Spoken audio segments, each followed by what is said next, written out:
Ladies and gentlemen, respected chief guests, Dr. M.B. Bharti, Dr. Gangadhar sir, members of the council, guest teachers, attendees, and our fellow PGs. It is our greatest pleasure to welcome you all on this auspicious day to the AOIK Conference 2021, conducted by AOI Davangere Chapter in association with Department of ENT in JJMMC and SSIMS. Let us start off this day with a prayer to the gods and goddesses of wisdom and knowledge to shower on their blessings on us on this day. We would like to invite Dr. Ima and Dr. Chaitra for the prayer song.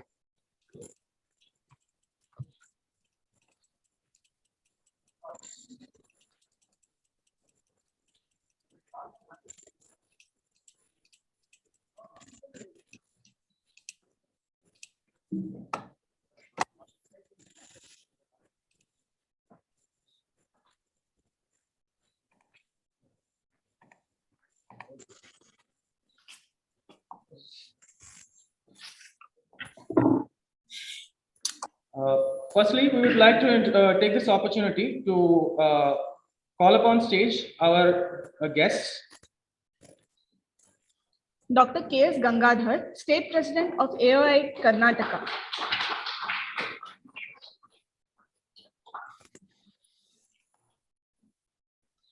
Dr. M.B. Bharti, AOI National President-elect.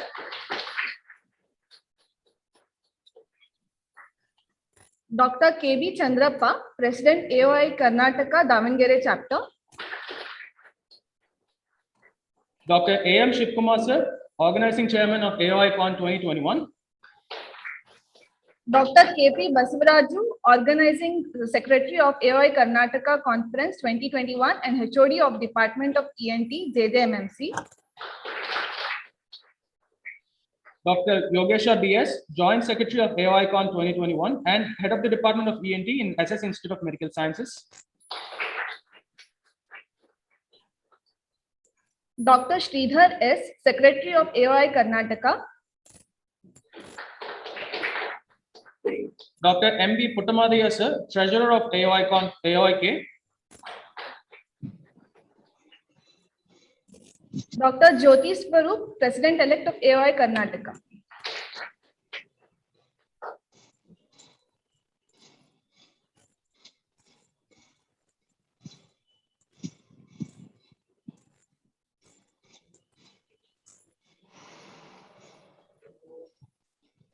Sir, pakka ಇದೆ of ಮಾಡ್ಕೊಂಬಿಡಿ ತೆಗೆದುಬಿಡಿ lock open ಮಾಡಿ Okay. With this, we would like to start off this day with the prayer.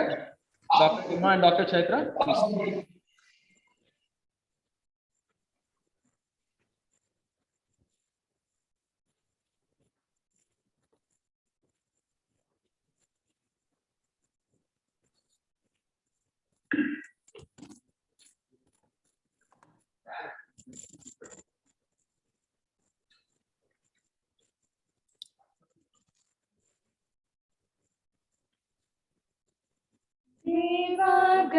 देवागणनायका Palka देवागणनायका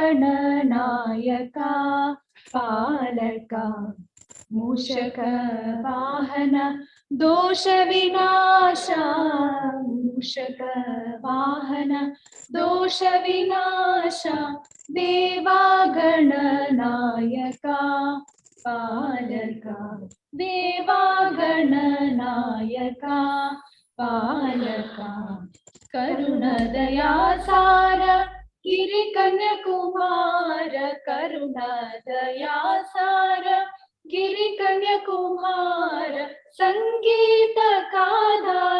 नीने दयासार संगीतकाधार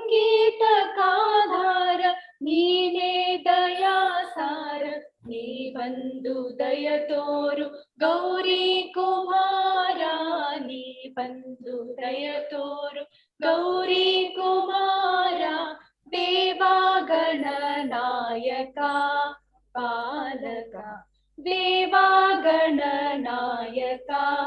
गणनायका गणनायका Palka.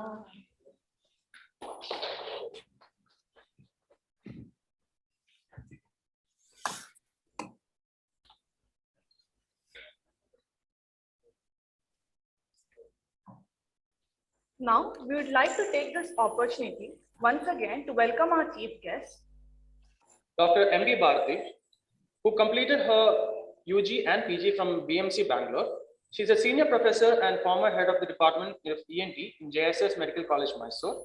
She is a national president-elect of AOI and received a multitude of training in both national and international levels, including a mini fellowship on robotics from Pertini Morgagni Hospital, Flori, Italy, expertise in head and neck oncology, otology, and skull-based surgery, as well as cochlear implants training from various centers across the country, with 40 plus publications in various reputed journals, both national and international, and many more awards and medals. We welcome you, ma'am. Now, we would like to introduce to everyone Dr. K.S. Gangadhar sir, Professor and HOD of ENT, Shimoga Institute of Medical Sciences, Shimoga, presently President of AOI Karnataka. He finished his MS ENT from Government Medical College, Mysore. His former Principal Director of HIMS, Hassan and SIMS, Shimoga. He has more than 35 publications under his name. He's been awarded KK Ramalingam Gold Medal for Best PG Research in 1993 at South Zone Conference, Mysore. He's been awarded with ND Purushottam Gold Medal for Innovations in ENT in 2018 at Southcon, Mandya. We welcome you, sir.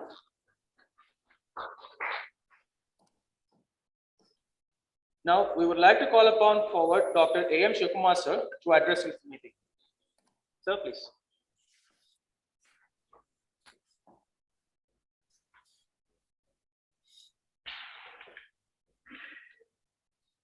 Good morning, everyone. It's a great privilege to be here on this stage at the state conference. We were supposed to conduct this conference in 2020. Somehow, because of Corona, it was postponed. There were a chance now. Use a virtual conference and model. If you see the stage, if Gangadhar is must ever smiling, efficient leader who led our association in the last 2 years as the president of Karnataka State Association of Motor Radiology in Karnataka. I welcome you, sir. And when I say I, from now onwards, I mean we, that is AOI Karnataka State Chapter, AOI Davangere Chapter. Next to Gangadhar, again I request Bharati to remark. By a sheer activity, academic activity, simplicity and leadership quality, she is going to become the committed president of our national AOI. I welcome you. Again, Chandrappa, if you see the say again, Chandrappa looks like your fatherly figure on the stage, and that is why we have asked him to inaugurate this conference, and he is our president of our local branch. I heartily welcome you, sir. Dr. Jyoti Swarup, energetic person, our electric ಬಗ್ಗೆ ಮುಂದಿನ ಒಂದು ವರ್ಷದಲ್ಲಿ president elect of our association. I heartily welcome you, Dr. Jyoti Swarup. ಒಂದು ಸಣ್ಣ ಸ್ಥಳದಲ್ಲೇ ಅದ್ದೂರಿಯಾಗಿ 37ನೇ conference ನಡೆಸಿದ Dr. Mohan Appaji, who is not here on the stage, but he is the past president of our association. I do welcome him to this August program. To run any association, along with the president, we know there are 2 more individuals who are equally responsible. There is one is the Secretary Sridhar, another one is the Treasurer Madaya. I really welcome you, sir.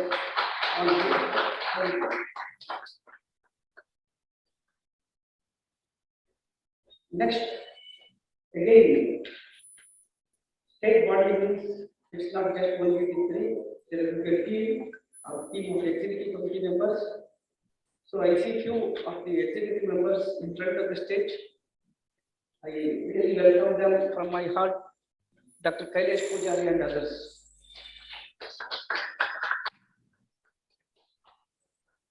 I will thank you in my duty if I don't invite or welcome my own colleagues of both the colleges and the members of AOI Davangere chapter. I do welcome you all. Next one.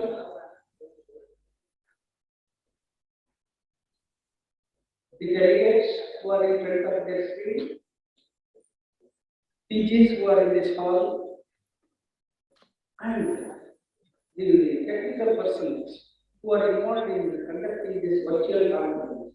I welcome them all on behalf of your organization. Thank you.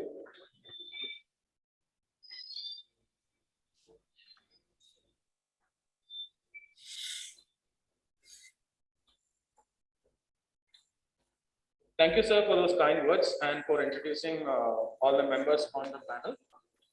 We would also take this chance to welcome you as well, sir, Dr. A.M. Shivakumar, sir. Welcome to the gathering today, sir.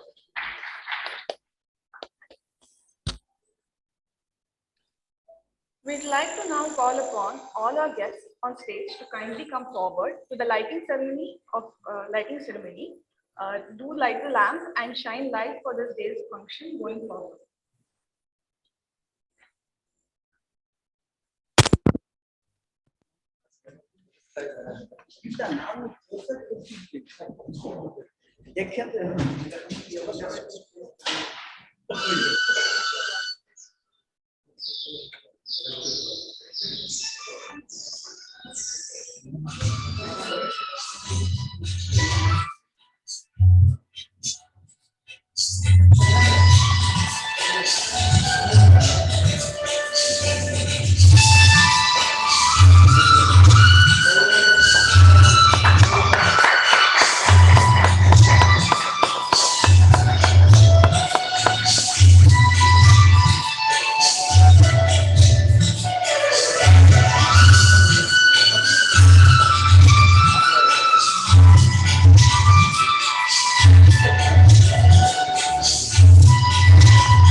I am extremely sorry that I forgot one important personality who is the leader of the workforce behind this conference.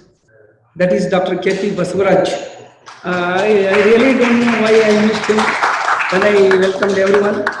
I do welcome Dr. K.P. Basavaraj, and I am really sorry for not mentioning your name as the organizing secretary. And Dr. Yogesh, who is the brain behind many things of this conference. I do welcome him.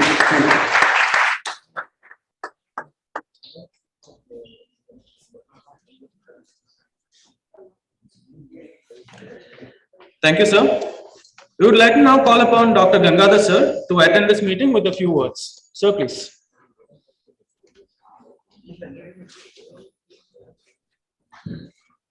Good morning, everybody.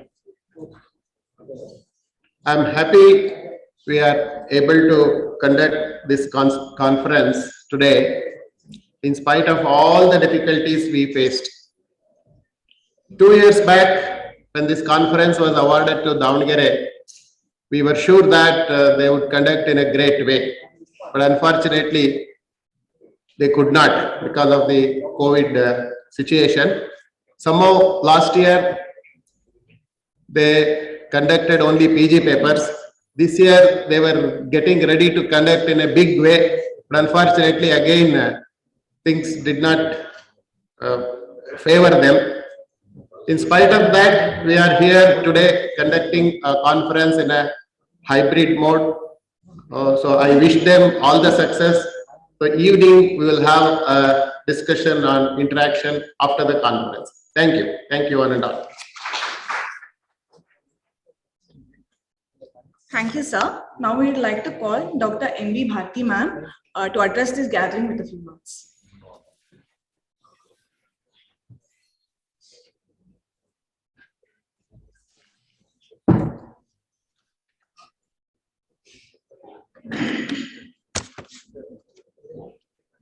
Namaskara. Actually, I feel very honored and privileged because this is my hometown and this is my husband's place also. So I'm very happy to be here in this conference as a chief guest.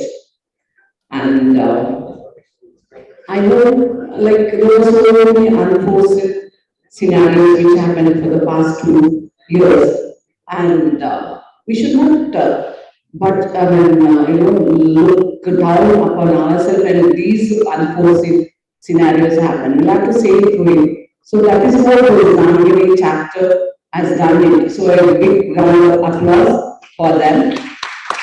Because last year also they conducted the PD papers, and this year they have shown themselves they wanted to have a virtual conference, but again because of the the laws which were enforced, so they had to shift to the online mode. So it's nice that at least the show should go on. It should never stop, whatever happens. And with this, because I represent the national AOI, I like to tell few words. So the AOI also, in the last 2 years, we had so many online AOI webinars. Every Wednesday we conducted. Last year, AOI online webinar series 1. So we had eminent faculties, and this year we started with research methodology. Because see, what we do is, yeah, we are all surgeons, I know, we want to do surgeries, but that should not end there. We need to give more importance for the research. That is what is there in future for you youngsters, okay? So the research, so with that in mind, we started the research methodology webinar series in the last 2 months. Along with that, we had talk with the eminent people who are the innovators or who had maximum publications. So like that, we clubbed and we started having this. So in the next also, when I take over, we'll be giving more of this importance for the research, and we want to start fellowship programs under National AOI as well as research fund, and we want to have a separate academic body under AOI. So with all this, we will work ahead with the new team, and the elections are going on. So the new team which comes elected in January will be having the results. So with that team, we work like the past presidents and the past team which had worked and which had put AOI online. Like that, we want to progress the AOI and take it to a good height. So with this, I wish the Davangere team, AOI team, Dr. Basura, Dr. Shivkumar sir, Dr. Yogesh, and my senior friends, Dr. Mallikarjun, Dr. Loknath, and Dr. Chandrapa sir, and Dr. Renukananda sir, and Dr. Santosh. So, and all the other, I wish them well. Good luck in this conference. Thank you.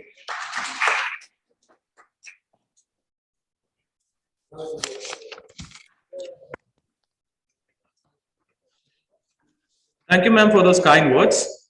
Now, we would like to call upon Dr. KB Chandrapa, sir, to address this gathering. Sir, please come forward. Sir, please.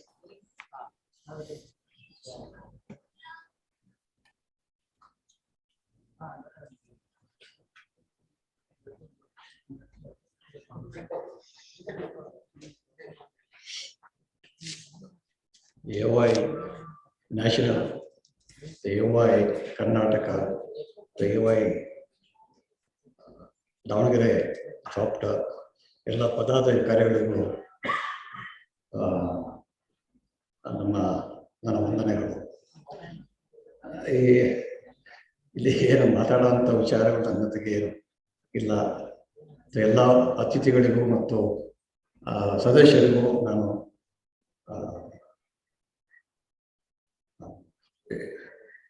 Welcome ಮಾಡಿ ನಾನು ಭಾಷೆ ಮುಗಿಸ್ತೇನೆ.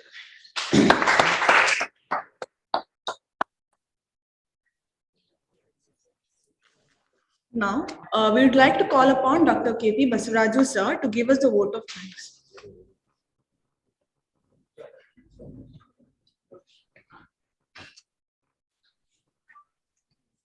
Good morning, everybody. I take pleasure in giving thanks to all who worked here and come here. So first of all, I thank our chairman, Sri Dr. S.S. Shivshankarapaji, and our joint secretary and chairman of SSIMS Davangere, Sri S.S. Mallikarjun, and our principal, Sri S.P. Murugesh, and SSIMS principal, B.S. Prasad, and our director, administration, who all supported this conference. Because of this COVID and all, we have cut short this program into online mode. So I thank all of them for giving support to this AYCon 2021. So I also thank the AYK Executive Committee and the members who have given us this opportunity for the last 2 years to conduct this conference. And I thank all the president and all the executive committee members of the AY Karnataka chapter. I thank also the AY Davangere members who have really worked hard, especially the scientific committee members who made this program. I think we'll have a good program till evening.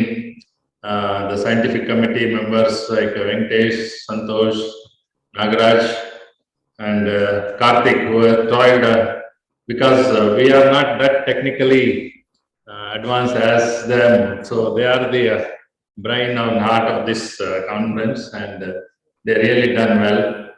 I thank them. So I thank also our postgraduates and our department staff who have done good work for the past few months and made this conference. I think it will be a good success. And I thank also the library and audiovisual people from since yesterday. They are toiling hard to make this into a good program. And all the, I thank also especially the pharmaceutical companies, especially the Sun Pharma people who have greatly supported this program. I thank also. I thank one and all. Thank you.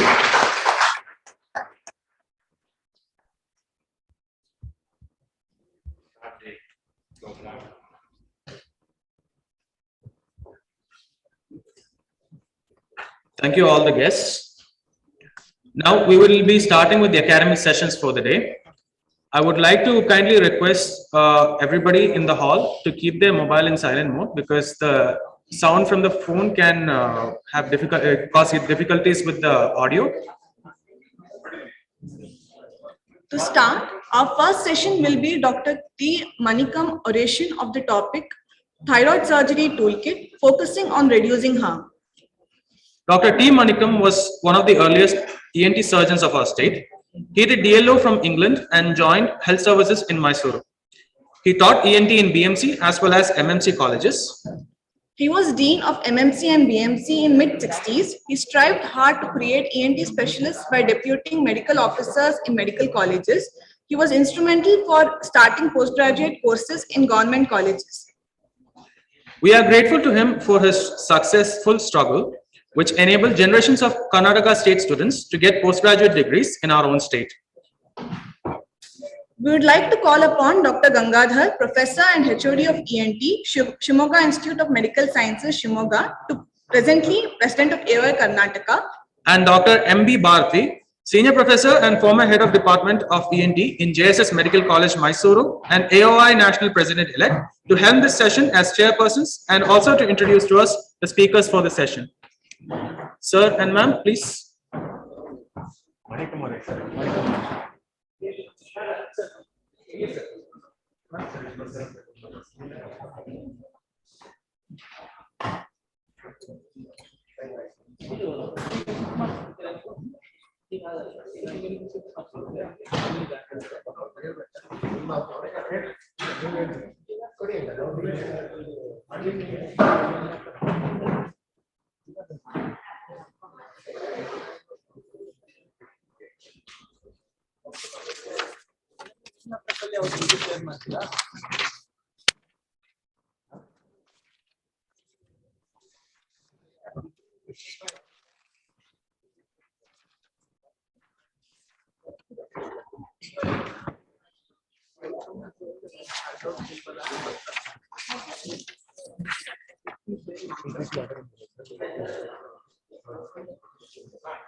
ಅದಂಗೆ ಸೈಡ್ಗೆ ಇರಲಿ ಅಲ್ವಾ, picture ಬರುತ್ತಲ್ವಾ ಅಲ್ಲಿ. ಅಲ್ಲ ಇದು mostly ಇಲ್ಲಿ full screen ಆಗ್ಬೇಕು. ಹಿಂಗೆ ಇರಲಿ ಹಂಗೆ ಇದೆ ಅವ್ರಿಗೆ ಇದನ್ನ ಮಾತ್ರ ಲೈವ್ ಮಾಡ್ತೀವಿ. ಆಯ್ತು.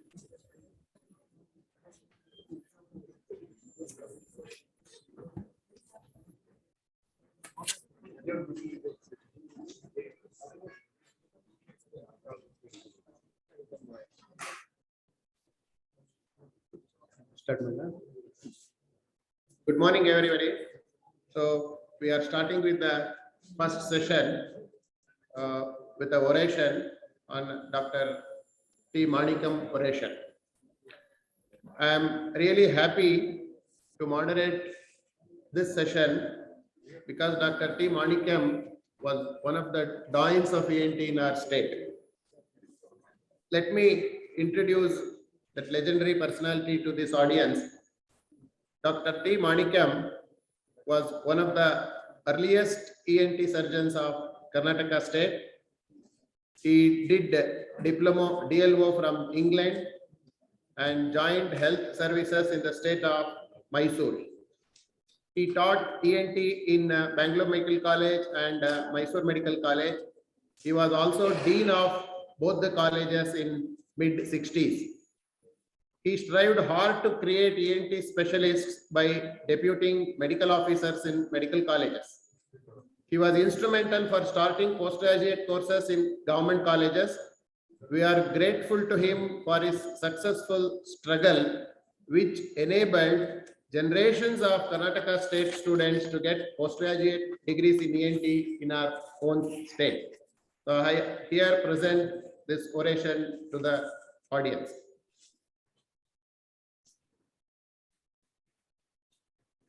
Good morning, everyone.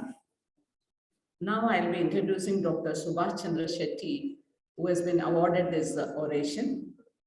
He is the current clinical director of oral head and neck surgery at CMDHV Auckland. Let's see his academic journey. He did in 1996 oral surgical training in JJMC Bangalore. And then later on he worked in St. John's Institute for 7 years. And during this time, he developed an interest in head and neck surgery. And then he went to Dunedin, New Zealand, where he undertook an intensive clinical supervised exposure in broader aspect of oral HNS. Then he got his FRACS degree. His main interests are rhinology and head and neck surgery, and he has an extensive experience of surgery for parotid and thyroid surgeries, and a member of multidisciplinary head and neck tumor clinic in Auckland. He has published over 40 peer-reviewed scientific papers and numerous presentations in international conferences. He is actively engaged in surgical research and is also interested in surgical education and healthcare leadership, and completed Harvard Healthcare Leadership Course, USA in 2017. Over to you, Dr. Subhash Chandra Shetty.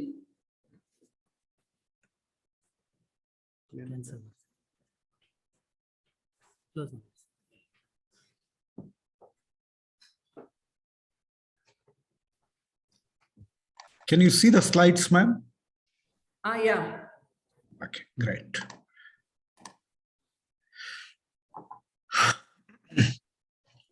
Thank you very much, everyone. It's a great pleasure to talk to you all, give a talk.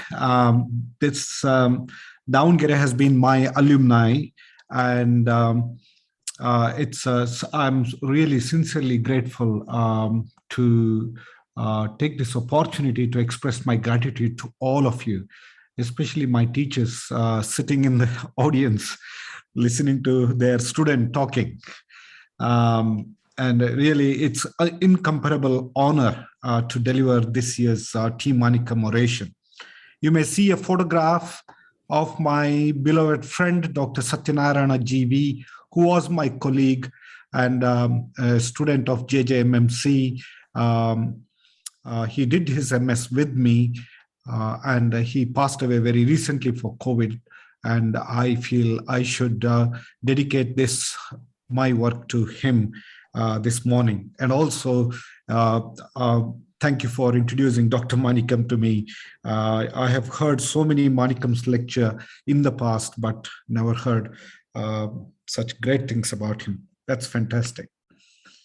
And Davangere has been a best learning years for me, and a lot of long-lasting memories and lifelong lessons, and also a lot of friends.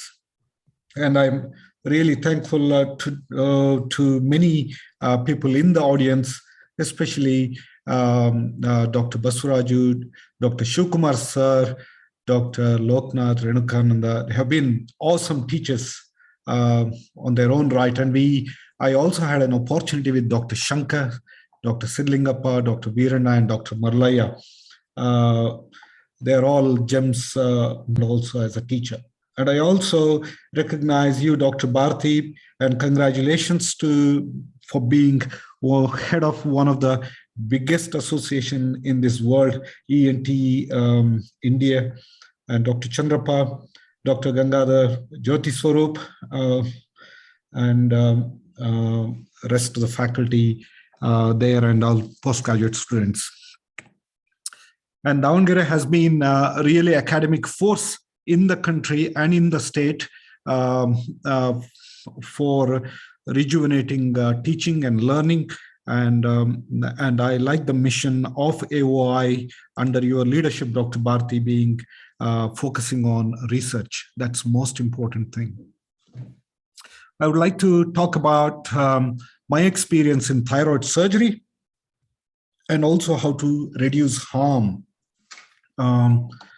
in thyroid surgery by multidisciplinary involvement. I want to deal with this in 3 steps.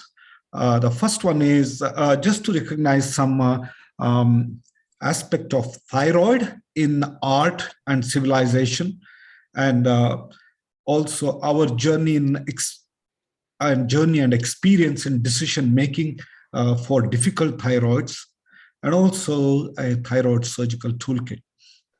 I want to accomplish this in next 30 to 40 minutes. Now, thyroid surgery is not a rare surgery or a new surgery. It was there since 1700s. The first successful thyroid surgery was done by this gentleman called Joseph Dessaulles in a hospital called Hotel Dieu in Paris. This was a pre-ether, pre-chloroform era, and he accomplished this surgery, and the patient lived for 30 more years. That was the first documented thyroid surgery. However, thyroid diseases were known to mankind for a long time, especially a goiter, the term, the gatta, comes from Latin, a drop or throat. And Chinese knew how to deal with the thyroid issues with the seaweed. And also Indians had called it as a galaganda in the second AD, so much earlier than anyone else. But we had northern India, Nepal, Uganda, and Ethiopia being a belt where iodine was deficient. So we saw quite a lot of thyroid diseases. This is one of our Ugandan hospital waiting area, outpatient waiting area. You can see that how big the thyroid can become. In the patients. Now, this particular person needs to be recognized because this gentleman was awarded Nobel Prize for his work on thyroid. And this is the first doctor in the world, first surgeon in the world to be awarded Nobel Prize. He not only contributed to thyroid surgery, he's a perpetual innovator, researcher, and also astute physician. And ultimately, he got the Nobel Prize. And in his Nobel Prize address, he talked about his series of 600 consecutive thyroidectomy. This was in 1910, before anesthetic era. And there was a single death, and that was due to anesthetic complication. Please note that it was not due to surgical complications. It's due to anesthetic complications. Now, what's thyroid depicted in the art? If you see these pictures, this was excavated in Chicote, and you could see that already this particular one had a thyroid.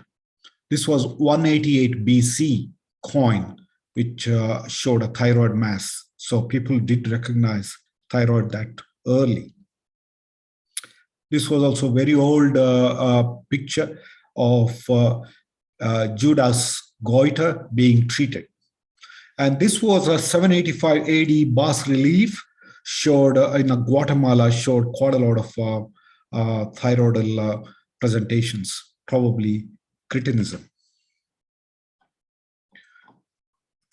Now, Indians in Gandhara depicted thyroid on the relief, in a stone relief, and you can see those demons affecting Gautam Buddha.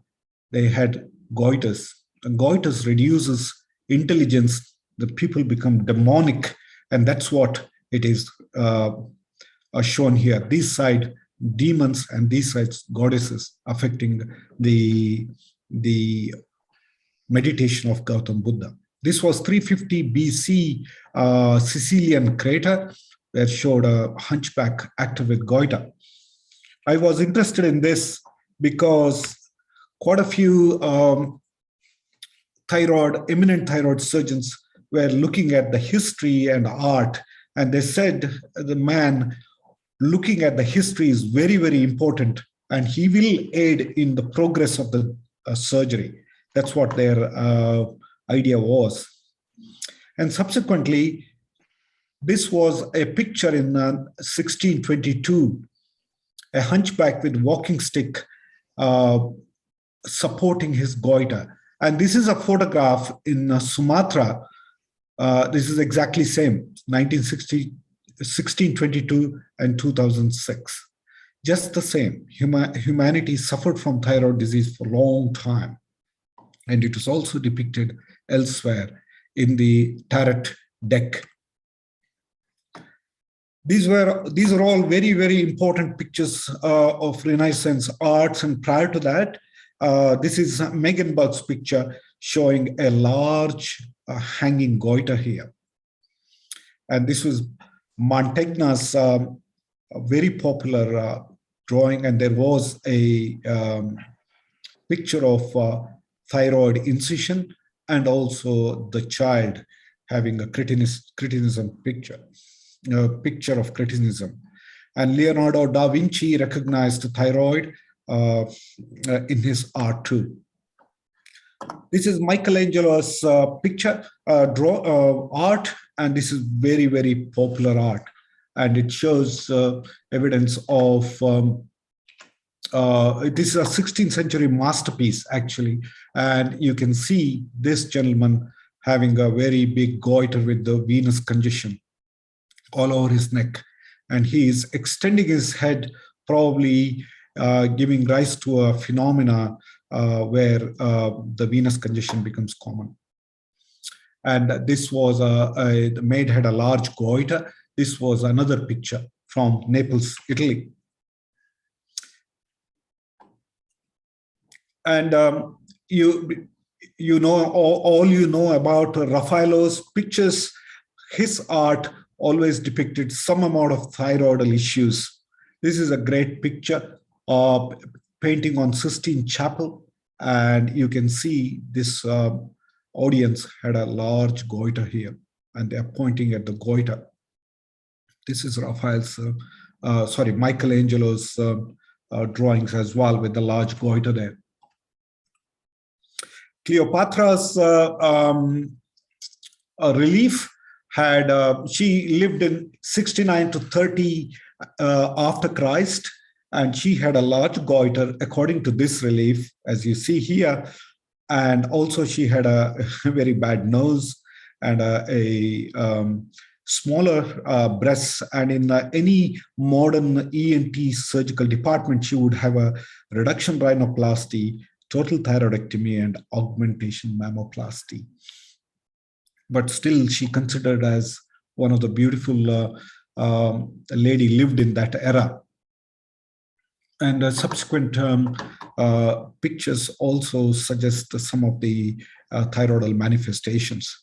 And here you see this lady in the mirror having a thyroidal swelling.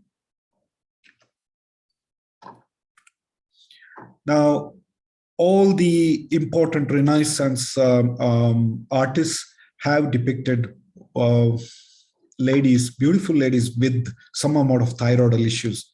That means in Renaissance era, mild thyroidal swelling was considered to be very sexy. And they thought the purpose of the large thyroid is to enhance the beauty in the neck. These are all depicted in this multiple sites. That's a bit of art and the goiter. When we come to the crux of the topic is how do we make decisions in thyroid, swelling and surgery, and also how do we safely carry out this procedure in a multidisciplinary way. The data I present, this one is obtained by 2 secondary care centers I work in. One is the Whangarei-based hospital, and one is the Northland District. This is the Manukau Surgical Center where I'm clinical director. And these 2 hospitals did not have cardiothoracic surgeon standby, so I had to make all the decision of which patient needs a cardiothoracic intervention, which patient doesn't. So that was a bit of a necessity for me and became a research topic. I had patients who are belong to indigenous population called Maoris. Most of you guys know, and they had large goiters. And also the European population, which entered into the mediastinum very easily as a highway. They were going into mediastinum right, left, and center. So this is a lady, as you see here, she had a sternal wound and also the neck wound. This is her CT scan. I had to take her to the tertiary center to do the surgery with the cardiothoracic surgeon's intervention. That means I needed to decide when the sternotomy was needed, when the sternotomy was required. So that became a research topic for hundreds of thyroids with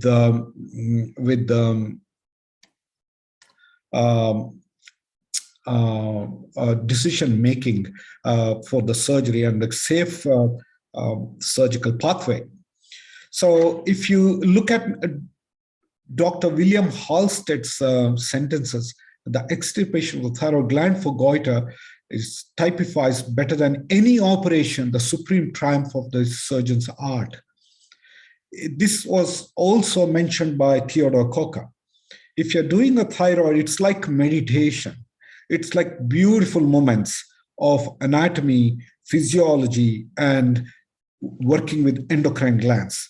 That's why I fell in love with thyroid surgery, and I thought, oh, this is the place I need to. Even though we were strongly trained in otology and rhinology in Davangere, head and neck was not that much exposed. However, those primary skills were useful in complicated thyroid surgery. So,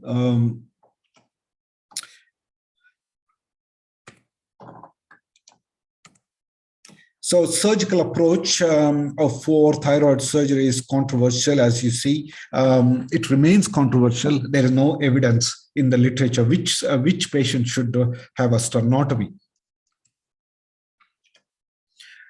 So the prevalence is 1 in 5,014 general population. This study is Australian study, maybe more biased towards European population. However, we do see a lot of thyroids going into retrosternal area, almost 20% of them. When you look into how do we classify retrosternal goiter, there are hundreds of classification system. I apologize for this busy slide. However, there is no definitive definition for retrosternal goiter. What I use in my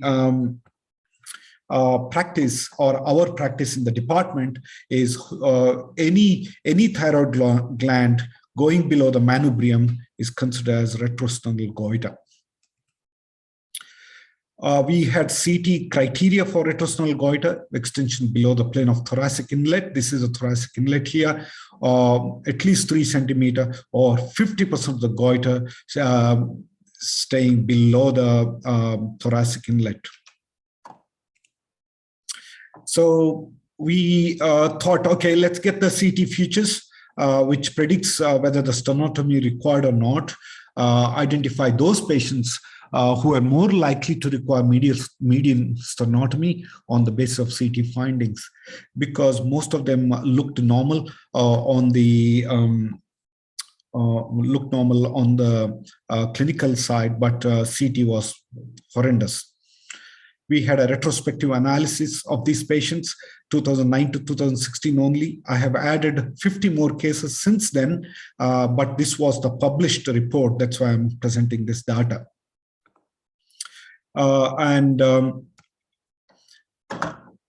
in 2 centers, we did 559 cases of thyroid surgery, but 87 patients were retrosternal goiter with the CT criteria. So in that 87 patients, 6 patients needed cervicothoracic approach. That means medial sternotomy. When you look into that, it was evenly distributed everywhere, cervical approach and cervicothoracic approach, and there are p-values there. And as you see, there are a lot of presentation, and many were asymptomatic. This was very interesting, including my anesthetist who came with my migration X-ray of the chest, showed a tracheal deviation. Will you have a look at it? And that was large retrosternal goiter without any symptoms. So it can be very subtle to significant stridor. So it can be anything, actually. But majority of them had compressive symptoms like shortness of breath. This was my anesthetist X-ray CT scan. As you see here, 2 small thyroid in the neck and a huge component in the mediastinum. And very interesting X-ray. So when you're operating on colleagues, you need to be extremely careful. And this was his another patient's CT with the vascular involvement. And these are the patients who were showing evidence of Pemberton sign. Couple more. As you see here, this was a completely a mediastinal goiter with a little bit of connection to the lower end of the left thyroidal lobe, but majority of that was in the mediastinum. So the p-values became very important when they were aortic arch, relationship to the aortic arch and tracheal bifurcation. It became statistically significant, as you see. And rest of them were absolutely not significant at all, even though numbers were very small. I'm going back here, whether it is at aortic arch, above aortic arch, or inferior to aortic arch was the most important thing. And also tracheal bifurcation, which is next to the aortic arch. And also posterior mediastinal goiter. As you see here, the goiters usually go down in the anterior mediastinum, reaches the aortic arch, but some goiters can go into the posterior mediastinum. These were the dangerous ones. These were definitely needing a sternotomy. So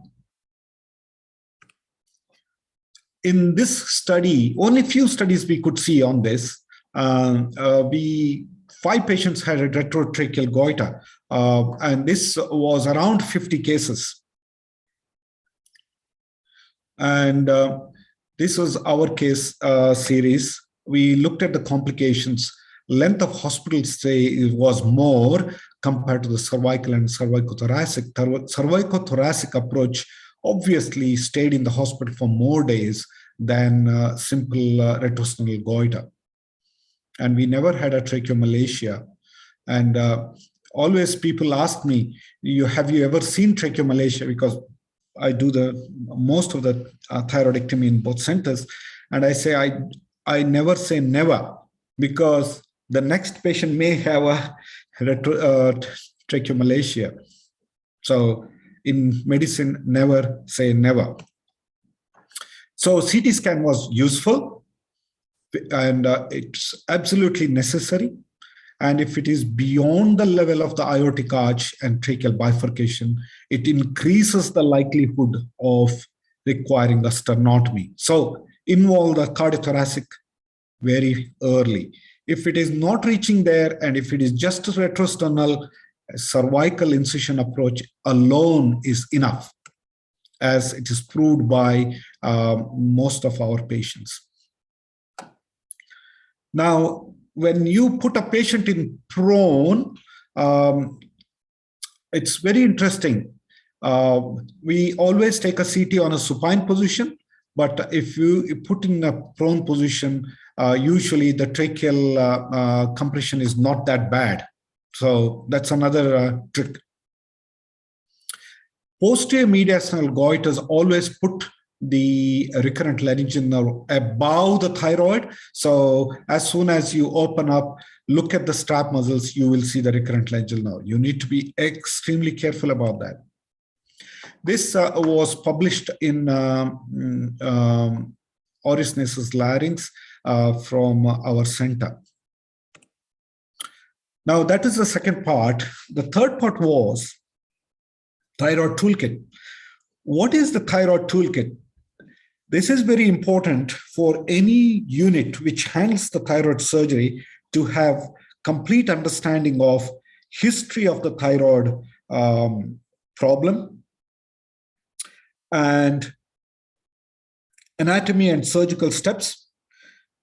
We should be flexible enough to have all the surgical issues. Perioperative teamwork. This is very important, involving the anesthetist very early, and also getting appropriate investigations like fiber optic nasopharyngeal laryngoscopic documentation of the video and vocal cord findings, and also supraglottic edema. Biochemical investigations like parathyroid hormones, thyroid hormones, vitamin D and calcium, because most of us are vitamin D deficient. And if we supplement vitamin D much early prior to the surgery, the chance of hypocalcemia is much less. And having all the appropriate gear like intraoperative nerve monitoring, harmonic scalpel, is very, very important, because they reduce the time of the surgery and also reduce intraoperative complications as well. And also knowing how to manage the complications. This is very important. Have a department and units policy on how we manage hypocalcemia, and also in the ward hematoma. We'll come to that in a minute. And also we should be open to lifelong learning. I think these are our very important thyroid toolkit. Retrosternal goiters may come in the neck with a lot of signs, and also can extend into the chest. The neck may look absolutely normal in some of the patients, and all the neck swellings are not goiter. This was very interesting case, and this case was a large collection of fatty tissues in the neck, causing all the symptoms of thyroid. So having a cross-sectional imaging is very, very important. This is one of my patients. I took permission for publishing her photograph. This is a Maori lady. She came, her neck looked normal, but she had an enormous goiter up to here in the neck, in the chest. And when she put her hands up, she became really rosy, became quite congested in the face. This is called Pemberton sign. But what we teach here is Pemberton symptoms. She also felt breathless. She also felt dizzy. And her venous engorgement you cannot see because she has huge shoulders. However, that's all called Pemberton syndrome.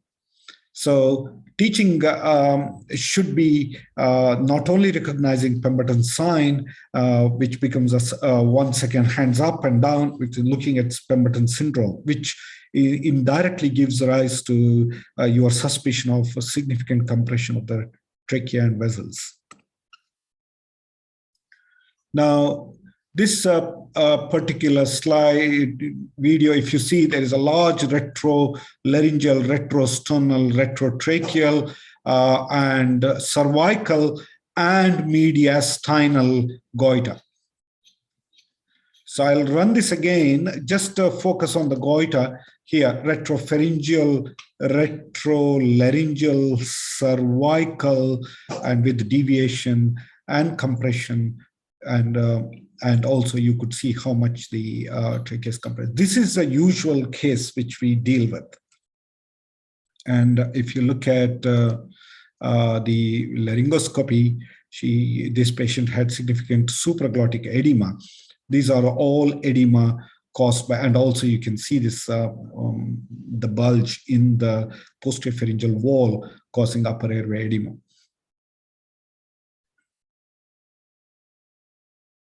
Now, this is after surgery, how the supraglottic edema disappears and all those things disappear. It's very satisfying surgery. It's very important to recognize that. So to have a good airway management is very important. It depends on local practice, personal preference, individual patient needs, and also the organizational factor, and also looking careful reflection, discussion with colleagues, Google clues from patient evaluation. This is all context sensitive airway management in this patient. However, teamwork is very important to have a successful thyroid surgery. Not only teamwork, to have all the equipment what you need. And if you ask anesthetists what kind of airway they are going to have or what kind of anesthesia techniques they are going to use, because we all, ENT surgeons are very good in communication with the anesthetists. We always communicate, they are our best friends and we are their best friends. So in thyroid surgery, they become best pals actually, because they need us. Because if you ask 20 anesthetists, how do they manage this case? There will be around different plans, plan A and plan B and extubation strategy. Everyone had different plans, as you see here. And everybody had a different extubation strategies. So everybody had plan B, different plan B. This is our routine Monday morning huddle where I asked the anesthetist, what's your plan A? And what's your plan B? What's your plan C? And there is no issues with asking them because it's all teamwork ultimately. And anesthetist needs surgeons' help in identifying the trachea, identifying the larynx, because they always look at the larynx from the top, but we always look at the larynx from in a different way. So we do look at the larynx 20 times a day. They look at the larynx just 20 times a day, but in a different way. So to have that here, as you see on the top, I'm trying to do a fiber optic awake intubation. This central one is one of the top anesthetists, and this is another colleague of mine looking at the screen. So having a successful intubation makes them really, really not de-stressed. It can be very difficult because the larynx anesthetist look is something different than what happens in thyroid surgery. And this patient's supraglottic edema was so severe, she needed a tracheostomy after the surgery. You can see here, she had significant supraglottic edema, and this did not relieve and caused a stridor, and had to do an emergency tracheostomy after the thyroid removal. And this was her trachea before, and you think, oh, there may be a tracheomalacia, but after the substernal goiter removal, the trachea regains its diameter. Now, it's very important to look at all the aspects of the thyroid surgery, especially recurrent laryngeal now. This is very pertinent in the thyroid surgery to identify, stimulate, make sure that you have a functioning recurrent laryngeal now before you go on to the other side. So when you do that, you need a real good training. In fact, you need to be very good with all the four approaches: medial approach, lateral approach, superior approach, and inferior approach. You may need any one of this or two of this in a case. So identifying Berry's ligaments, identifying avascular planes, identifying all your landmark in such a big thyroids becomes a little bit of issue, but we need to be extremely careful and conversant with the path of the recurrent laryngeal now. Now, other great stride in the thyroid surgery is harmonic scalpel. There is another thing called ligashore. It is a bipolar, and harmonic scalpel is a radio frequency harmonic scalpel, which vibrates around 50,000 times per second, creates vibration of the tissue and coagulates it. I use this thing every surgery in a week, twice or thrice. This is very important tool for a safe thyroid surgery. Liga clips have revolutionized. I put a Liga clip and do this, and the registrars ask why you are doing two techniques on a vessel. I said harmonic scalpel is my preferred method, and Liga clip is an insurance so that I am not woken up in the night. So I put a Liga clip. It is shortened our operating time and a better operating field. This is a picture of ligashore. I don't have much experience with this. All my thyroids are being done with this. And not only the Americans, we also looked at how harmonic scalpel helps.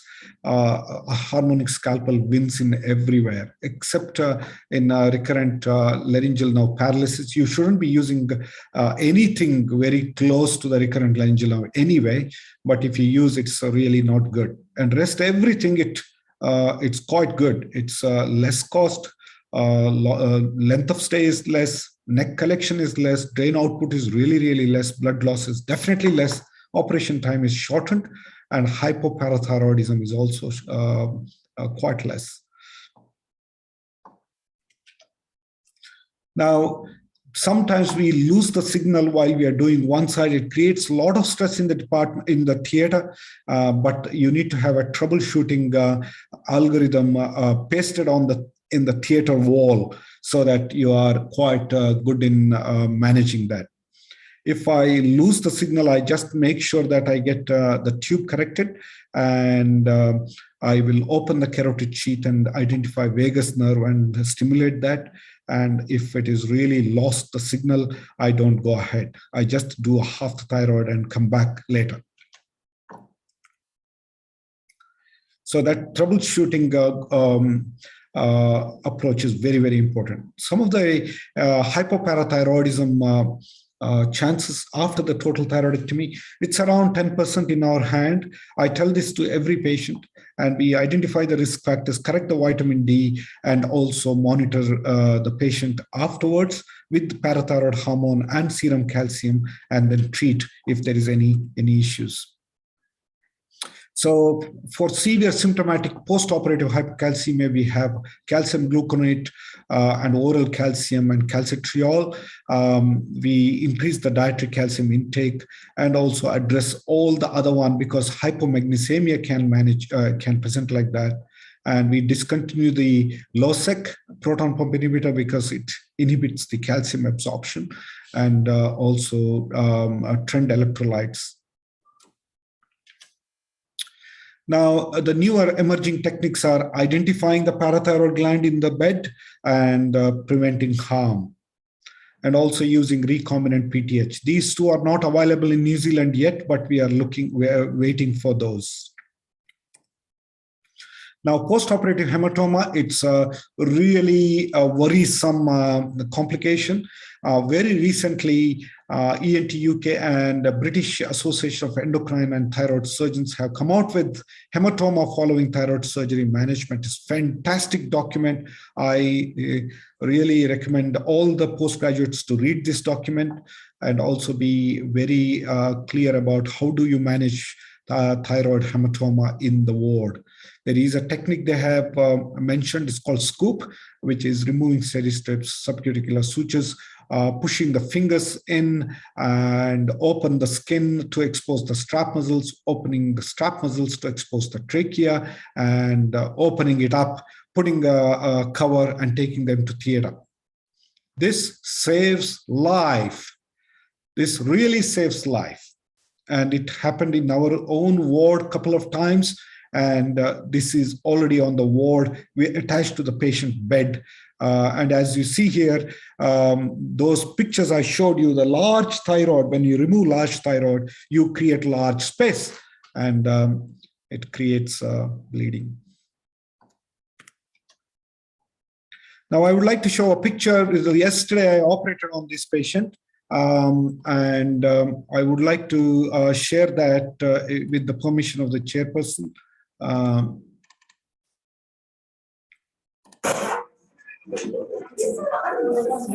There's a lot of chitter-chatter in the, sorry about the lot of chit-chat. See, this was another one which I removed yesterday, a large retrosternal, retrolaryngeal, retropharyngeal approach. Very successful surgery because I have included our the team approach. This was the case. This was done yesterday. This is the lady, as you see here. She's the local, and she's around 20 centimeter incision here. And this is a main anesthetist and a secondary anesthetist, all the equipments and anesthetic tech, and the nurse looking upon. And I'm taking the photograph here is because I am by the side of the anesthetist for this. They all get to really a good cooperative team when you show a lot of support to them, being there rather than in a coffee room. Tea room is next door. We are not in tea room. We are here with you.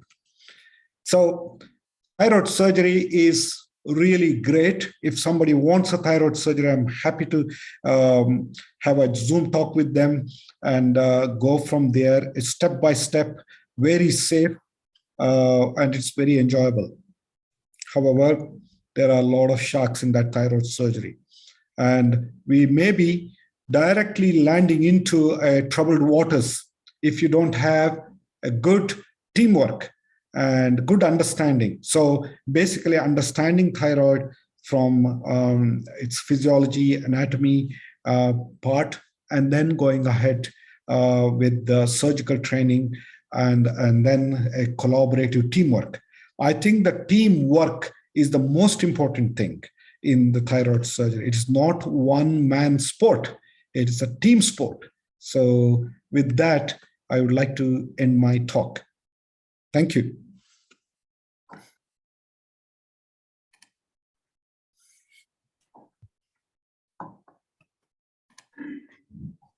Thank you, Dr. Subhash Chandra Shetty.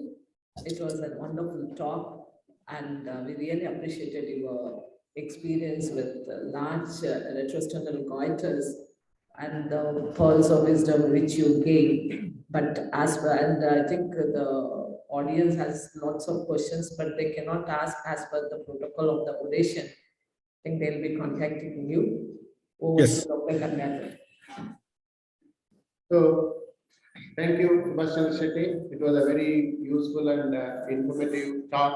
So nowadays, more and more ENT surgeons are moving towards thyroid surgery, which till now many people thought that general surgeons domain.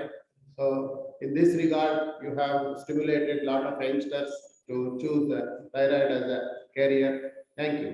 On behalf of the organizers and the AOIK, I sincerely thank you.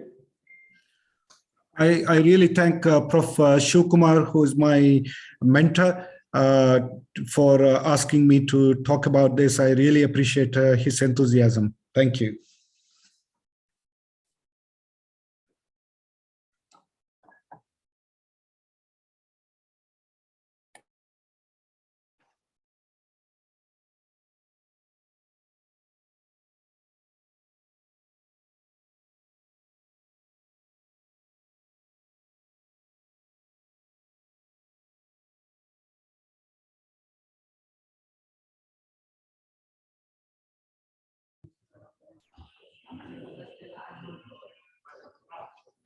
We thank the moderators and the presenter.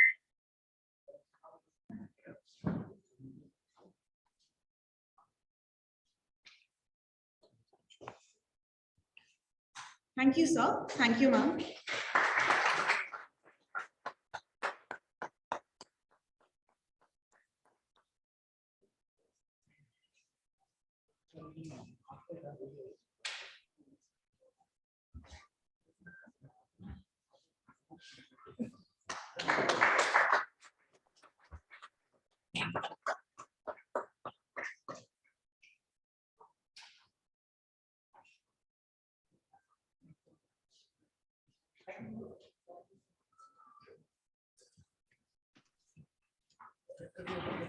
Our next session will be the 18th AOI Karnataka oration of the topic Strider in Children, Recognition and Management.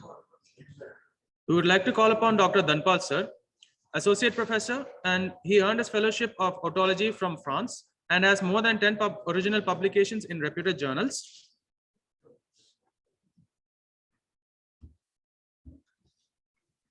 And Dr. C.V. Srinivas, sir, MBBS BMC from BMC, MSENT from KIMS, and Fellow in Otology from Paris. He is AOI Bangalore President and AOI South Zone Secretary General and Editor of Karnataka State ENT Journal, among his various titles and posts he holds and held in the past. We welcome you, sirs, to helm this session as chairpersons and also to introduce us to the speaker for this session.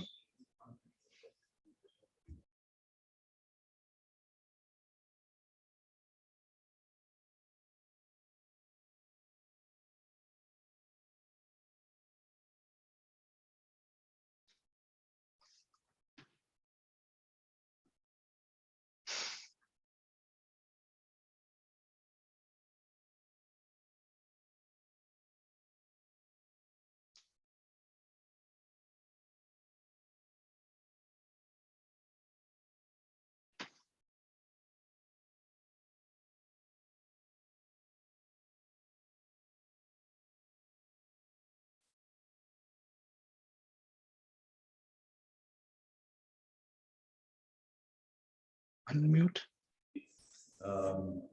This state conference for managing the situation as per the existing conditions. And today we are all here to have a nice time of academic activities. As we move on to the next session for the day, the topic being Strider in Children, its recognition and management. And we have a very good morning to Dr. Dylan Shetty, whom I have the pleasure of introducing today on this occasion. Dr. Dylan Chetty completed his MBBS from JSS Medical College, Mysore in the year 1996. He did his MS ENT from JJM Davangere in 2002.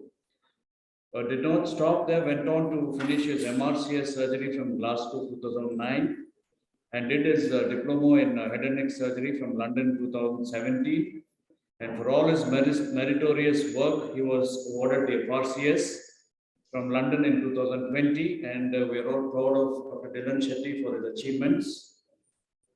Further to which he went on to become a senior resident in neurosurgery from 2002 to 2003. Was lecturer come assistant professor in Department of ENT at Manipal Teaching Hospital, Nepal, 2003 to 2005. A specialist ENT surgeon in the Ministry of Health, UAE, from 2006 to 2011. Was a senior clinical fellow in ENT at Royal Bolton Hospitals, NHS Trust, 2011 to 2013. Associate specialist in ENT at Royal Bolton Hospitals from 2013 till date. Is continuing his wonderful work there. He was selected by the Royal College of Surgeons of England as senior fellow in pediatric otolaryngology at Alderhay Children's Hospital, Liverpool, UK, for the year 2021 and the ensuing year 2022. His career interests are pediatric otolaryngology, benign head and neck surgery, simulation training in otolaryngology, and he is teaching the 4th year medical students in simulation. If I continue, I think it will take most of the oration time, so I would stop here by telling that he is a tracheostomy safety trainer, the interview panelist for SAS doctors, representatives, and etc., etc., etc. Dr. Dylan, pleasure. Give me immense pleasure reading your bio. Over to you now. Thank you. Welcome, Dr. Dylan Chetty. Yeah, you can start your talk. Hello. Yeah, I'll start sharing my screen.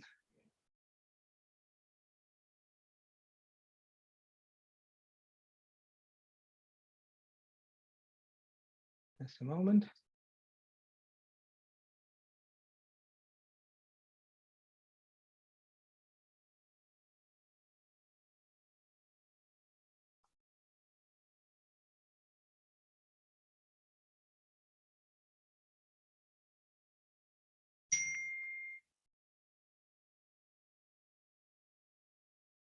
Can everybody see me? See my screen?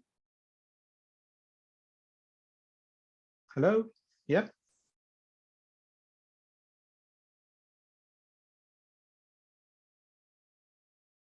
Can you all see me on the screen? Just started sharing. Sir, you're absolutely audible, sir. You can go ahead. Yeah. So good morning, all. I woken up very early this morning, with a lot of excitement and nostalgia, in the sense that I'll be speaking to my training center where I started my initial career in ENT. And just a bit anxious and nervous also, because I have all my teachers in the audience. So, well, my name is Dylan Chetty, as introduced, and I'm currently a clinical fellow in pediatric otolaryngology.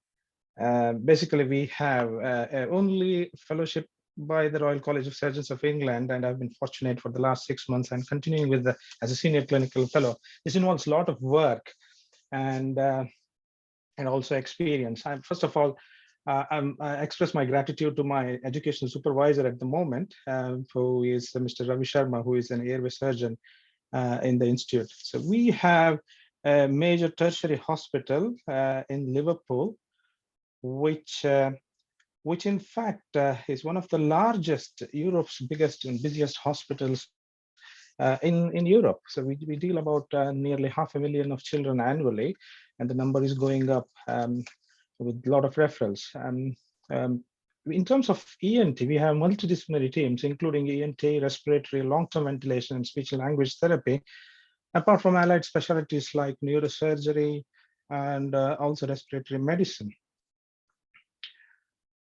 The reason why I choose this topic in particular is when I started my MS training in Davangere, we used to get a lot of pediatric airway emergencies, primarily related to foreign bodies. And I went on to do my thesis in airway foreign bodies, aerodigestive tract foreign bodies. Some of you will find my thesis in the library. And I had the privilege of accompanying my consultants, my bosses, for nearly 200 bronchoscopies over a period of 3 years, and did a lot of publications. That was not the end of it. I am not sure where the rest of the airway patients used to land up with. So that at the back of mind, wherever I went, I took particular interest in pediatric airway. I worked in 4 countries and had the opportunity to deal with airway emergencies wherever I went, be it Nepal, be it Canada, be it in the UK or in the Middle East.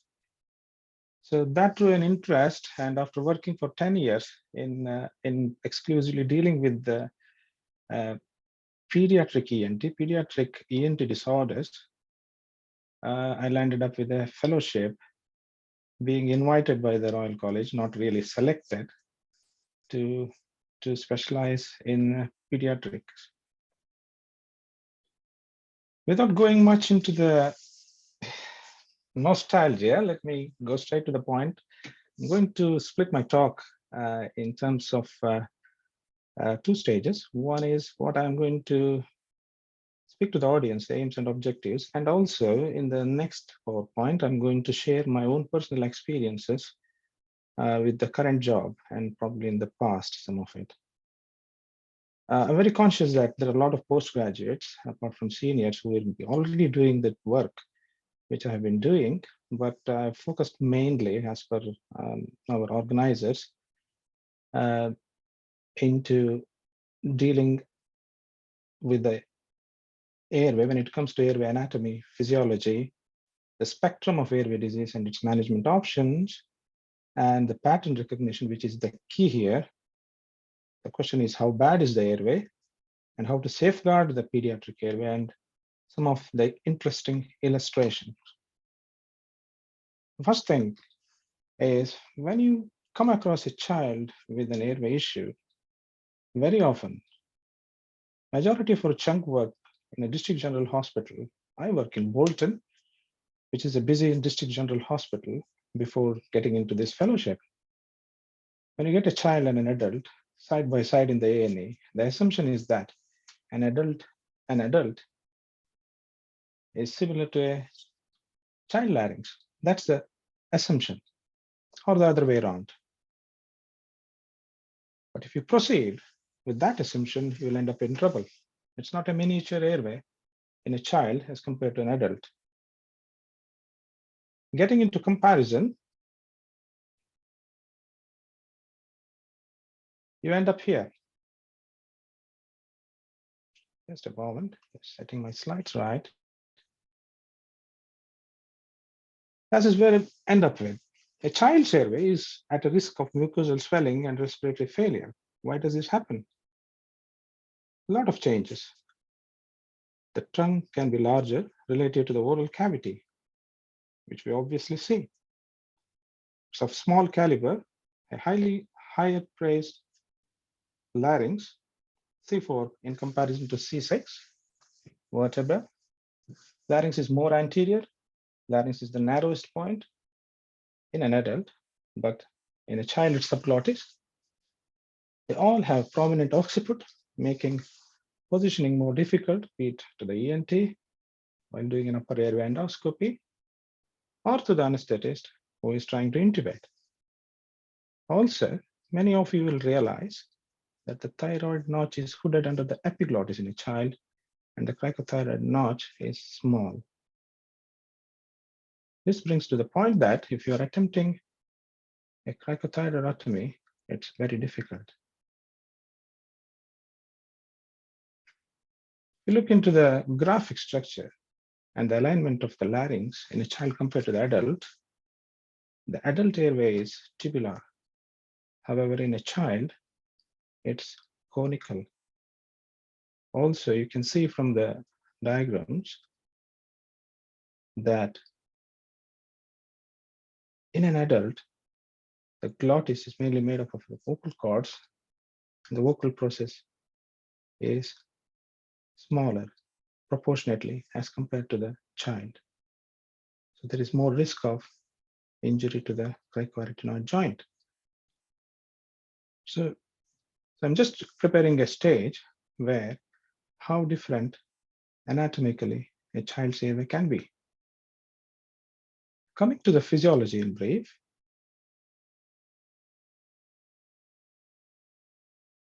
it's a totally different ballgame for both the ENT surgeon and the anesthetist. An infant can need up to 600 liters of oxygen per kilogram per day. So if you enter into a PICU, pediatric intensive care unit, you will be inhaling a lot of oxygen and gases and a lot of noises.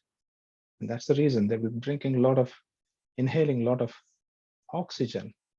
And this was the main concern during the COVID in all of our PICUs, that what if a child, if there is an outbreak in a school or in a nursery care, if children come with a lot of increasing oxygen needs, we have to give them a lot of oxygen. Proportionately, as the child grows, a 6-year-old will need 400 liters and a 24-year-old will need 200 liters per kilogram per day. Interestingly, the total lung capacity, the dead space volume, and the tidal volume per kilogram body weight is similar to the adult. So if you look into the proportionality, there is increased metabolic rate, increased oxygen consumption, increased minute ventilation, small lung volumes, and ultimately a risk of rapid decompensation.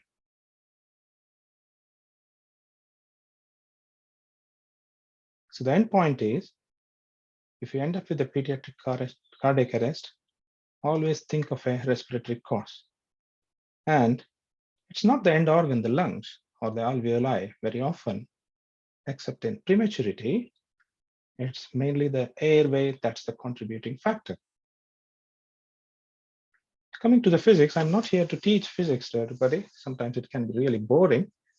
But at the background of when you're dealing with an acute airway infection, keep in mind of Hagen-Poiseuille's law, Bernoulli's is effect and a number. So you have a law, you have an effect and a number. If you carefully observe this graph, which you might find it in a lot of internet websites and journals and whoever publishes, somebody has wisely mentioned airway diameter against airway resistance to explain Poiseuille's law. The graph is self-explanatory. It shows how resilient and how fragile a pediatric airway can be. The law states that the resistance to flow through an airway is inversely proportional to the 4th power of the radius. As you go along the x-axis, the airway diameter gradually reduces to a stage of 75% and everything will be nice and rosy. The child will be smiling, parents are happy, the monitors will not be bleeping, and suddenly the commotion starts in the resuscitation unit. So up to 75% looks all fine, but you have a narrow margin from mild, moderate, and near-death events. Interestingly, you are not called till it reaches a stage of moderation or near death, and that's where please call ENT, we have lost the airway. Interestingly, if you instruct or if you act at that stage, the reverse order is also true. If you start your temporizing measures, you can see significant improvement in the airway.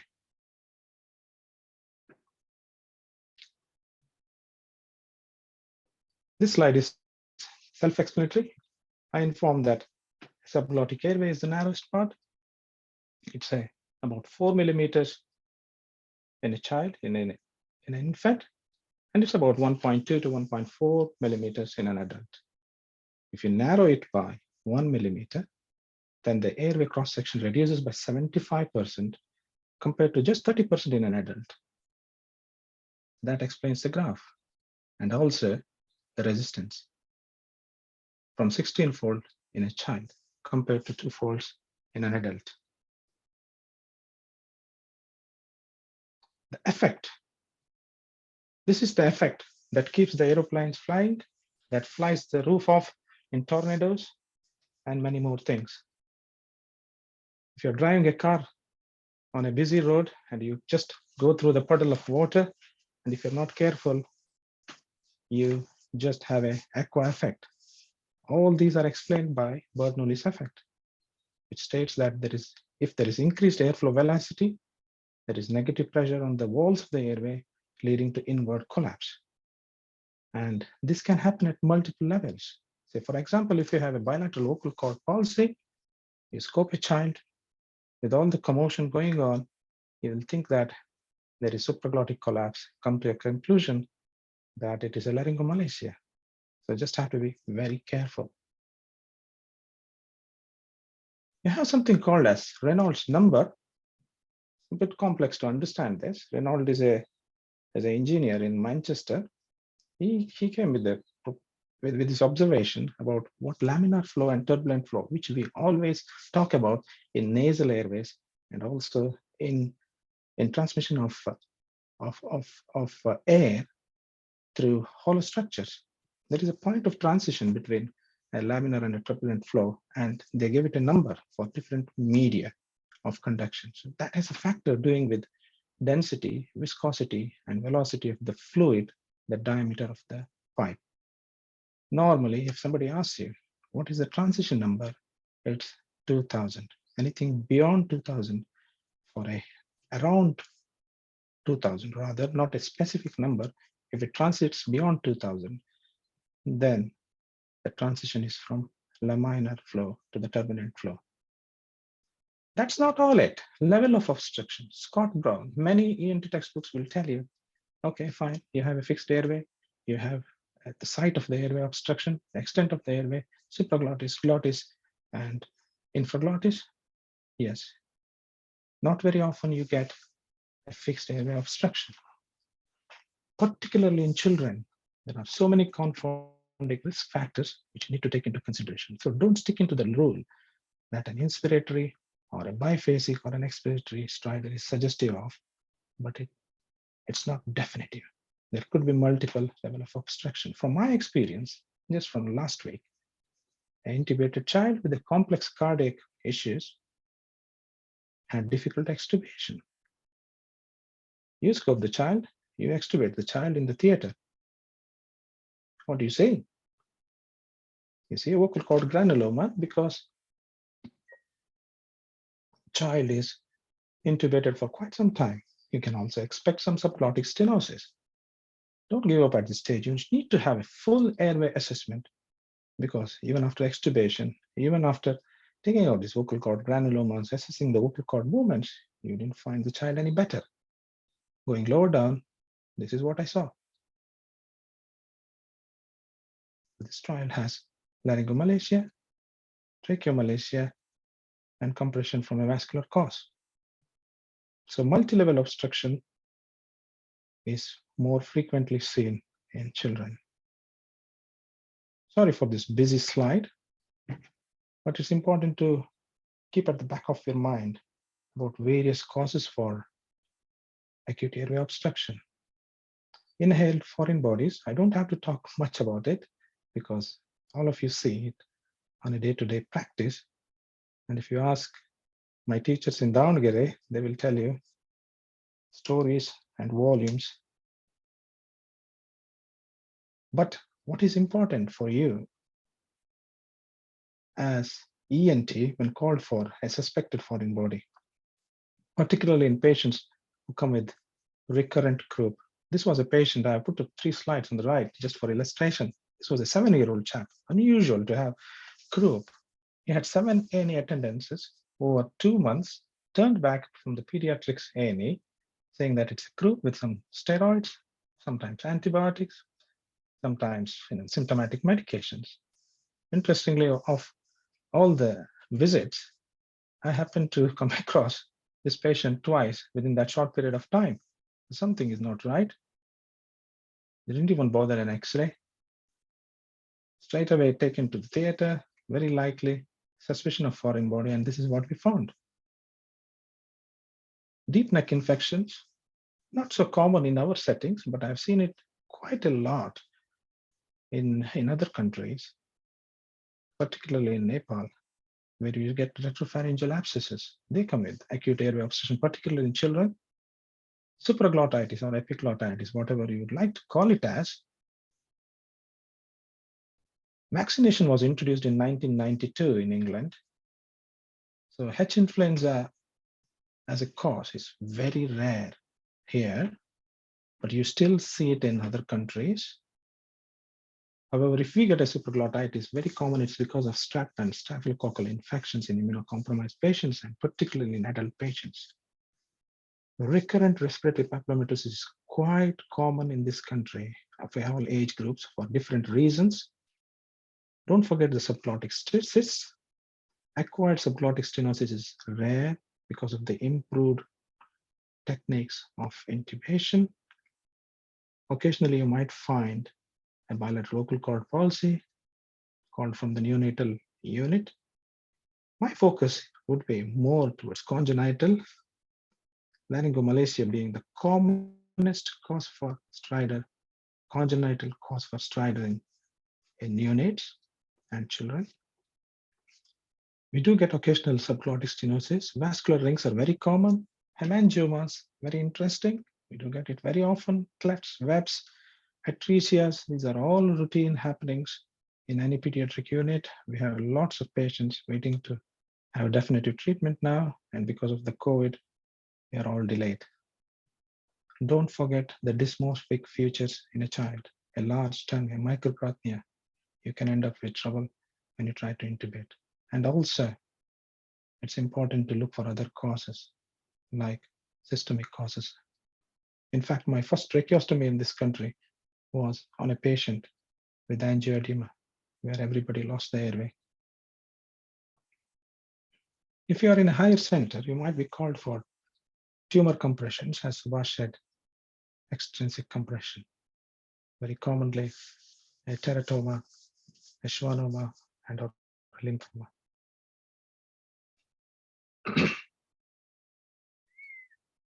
When it comes to diagnosis, coming to the topic proper, try to ascertain the site and cause of obstruction. Very often you may not be able to. What is the effect on the airway? And also not just the airway. Be conscious about the feeding, sleep, exercise, and growth of a child.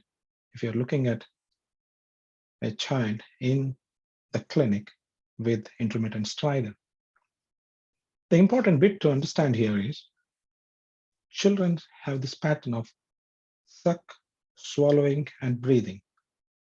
So if any of the component or the chain is broken, they end up with problems relating to all three. You all would have read this. Always listen to the mother or the carer. They will tell you stories. They live with the child. You might be seeing it for just 15-20 minutes of the child for assessment. They might tell you the real pattern when it really happens. Look into the perinatal history, prematurity, ventilation, intubation. We all know that, we all ask it, but still don't ignore it. Was it a difficult delivery? Age at onset, whether it happened immediately at birth, very likely suggesting an fixed obstruction. Weeks to months, underlying laryngomalacia most likely. Extra or intraluminal, that comes later when you try to investigate. A lot of confusion regarding terminologies. When you are called, ENT is called, you are given a mixed up terminologies.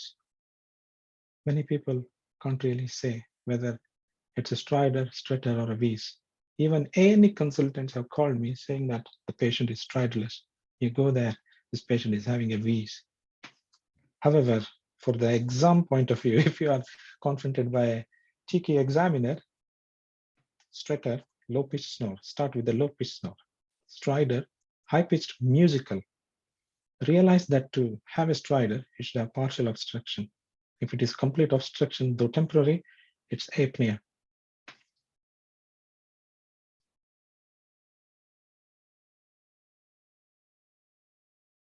Ask for always the pattern. crying, feeding, excitement? Is it worse on when the child is asleep? We all do this, the ABCD of resuscitation. One of my cases recently, just called by the cardiac ITU, Silas attended with respiratory distress. You just see the skin lesion there. We have been called with a suspicion that the child could be having a hemangioma. And true to my suspicion, we come across this. This is a teaching video. Can everybody hear the audio?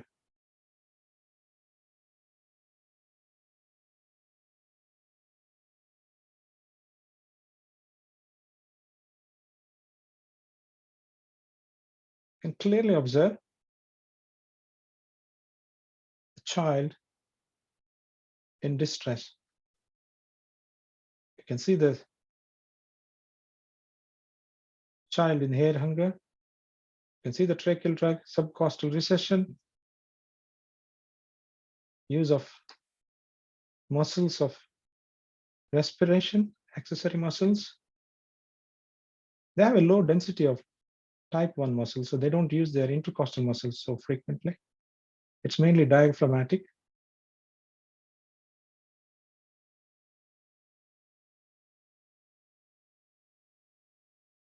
When it comes to symptom correlation, a lot of textbooks tell you different patterns. But don't forget the neurological status of the child. No matter however you correct the structural abnormality, if the child is syndromal, if it is hypertonic, you can't really assure complete recovery. This child will need further respiratory support. One of the roadmap is to look into the red book in this country about the weight gain. Children drain away a lot of calories working hard to breathe through an obstructed airway, and they will lag behind in the growth chart. On the background, keep in mind any cardiothoracic surgeries and the skin lesions which I showed you.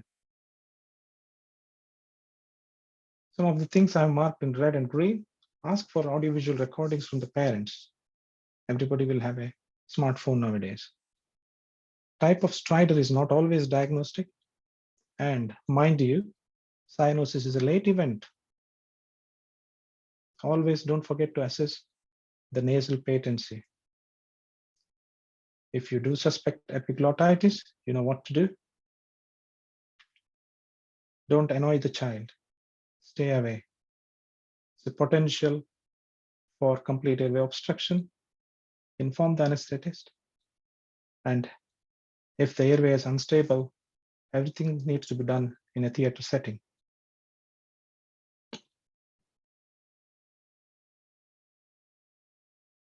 So just a chronology. Situational awareness is very important. It's an acute situation. Please realize that. It needs careful planning. Everything happens synchronously.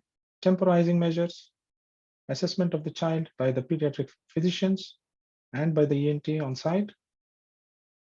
Always contact the theaters for an impeding airway obstruction. Remember, you have a functional airway, but it's a compromised airway.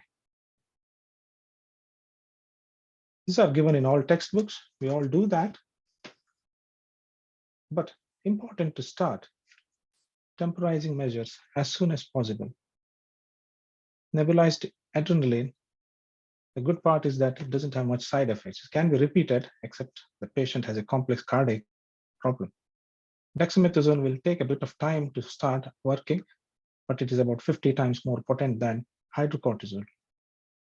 Even if you can't get a cannula, start oral dexamethasone. In some centers, we do give budesonide, but it's a bit expensive, so they don't encourage it. The next step would be for an airway assessment. Go ahead with flexible nasal laryngoscopy, provided it is safer to do so. In a child or an infant, it is easier said than done. And it's easier to do, but difficult to interpret. This has its own limitations, particularly if you're suspecting a supraglottitis. Don't try to do it in the A&E settings, do it in the theater. It's easier to do a nasal endoscopy in child with less than 18 months and above 4 years. In between, we will all kick off. Airway assessment begins from the nose, as I've said. From my personal experience, only recently, there was a child born in the women's hospital with neonatal distress. Nobody knew what's happening. They were able to pass a French size catheter 6 through the nose, but the child was desaturating. Very quickly, the neonatologist, pediatrics, joined together and intubated the child and sent the child to our PICU. You do attempt a nasal endoscopy, what do you see? You can clearly see that this child has piriform aperture stenosis. Normally, we do have a piriform aperture sized about 1.2 centimeters, 1.3 centimeters. This child has a piriform aperture of 0.47 centimeters. The child being an obligate nasal breather, completely desaturated, and ended up with endotracheal intubation. Also, you can see that as a part of the syndrome, this child has central mega incisor. We have ended up doing serial dilatation of the left nasal cavity, and I'm training the parents to help the child to grow up with a nasopharyngeal airway.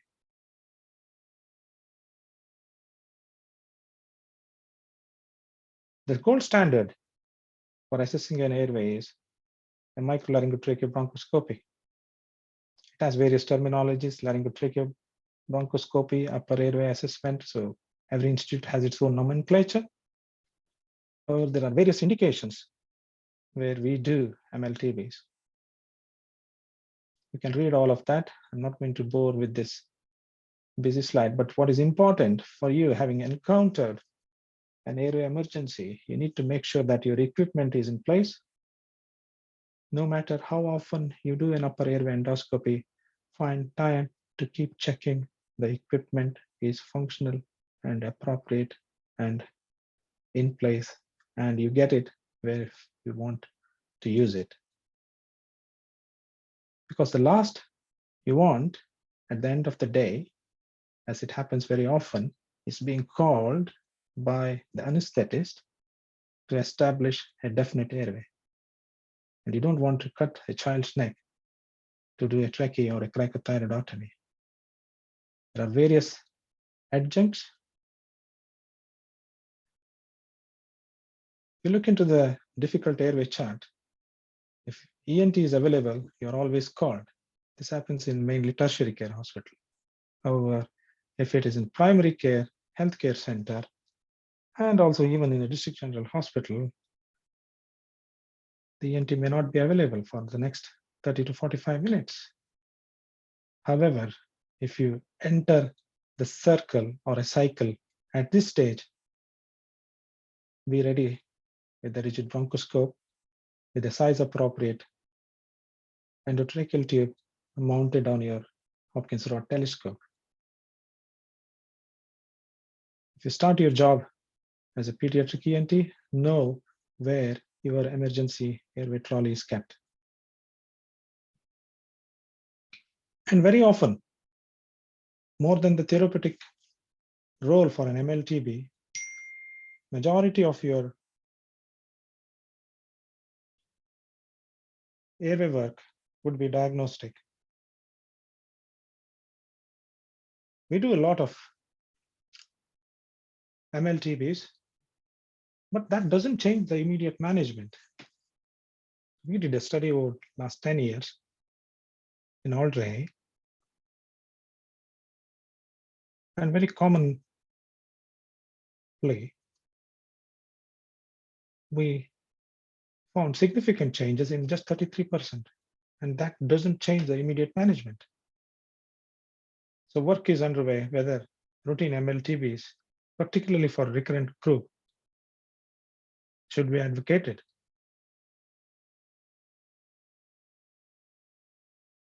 I would be keen to know the thoughts of people practicing pediatric ENT about their experiences with MLTB, particularly for patients referred with recurrent stridor. So it comes back in circles. Proper history. History is the key. Sometimes you may not be having the time. You'll have to establish the airway. Examination, nasoendoscopy, MLTB, and further investigations. Always, what is important, like any airway exercise, is situational awareness. I kept this slide empty because if you don't know what you're doing in an acute airway emergency, stop, take a deep breath, and think. Always have a plan A, plan B, and plan C, just like your thyroid airway surgeries. This is very interesting. You can see this. I have put this child with a purpose, with escalation thresholds. If you enter a Chakraviva, some of you who might have read Mahabharata, you get into Chakraviva, you need to know how to get out of it. You should have a plan. So that's the first part of my talk. I'll show you some illustrations and we'll be quick now. So I'm just swapping my slides.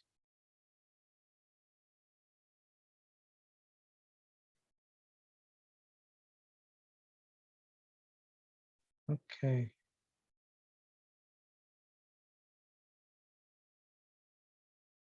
Venkatesh, are you there? Can you see the slides clearly? Venkatesh? Yeah, seen. Yeah. Seen very well. Yeah, so it's a very quick overview of what we can expect from a microlaryngal bronchoscopy. So the first on the left-hand side, you have a Lindon suspension microlaryngoscope. You visualize the upper airway. So far you can see it with the flexible nasolaryngoscope. What goes below needs to be ascertained. So the patient is on a spontaneous breathing circuit, intravenous anesthetic with inhalation. So you go through the trachea, a systematic approach, document everything. If you are doing an MLTB, nice and clear. You can see the tracheal rings very clearly. So just be observant of what's going on around you in the theater, not just the airway. Situational awareness is very important. What you can see here, something interesting. You see the carina, you can see the right and left main bronchus. You might be into surprises, though essentially this airway is normal. You can see a pig bronchus. This is very common in pigs. So the one of the main bronchus has come from straight from the trachea. Going to the next, a commonest reason for a congenital pediatric stridor. This child has severe laryngomalacia, a floppy larynx being sucked in. You can see the edematous arytenoids, a lot of soft tissue collapse. And what do you do next?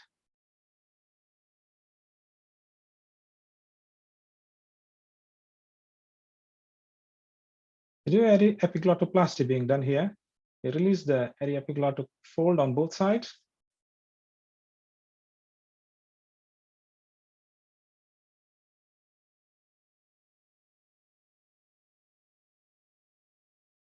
A very simple procedure can make a massive difference, though not always. I put this laryngomalacia specifically because 75% of the cases of stridor in children, in infants and children, are due to laryngomalacia. Normally, if you look into the aryepiglottic fold and glottic ratio, it should be 0.54. However, if it is less than 0.34, in theory, that can cause significant symptoms. Nobody knows why it happens, whether it is gastroesophageal reflux, which could be cause or an effect, or a neurological immaturity. There is some theory regarding overgrowth of third arch cartilage, which is the epiglottis itself, or poor calcium deposition. There's not much evidence for it. Mind you, this is a dynamic obstruction.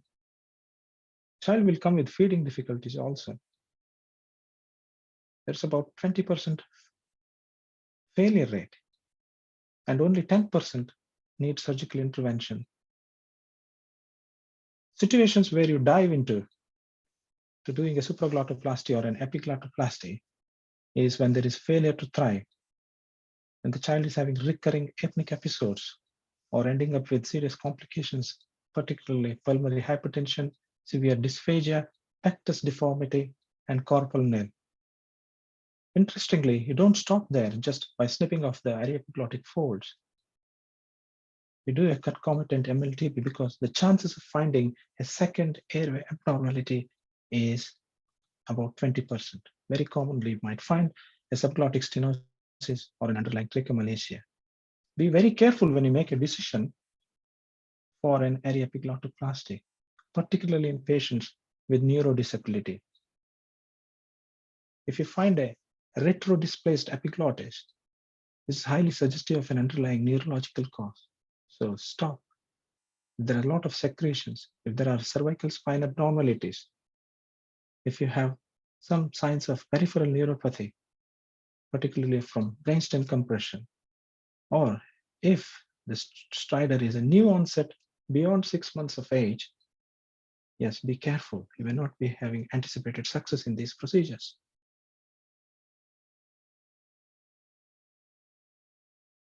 Have a look of it, one of my patients, an infantile epiglottis, very clearly seen, and you're snipping it off.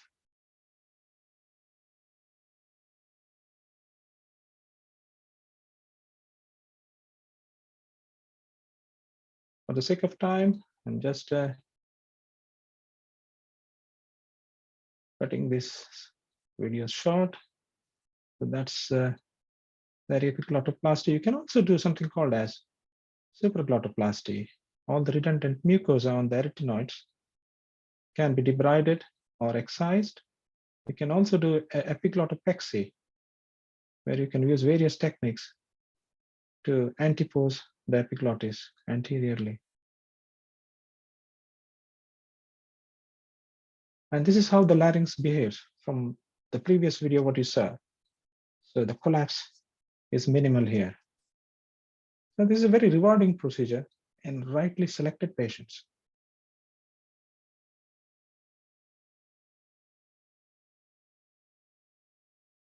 Some of the interesting findings from my personal experiences.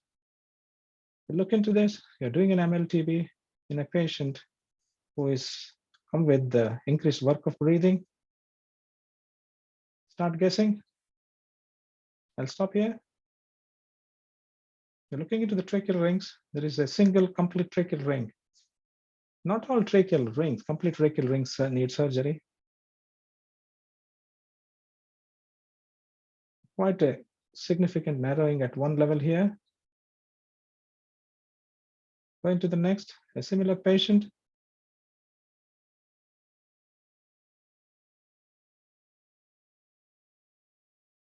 Sorry, I'm trying to fast forward, but I don't have this option. There are multiple tracheal rings and narrowing out there.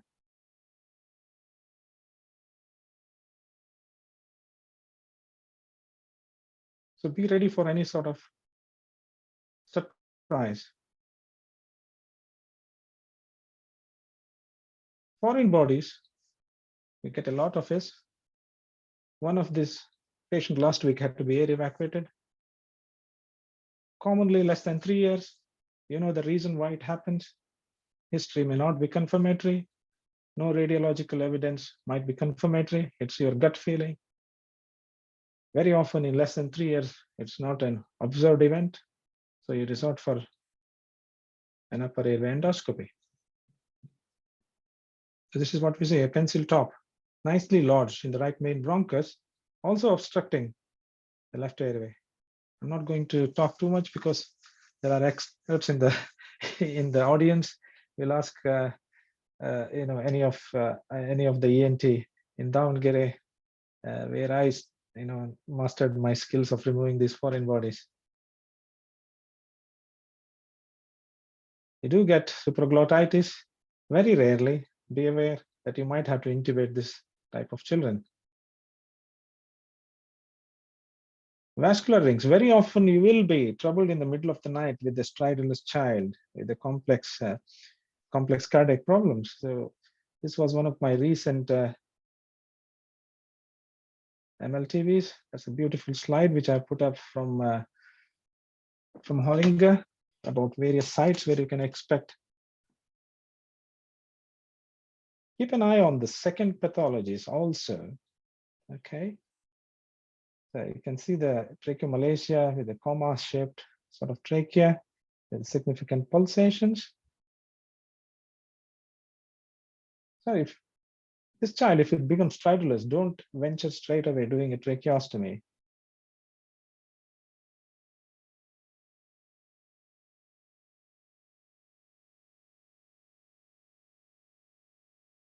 So when you start with the scope, you can see that there is some cobblestoning posteriorly. And also, if you have noticed, there was a small laryngeal cleft also. So be very mindful. You can see the laryngeal cleft there, grade 1. That's the area. Okay, and then there was cobblestoning.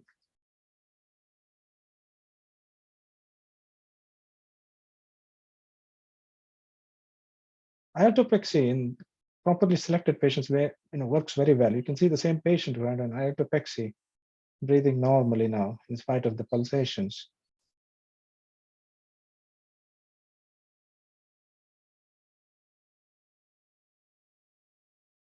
Papillomas, very common. Our policy is to debride them. Of course, more than 4 debridements need cidofovir. We need special approval for monoclonal antibody treatment.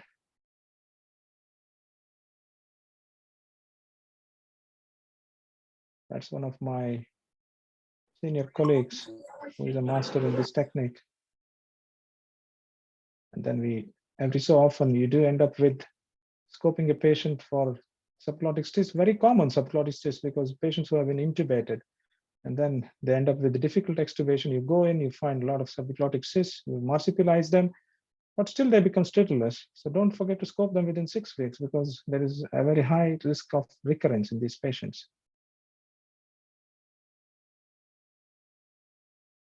This is one of the acute airway emergencies. Papillomas are really common in this country.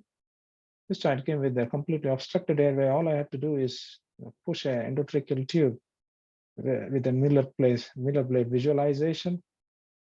This child's mom says that 18-month-old child says that she never heard a proper cry or a proper word from the child since birth, and finally came with acute airway obstruction. So still you can find papillomas in this country, and that's when we evacuated. And then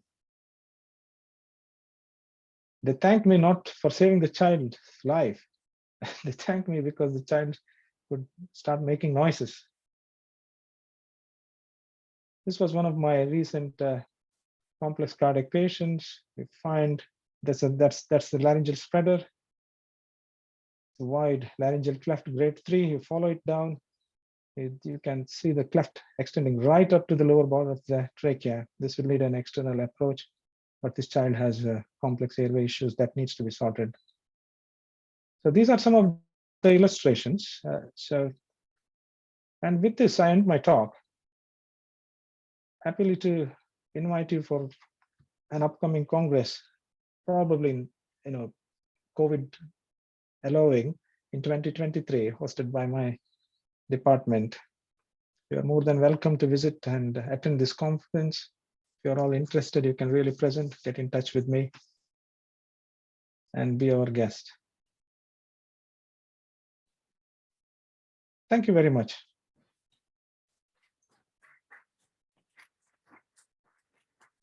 Thank you, Dr. You're very welcome. Thank you, Dr. Dhilan Shetty. It was a wonderful talk on management of pediatric airway. And any questions from the audience? No questions. Thank you so much. Thank You're very you, welcome. Dr. Dylan. Thank you very much. It was a pleasure listening to you. A lot of take-home messages. Thank you so much. Thank you. Thank you, sir. We would like to call upon Dr. Yogesh sir and Dr. Venkatesh sir to present the mementos to the moderators. Sirs, please.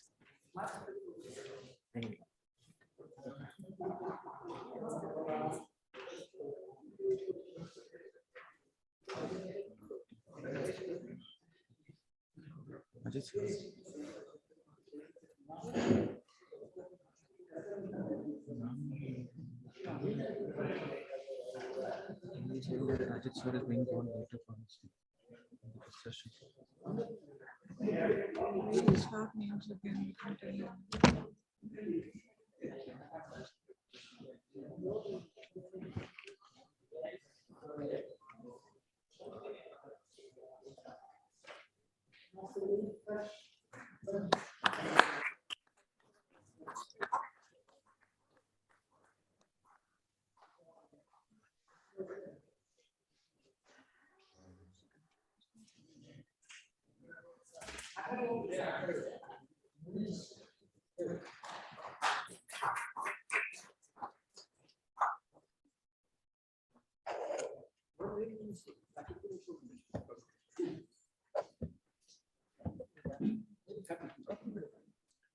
Tea has been made available for anyone who wants to see. Snacks are also available. We'll be continuing with our next session. Our third session for the day will be Dr. Suryanarayana Rao oration on the topic game-changing role of MRI in management of mucormycosis. We would like to invite Dr. Virendra Gausis sir, who will be joining us online. He is part of the Gausis ENT hospital in Pune. He did his PG from JNMC Belgaum and is a renowned rhinoplasty surgeon. We'd also like to call Dr. Kailash Pujari sir, professor and head of Department of Otolaryngology, Kasturba Medical College, Mahe, Manipal. Kindly chair this section for us, sir, and introduce us to the speaker of this session. No. Previous.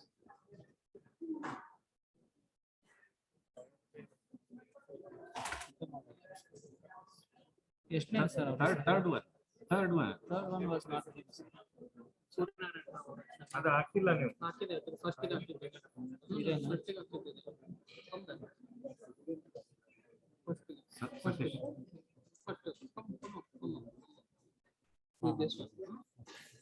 Share ಮಾಡಲ್ಲ sir ಇದಕ್ಕೆ Suryanarayana. This one.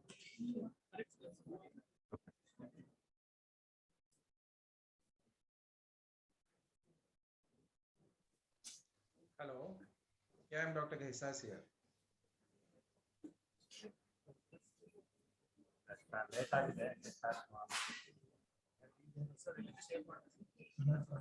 Share ಮಾಡ್ತೀರಾ share ಅಂತ click ಮಾಡಿ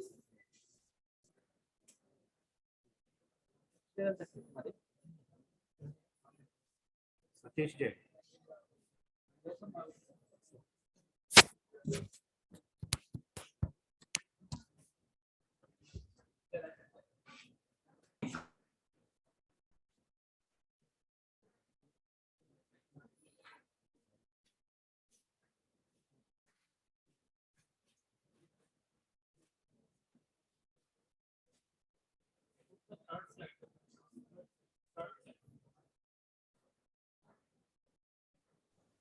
Hello.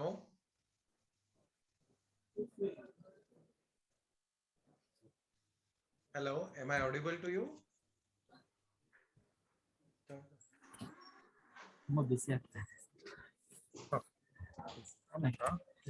Hello, I'm Dr. Virendra Gaisas. Am I audible to you?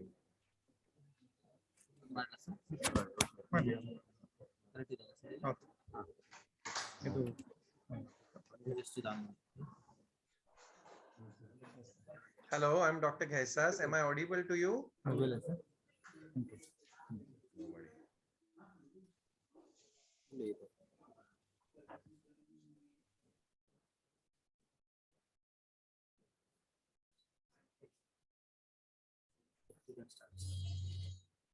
Good morning. We'll be starting the next oration, which is the Dr. H.V. Suryanarayan Rao oration. Dr. H.V. Suryanarayan Rao was born in 1912. He's a ENT surgeon who's known to most of the surgeons in ENT surgeons in Karnataka. After qualifying as a ENT surgeon from England, he chose to settle at Mysore and to become one of the most illustrious surgeons of that era. He was the founder member of the AOI Karnataka chapter. He was the head of the Department of ENT at Mysore Medical College in Mysore. He also headed the Department of Dental Surgery, where he carried out different types of dental extractions and also dental surgeries as and when required. He later on progressed to become the Vice Dean of MMMC, and even after retirement, he was actively associated with Holdsworth Memorial Hospital. This is about the illustrious surgeon, ENT surgeon, Dr. H.V. Soren Rao. I request Dr. Gisais to introduce the speaker, Dr. Satish Jain. Yeah. Hello, am I audible to you? Voice is not there. Hello, am I audible to you? Hello? Hello, am I audible to you?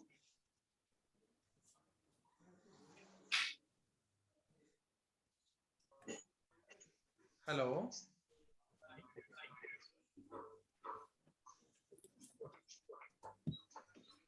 Hello? Hello, am I audible to you?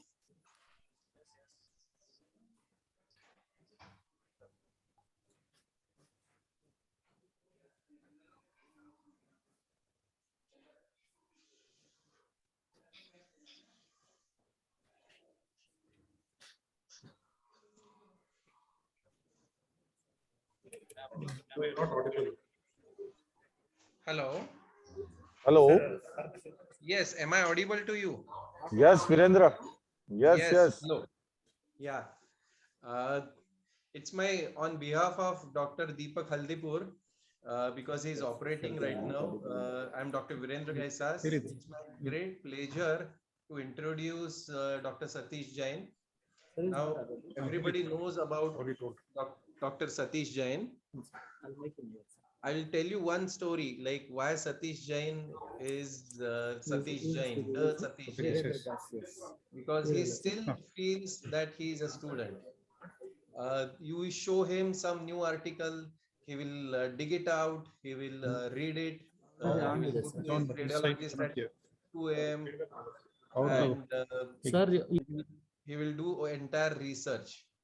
Now, the biggest introduction to Satish is he's a voracious reader. He's a great surgeon and with a great surgical skill that everybody knows. Sir, your mic is mute, sir. Can you unmute and try once? Dr. Gisais, we've unmuted from this side. From this side, okay. Is it audible now? Is it audible now? Hello?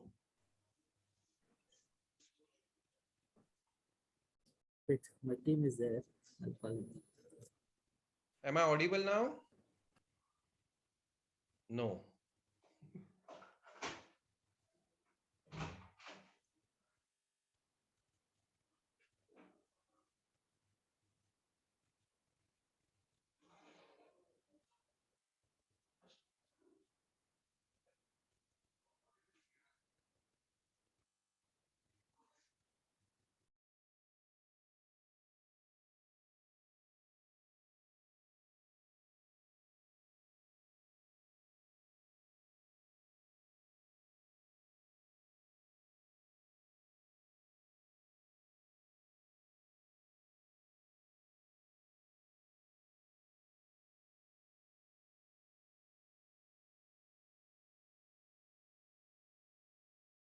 Hello.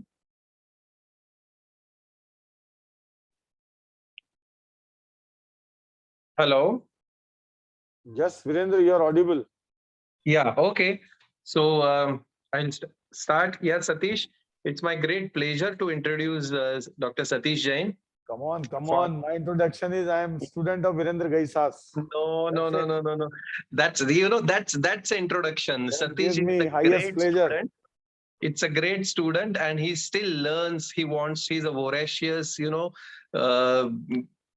I will say eater of that knowledge, and he will still you show him something new, and then he will still like to read the new topic, and he will read all the subject, the new technique. That's the best introduction of Satish Jain. Apart from his massive surgeries, more than 7,000, and what not, maybe 70,000. The main introduction of Satish is he's a great student still, and he still goes to the radiologist. I have personally seen going him at 2 a.m. in the morning sitting with the radiologist and discussing on the films. I think that's his best introduction. And apart from that, he's a great human being, because only a good doctor does not matter. A good human being along with that is what matters for a patient's care. So, and he's my dear friend, and I won't come in between you and Satish. Satish, we are eager to watch your oration, to hear about you, your pearls of wisdom. Please carry on, Satish. Thank you. Thank you, Virendra. Thank you Thank for the nice words. And it's always a pleasure being with you to learn from you, and will not leave you so early. We have to learn more and more from you every time we get opportunity. Thank you once again. Thanks, And, Satish. and Please carry on. it's really a privilege and honor for me to deliver this prestigious oration. And I'm indebted to the organizing team, especially Dr. Gangadhar, who is the president for the AOI Karnataka and AOI Davangere team as well. I am indebted to Dr. Sridhara, who is secretary, Dr. Basivraj, and Dr. M. Srinivasan, Shiv Kumar. I am really grateful to everybody for giving me this opportunity to share my small experience with you all there. Thank you once again.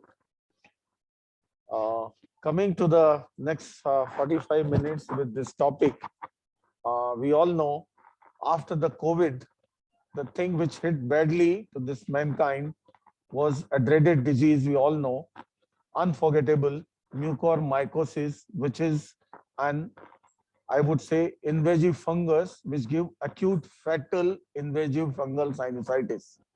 And this came all of a sudden in big numbers, and took a big toll. A lot of people died because of this disease. There were a lot of challenges during this course of mucormycosis pandemic, and the biggest was the early diagnosis. We all know, for like any disease, the earlier you diagnose at the early phase, better is the chance of the treatment. And the challenge was in the mucormycosis was the presentation, which was the symptomatology, which was not very specific, but was related to, not related to the paranasal sinuses or everything. Every time it was vague, and the diagnosis was mainly based on the radiology to pick up early this lesion. And there comes the role of MRI, which I'm going to talk for a couple of minutes, that how it could change the game to pick up the early and cure those patients maximum. Then the other challenges in the mucormycosis management, we all know there are more than 23 species of mucor which can infect the human being or infect the human being. And the biggest tragedy was there was lack of any species identification. Every species has a different course of disease, different spread, different virulence, different prognosis, different treatment, different sensitivity to the antifungal drug. And all surgeons, treating physicians were absolutely blinded to this fact. Then there was no culture sensitivity of the drugs to treat this fungal infection as compared to treating the other infection like any other bacterial or fungal infection. And again, we never know what drugs is working to what level, what are MIC values, and everything was again blinded. Then it came out all of a sudden in large numbers. There were no uniform treatment guidelines. Earlier we did see mucor sporadically once in a while, but not in such a way. And this mucor was typically affecting an immunocompromised people, and this COVID itself made the people immunocompromised, and this mucor was very, very virulent at times. So all the challenges, particularly in patients who itself were challenging, majority of the patients were diabetic, multi-system disease, were totally medically challenging patients. So overall, the scenario was very, very, I would say, depressing in treatment of the mucormycosis. And this was a list of, various species which can infect the human beings, and we were totally blinded out of it. The drugs, as far as the drugs were concerned, again, the scenario was depressing. And the drugs, the main drug, which is considered to be the most potent one, liposomal amphotericin, was out of the market. The scarcity took a lot of lives that time. The other drugs which were considered to be effective, isobuconazole and posaconazole, there were no fourth drug, you can say, which can be considered effective for mucormycosis. And again, as I said, we were totally blinded which one is effective on which particular patient. And we had a couple of patients wherein even the amphotericin was resistant. Though there was no culture studies done on all patients, but we could see, in spite of amphotericin administration, in spite of best surgery, and the disease was progressing, and ultimately switched over to the other drugs, and then it came under control. So these were the biggest challenges. MRI, why I opted this topic, the MRI emerged as a life-changing, game-changing tool to deal with this situation in terms of establishing diagnosis. Not only early diagnosis, establishing diagnosis, because involvement of the paranasal sinuses was the earliest, and it was so difficult to differentiate from the regular normal sinusitis to mucormycosis sinusitis. And there was certain MRI changes based on various, sequences of the MRI. One can easily pick up whether it is mucor or not, which is not possible otherwise with any other radiological investigation. CT scan, what to talk of, it can't give even 1% of the information what MRI can gives us. Then the most important role of the MRI was in surgical planning.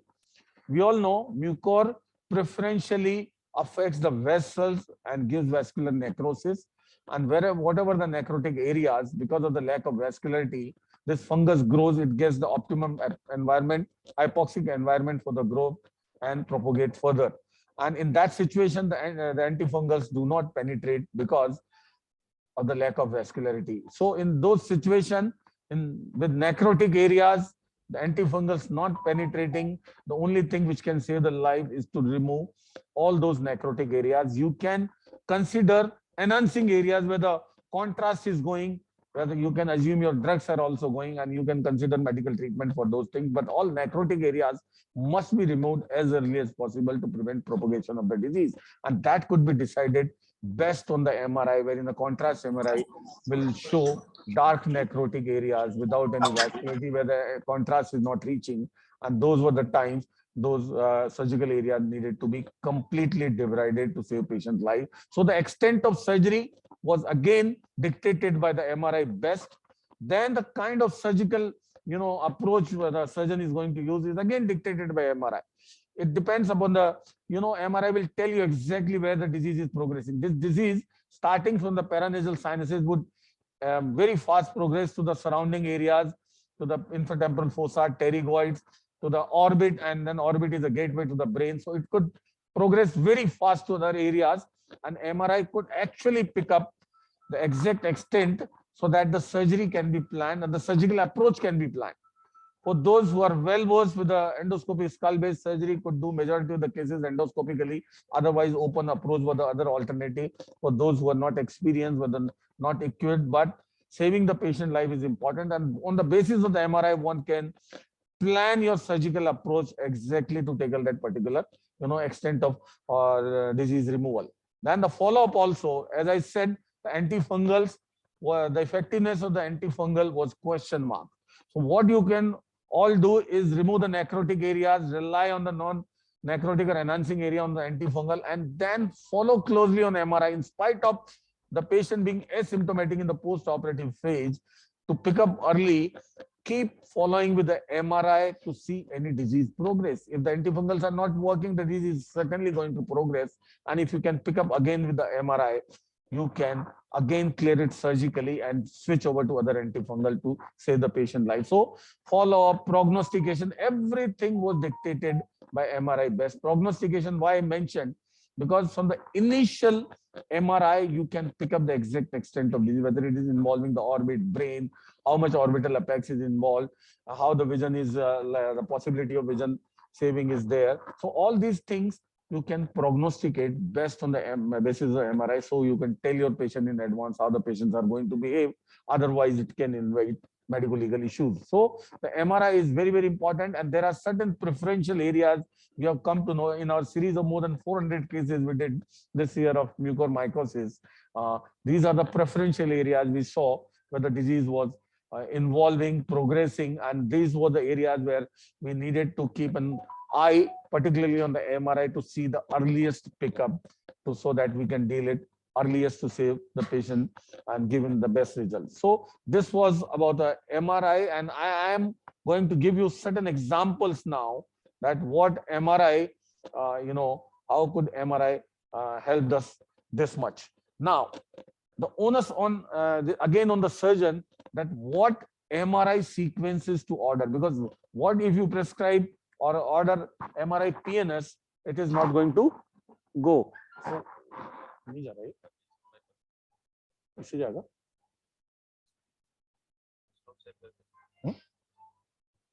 now,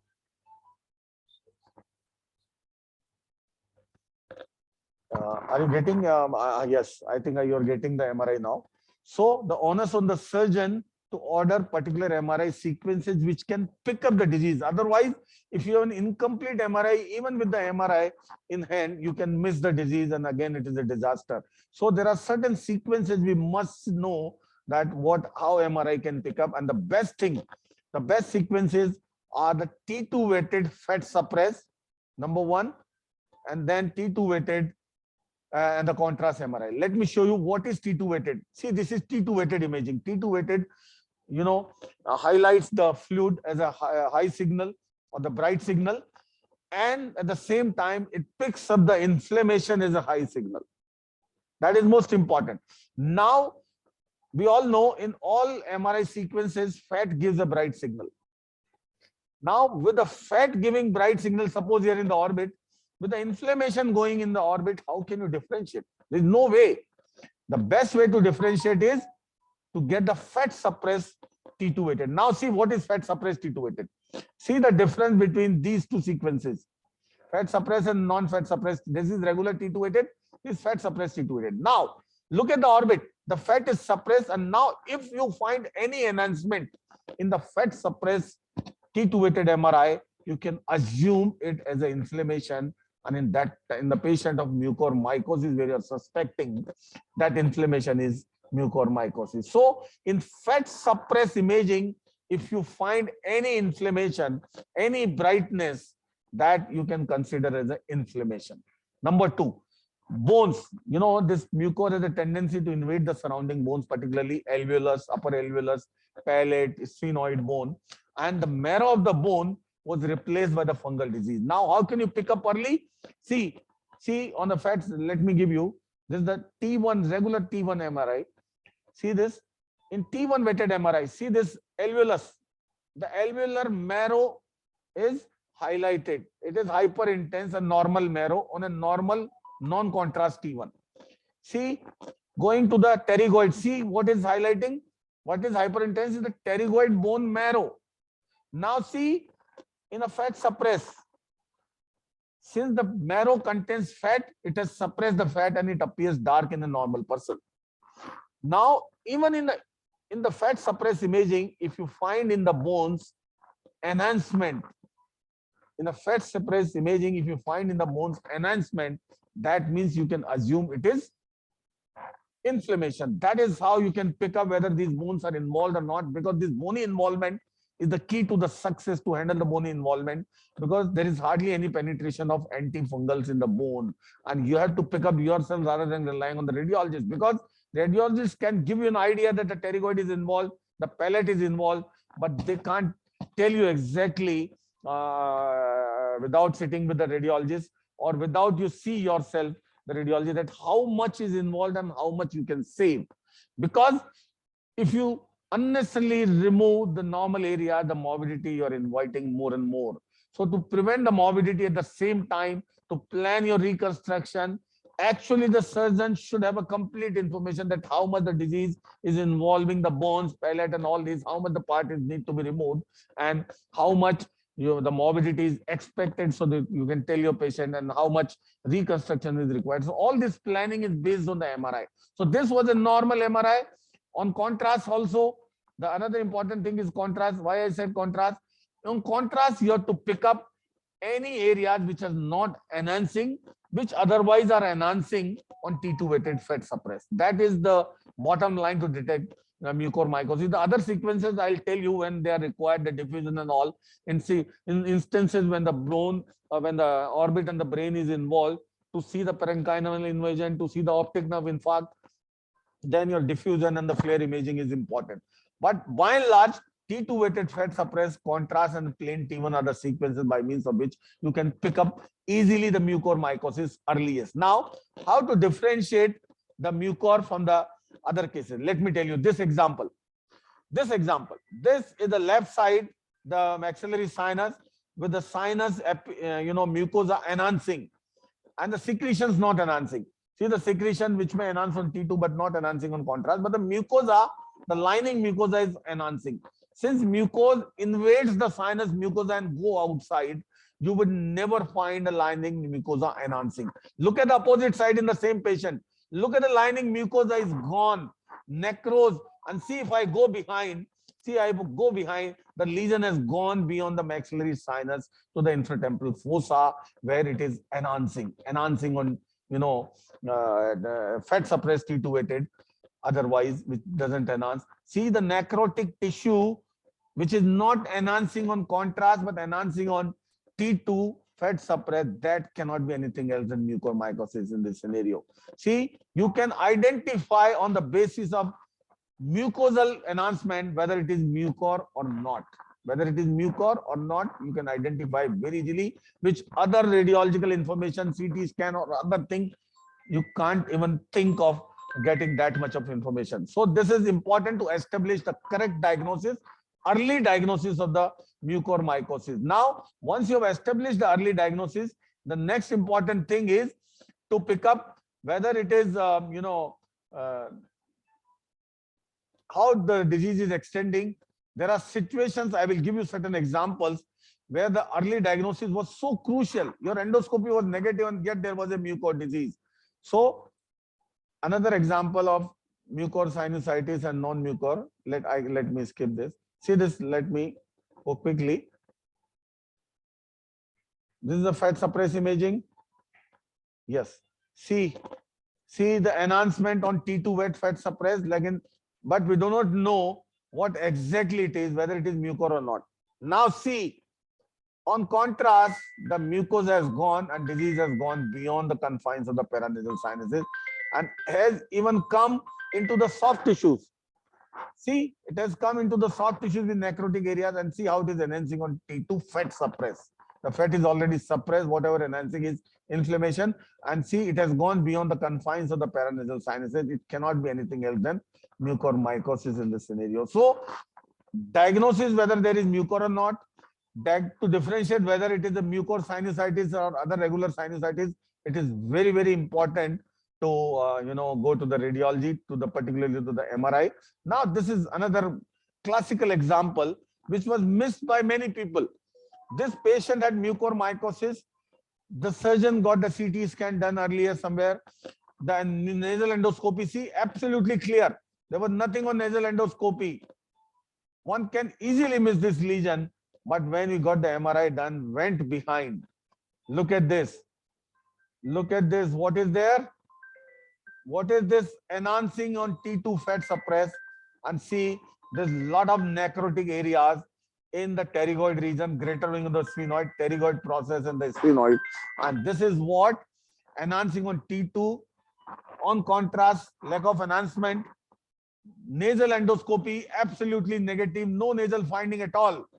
And yet the patient was having mucor in the depth. So there are, see, classical examples how the MRI can pick up all these lesions. Another example, because these patients, if not picked up in time, this disease is fulminant, it spreads very fast, and it is difficult to save the lives of these patients.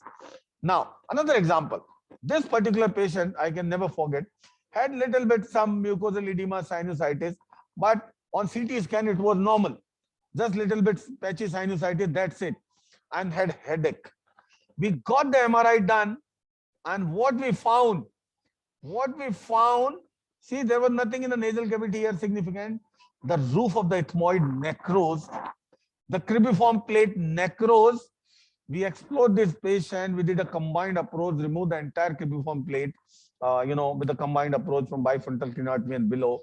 And it turned out to be mucor. And after the antifungal, we could save this patient.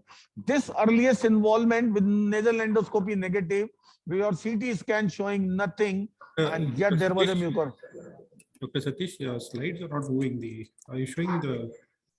This is showing the MRI of Devi. 66. Is it the same MRI? The scans are not moving. Are you showing the scan of Devi, 66-year-old female? It's not moving. Some of the things which you're saying doesn't correspond with the MRI images. Okay, when I speak, the same thing doesn't correspond in the scans.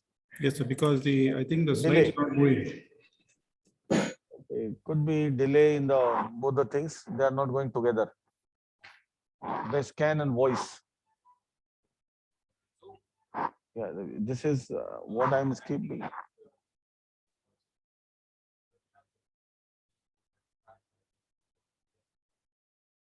And the voice is going early. Let's see. So we are trying. Let's see.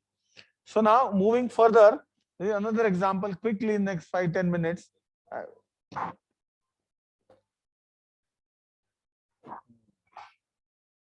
Why it is not going?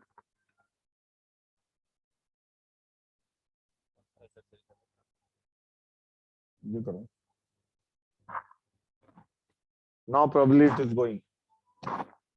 Yes, sir, it's sorted out. So now this is another example. We saw palatal involvement was very common in mucormycosis, and one could easily miss the early palatal involvement. The fact is, once the palate is involved, when the bony palate is involved, or the fungus is invaded the bone, you can't expect the antifungals to work effectively. And for those, the only answer is to remove that necrotic bony area at the earliest. The question is how to pick up that earliest lesion. In CT can differentiate how you can pick up. That's the only thing. Otherwise, what happened? We have seen many of the patients came to us later on for the palate removal after the previous surgery done. When the palate disease manifested, they came later on, and then the second surgery for the palate removal was done. See this classical example, we can't forget in life. This patient, see T2 weighted fat suppressed. See the alveolus, upper alveolus on the left side on fat suppressed, it should be dark, and the bone marrow is suppressed. See on the right side what is there. See on the right side, the alveolus is enhancing, and this was removed and turned out to be mucor. On surface, it was absolutely normal with no disease looking like, and had we not removed this palate that time, it would come later on for the second surgery, and that would give opportunity for the fungus to grow further areas also. So this is how the early diagnosis of the palatal lesion is very, very important for the better results. What happened? Yes, it will go now quickly. Now this patient again is a very, very important patient who presented with bilateral palatal involvement.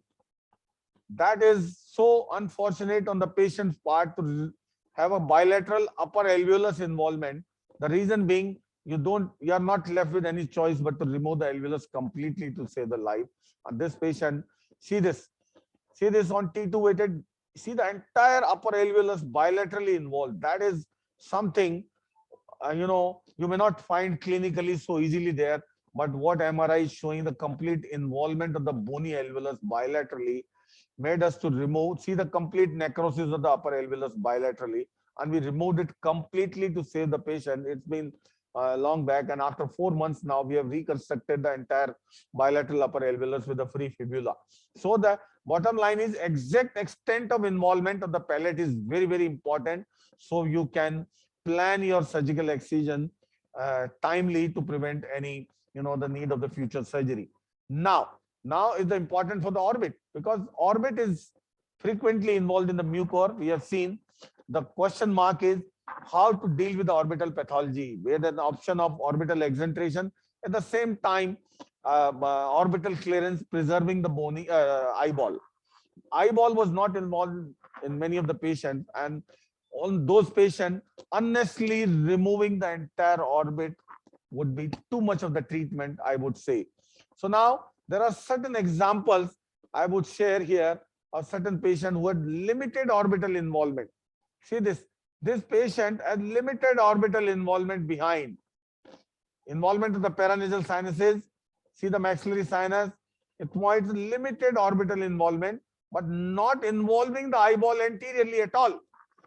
It would be, I would say, not justified if you unnecessarily remove the entire orbit and do an exentration for this pathologies, which can be cleared preserving the orbit. The vision is a different thing, but preservation of the orbital structures, the eyeball for cosmesis is equally important. And this is how this decision can be taken easily on the base of the radiology. Now I tell you, when the orbital exentration is, there is no other option than orbital exentration. See this patient. See the normal eye on the opposite side and see the situation of the eye on the opposite side with gross involvement of the entire orbit, right from anterior to posterior, including the eyeball, sclera, eyelid, everything were involved. And that is the classical example of a patient wherein the orbital exentration is the only answer rather than thinking of anything else into the orbit. Now, there are situations where the patient presented with partial vision loss or incomplete vision loss or sometimes sudden vision loss, and it was unexplainable on the basis of the disease. How could the vision loss happen? And we did in certain patients this MR angiogram, and we could find some interesting findings. See, this angiogram can show you the ophthalmic artery going to this side, but here the ophthalmic artery got thrombosed with no sinusitis in the paranasal sinuses. And see this ophthalmic artery completely thrombosed. This is one of the manifestations as the mucor gives thromboembolism, and this could be picked up early in the course. And this was most of the difficult cases to manage, whether what to do with the orbit in those situations when the ophthalmic artery is thrombosed. We can pick up such patients early also on the basis of the diffusion also. See, when the ophthalmic artery thrombosed, let me show you what happens. You can pick up on diffusion. See, this is the infarction of the optic nerve. One can see the infarction of the optic nerve early, even before the clinical blindness completely settles in, and that's how it saves you from the medical legal issues. The patient who is going to lose his eyes very soon, almost losing, presented you before you started operating, and then post-operative phase you find the orbit, the patient lost the vision, and the patient may fall upon you. So all these things are important to know in the radiology, that which sequences are important and which are to be seen in that particular patient. Now see, this particular patient, see, every patient has a different extension, I told you, and we had a lot of surprises in many of the patients. I show you. Okay. Let me open. I am open many windows. Okay.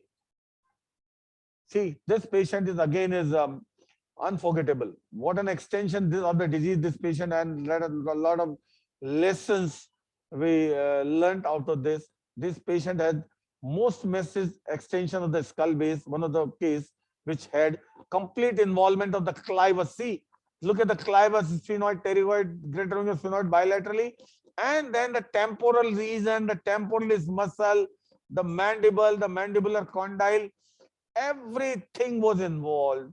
There's a young chap, 36-year-old Ashish, we can't forget. See the occipital condyles even, and we had to undertake a long surgery, removed everything, part of the condyle, part of the almost entire clivus, the mandible, the part of the mandible, temporomandibular joint, part of the temporally, bilateral carotid wing of the sphenoid, even the carotid went, see this side carotid, the opposite carotid had gone in spasm, and by all means, we never predicted how it is going to be. And with the amphotericin and then posaconazole, this patient is now, we can claim it as a cure to this patient after 6 months. And this was the extension, and MRI could help us where exactly, see how the temporal region was involved, and the entire temporal region, we had to remove completely and reconstructed with the free flap for the entire depression in that region. So the issue is the involvement you need to assess thoroughly by means of MRI so that you can identify everything. This patient, look at the infratemporal fossa involvement, massive infratemporal fossa necrosis. You can see bilateral complete palatal involvement, bilateral greater wing of the sphenoid involvement. See what knot is there. See the complete infratemporal fossa, entire infratemporal fossa muscles were involved and were necrosed and removed like anything. Complete palate bilaterally, you can see it was gone. See the situation of the alveolus and the palate, and the greater wing of the sphenoid sinus, and such examples are those where the MRI could help us dictating that what is the extent of surgery, so we could save these patients. And lastly, about the intracranial part, some of the classical examples I would enumerate here quickly. This patient again is something to mention, because this patient, let me put the contrast. Yes, this patient had, after the had undergone surgery somewhere twice, and then came to us with a brain abscess sitting in the roof of the ethmoids and the sphenoid. This is frontal base brain abscess. Had multiple abscesses, I remember. And these brain abscesses are the classical examples where you can think the antifungals are not going to work. Thick-walled brain abscesses, another abscess in the region of the tentorium there in the occipital lobe, multiple brain abscesses, and there is no other answer but to remove these abscesses, thick-walled abscesses where the antifungals are never going to penetrate with the necro material inside. And the only answer to save this patient is a surgery, and they required open surgery. We had more than 80 patients we operated with intracranial involvement with different funny extensions, different surprising extensions, I would say. This patient again is an example, and we had seen this kind of extension in many of the patients where the frontal bone was involved. This is something preferentially involved in many of the patients. See the entire frontal scalp and the frontal bone. The bone is classically dark on MRI, and see this bone enhancing with a lot of lesions, fungal lesions inside with a dural involvement. And this, everything was removed and logged with reconstruction with a artificial bone. And this we had to do in almost 30 patients, and where the bone involvement was there, and we had to remove the entire intracranial fossa, frontal bone, and many of the things. And this is important, otherwise this is bottom line. Whenever there is a bone involvement, your antifungals are never going to work. This is bottom line. So whenever there is bone involvement, we must think of radical removal, otherwise nothing is going to work. Because of the close proximity of the lesion in the orbital apex, we had seen many of the patients with carotid thrombosis. Look at the thrombosis in the carotid artery. This is the normal carotid artery and the thrombosed carotid artery. And many of such patients presented to us with the hemiplegia also, with the carotid thrombose. And these were the poor patients. We couldn't do much to them when there is disseminated involvement of the the intracranial structures. And this is one of the examples I'll give you. See this patient, the carotid was thrombosed on this side, had multiple infarctions in the brain. We couldn't differentiate whether it is a mucor or the regular infarction, and ultimately patient could do well very soon left.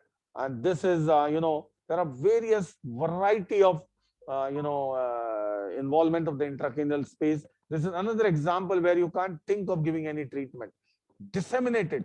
There cannot be a better example than this for labeling a disseminated disease, when the disease was going everywhere in the part of the brain.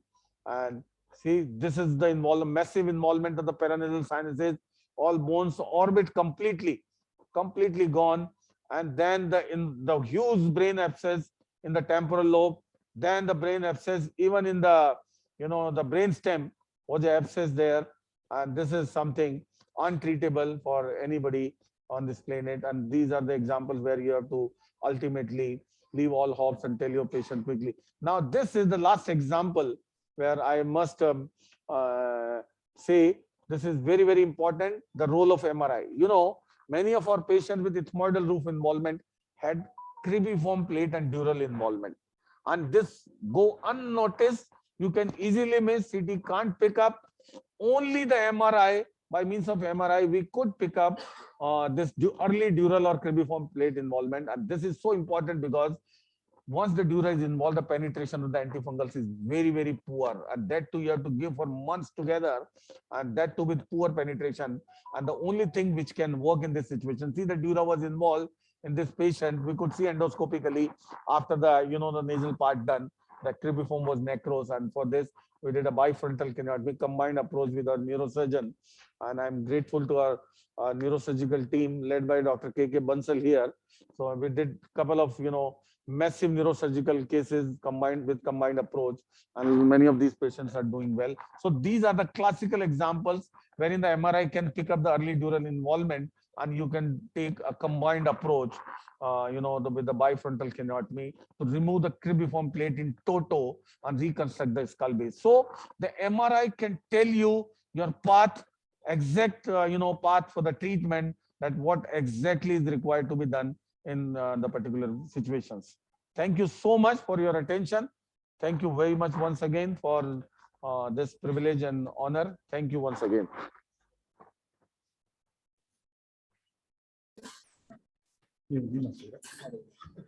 Yeah. Thank you, Dr. Satish Jain, for giving the prestigious Dr. H.V. Suryanarayan Rao oration. During the COVID has taught us many things. As ENT surgeons, one of them is the management of mucormycosis. And we are grateful to you for your surgical workshops and the videos which you put up, which has helped quite a few of us in the surgical management of mucormycosis. Today, you gave a very lucid and very interesting part of mucormycosis, that is reading of CT scans and the MRI, especially for mucormycosis, the importance of the MRI, both the pre-management and the prognostication of it. We thank you for that. Thank you. Thank you, sir. Thank you so much.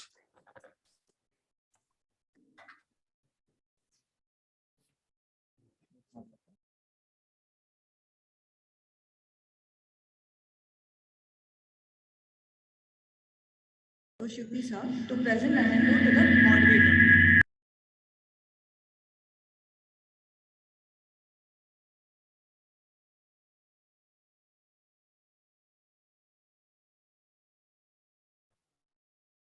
Hello.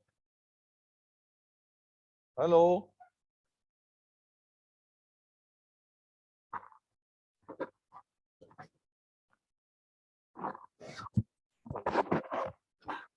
Demonstration of same stage subtotal petrosectomy with cochlear implantation in 1-year-old child.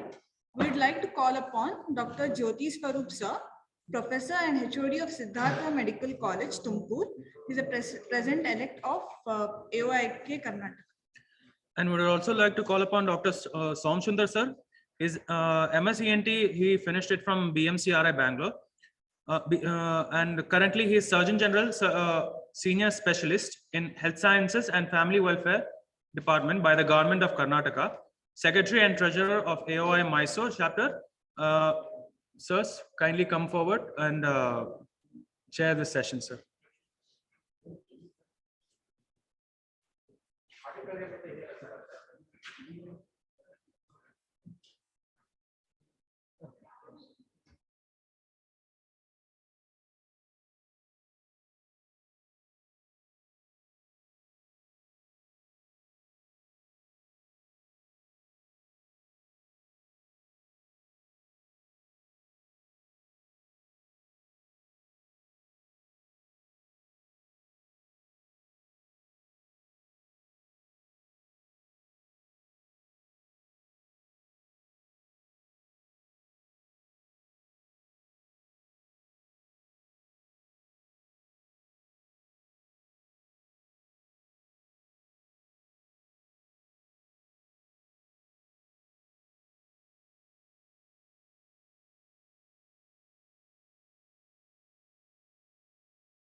What happened, sir? Unmute yourself.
Unmute yourself.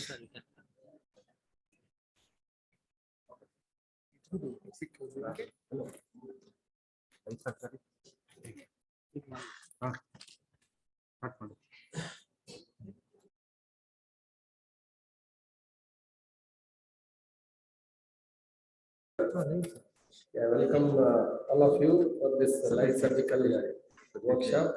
So we are getting picture in picture from the OT. Sir, 1 second, sir.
Good afternoon, sir.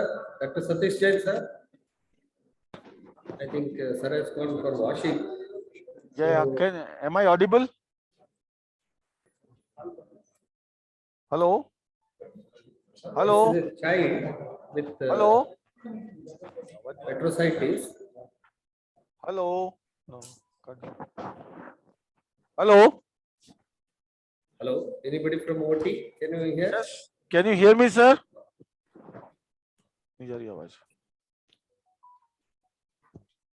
नहीं जा रही आवाज पूरा आवाज नहीं जा रही है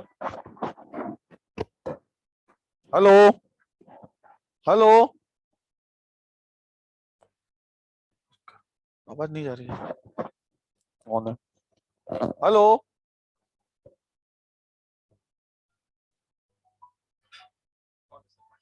हेलो नहीं जा रही ना नहीं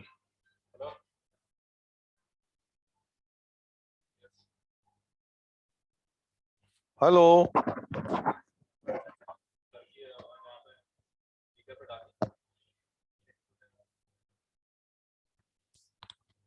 hello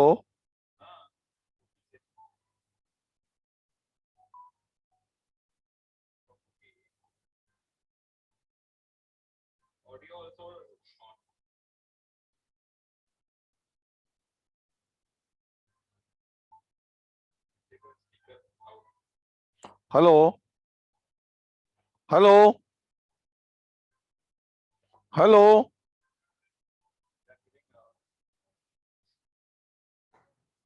hello hello sir.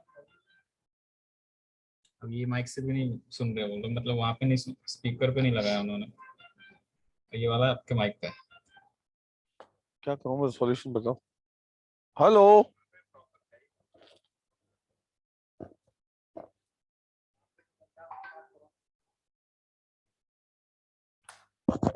Hello,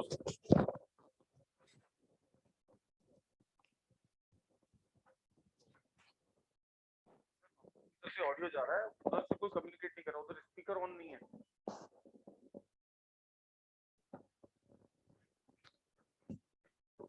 Going from here.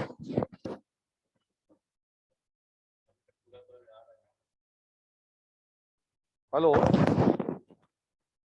Hello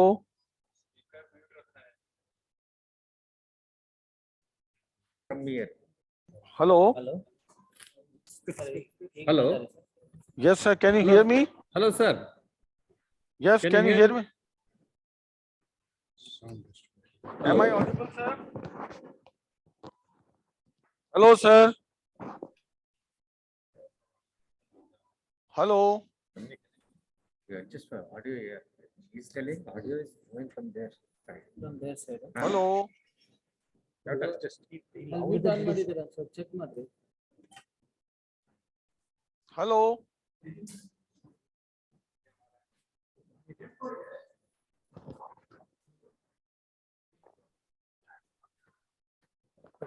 Hello. Hello. Hello. Yes. Yes, sir. Can you hear me now? Yeah, yes, sir. We can hear you. We can hear you. Okay. So we are all set with the live surgery case here. Fine. And as I mentioned, this case is going to be a 1-year-old child for cochlear implantation with simultaneous subtotal petrosectomy approach. We'll discuss here why subtotal petrosectomy for such a small child and the reasons and indication for that. Can you hear me now? Yes, sir. Yes. So for this case, we are here at the state-of-the-art Narayana Multi-Speciality Hospital in Jaipur, where I operate on a regular basis all complex cases. And this is state-of-the-art center. You know Narayana well in Karnataka, in Bangalore, the same in Jaipur. And with us here, our clinical director, Dr. Pradeep Goyal with us, who is the head of anesthesia department here.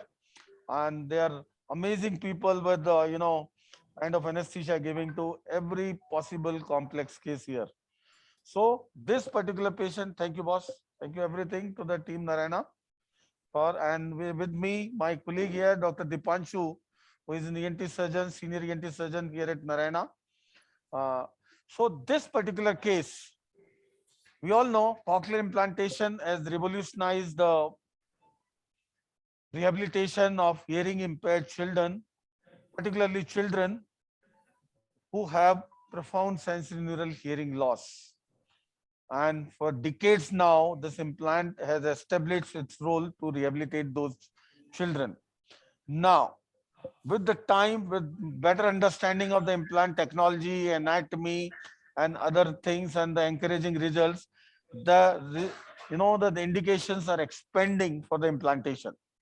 Earlier, when to begin with, the implantation was directed to children with certain criteria of 85 dB hearing loss, this much of score and that, only for those children. The implantation was reserved for those children only. But now with time, the implantation, if you ask me the indication, I hope I'm audible. Hello? Yes, sir. Yes, so sir. now in the present context, if you ask me the indication for implant is for everybody with sensorineural hearing loss to the level where the hearing aid doesn't benefit. So any patient, may be child or adult, where the hearing aid is not able to benefit the amount of sensorineural loss the patient is having, the implant is the answer. As simple as that, irrespective of any other indication or classification. Now in this series, the indications are more and more expanding to rehabilitate those patients who lost their hearing or the disease or the tumors, taken their hearing, and the skull-based surgery contemplated. So now the implant can be possible at the same stage or afterwards, the lateral skull-based surgery, provided the basic functional unit intact. So what is basic functional unit? A fluid-filled cochlea, an intact cochlear nerve. That's why we get the MRI done, to know whether the cochlea is fluid-filled or not, or whether the cochlear nerve is intact to take the signals to the brain. This is the basic function unit which is required to be intact. In spite of having done any major skull-based procedure, if this basic functioning unit is intact, you can still do a implantation. Similarly, the expansion with the advancement in the surgical technique is to rehabilitate those patients, children or adults, who have chronic suppurative otitis media and lost their hearing, profound sensorineural loss, or those who are having repeated ear infection, some pathologies which can lead to ear infection in future, who are likelihood to have developed ear infection. Those were the candidates for the implantation. Is, something you have to think twice before implanting those patients. That the implant in an infective field or the patient develops infection later on, the implant can, is at a stake, and the patient is at the stake of developing meningitis in the future as you open up the inner ear avenues now after opening the cochlea. So those are the difficult patients where the implantation is considered very, very difficult. But now with the introduction of this technique of subtotal petrojectomy for the implantation. Subtotal petrojectomy is not a new technique. It was introduced way back by Hugo Fish to excentrate all possible air cells in the temporal bone with closure of the extra-aortic canal, removal of all skin, mucosa, everything with the temporal bone, closure of the extra-aortic canal, and closure of the eustachian tube. If this technique is applied for selected patients for cochlear implantation, this can be a boom, and it has established its role. We have done number of cases of subtotal petrojectomy implantation for different indications, which I'm going to enumerate with you, share with you today. And this case particular is a 1-year-old child, bilateral profound loss, had cleft submucous cleft palate, developed secretory otitis media again and again, and some episodes of acute otitis media as well, and is a candidate for cochlear implantation. And now imagine if you implant this child and the recurrent infection develops because of the otitis media later on, with the implant in situ, what is going to happen? The recurring infection with the implant in situ will make implant at stake number one. Implant being a foreign body will ultimately develop biofilms, which is resistant to all possible antibiotic treatment. And then you have to ultimately explant the patient, otherwise the patient is at stake of developing meningitis. So in those group of patients where the patient is likelihood of developing infection in the future or getting recurrent infection, the best technique to adopt and best is for such patient is to adopt a technique wherein you can avoid infection entering into this field again, and that is what the subtotal petrojectomy. You can excentrate all air cells, remove all skin, everything from the temporal bone, block off all the connections of the temporal bone from outside to enter the infection in future, close the extra-aortic canal, block the eustachian tube, put your implant, obliterate the cavity with the fat, and you can prevent possibly all sources of infection coming in the future in the temporal bone. This technique is justified because once the patient has a profound hearing loss and likely to be implanted, the middle ear and the external ear has hardly any role or no role in the hearing mechanism now after the implantation. And if you adopt this technique, you practically block off all external connections to acquire infection in the implant field, and the possibility of explantation is certainly something you can avoid. So this calls of a special technique called subtotal petrojectomy, and we can do it same stage with the implantation. So this is one example for which we are doing. We have been doing for many other examples. That is what I want to share with you in next 5-10 minutes. And then we'll go with the surgical procedure. The patient is ready. I can see Dr. Deepak Haldipur on screen. I think yes, boss. He's in Bhopal. Hi. Hi, boss. Hi, sorry. Suddenly DCR suddenly they told me to demonstrate. I'm back again with you. I'll be with you for the next 2 hours. Go ahead. Thank you. So nice of you. It's always a pleasure being with you. It's a learning experience all through, and you've been, backbone of my learning and shaping my life. I would say the credit goes to Dr. Deepak Haldipur. Maximum. And, Thank you so much, boss. you are the greatest teacher I've ever met in my life. The whole world knows what difference your teachings made to my career and my life. So great you are, I would say. So this particular situation, subtotal petrojectomy with implantation, it's the same stage. What we are offering to this patient is basically to prevent recurrent infection which the patient is acquiring because of the submucous cleft palate. We all know cleft palate patients are prone to develop recurrent medullary infection, secretory otitis media, as their eustachian tube malfunction is obvious, and those patients are likely to develop CSOM in future. Now, if you do a regular implantation to rehabilitate such a child with a regular cochlear implantation and a patient develops infection again, what is going to happen? The infection is very, very difficult to control with a foreign body in place. And then the patient is at a risk of meningitis also, as you have already opened the avenues of cochlea and for the subarachnoid space. And then ultimately you will have to explant, and that is a disaster. So in order to avoid all these possibilities in patients who are likelihood to develop infection, the best answer is to adopt a technique wherein you practically create a sterile field for the implant for life in the temporal bone. You block off all connections of the temporal bone from the external world by means of obliterating the eustachian tube, external auditory canal, and obliterate the entire cavity with the fat covering the implant. You can practically be rest assured for life, as the infection is not going to come back. The thing which required is to adopt a proper technique to execute it properly, excentrate all cells, read radiology properly, how you can do it. So the indications for subtotal petrojectomy, beside this particular case, I will quickly take you. So as I mentioned, to deal with the chronic medullary infection, as you prevent all possibility of infection in the future. Secondly, the situation wherein the cerebrospinal fluid leakage is there. In implants, there are situations, malformations where we have been implanting, and there are certain malformations which have a high likelihood of giving a CSF leak, like IP1, IP2, IP3, or common cavity, all those situations.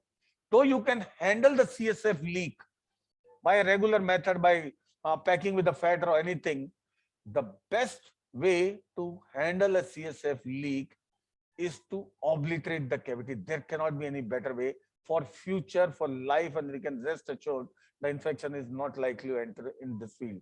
So there are many indications besides the infection, the CSF leak prevention.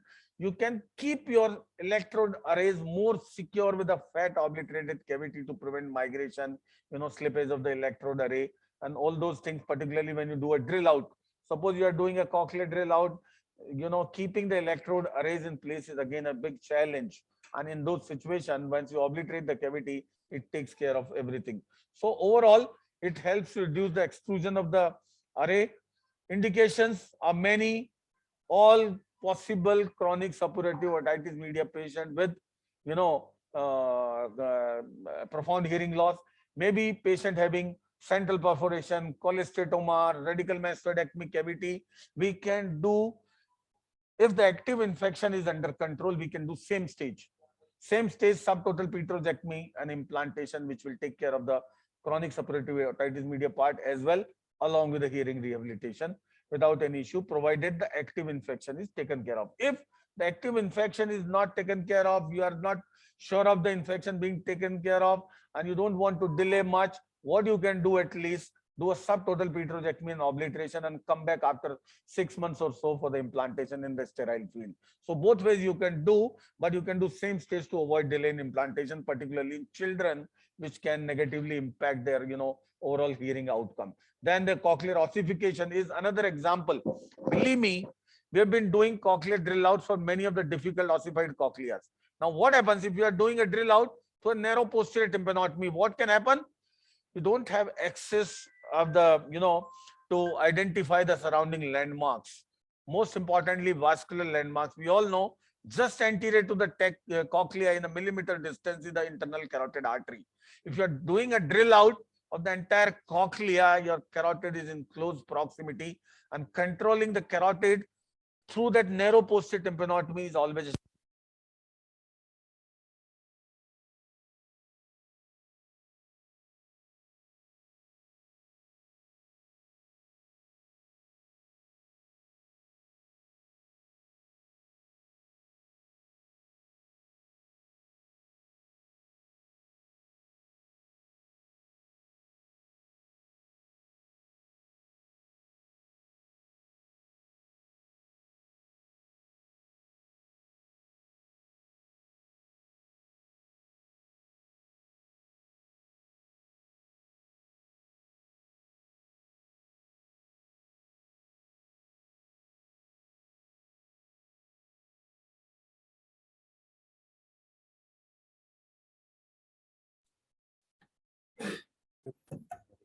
Hello.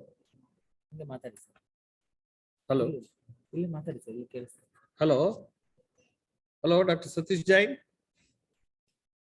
Hello, we have lost the picture.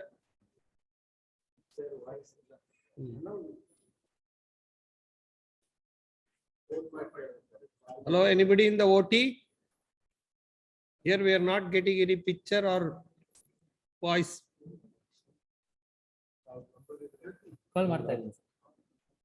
audible, sir?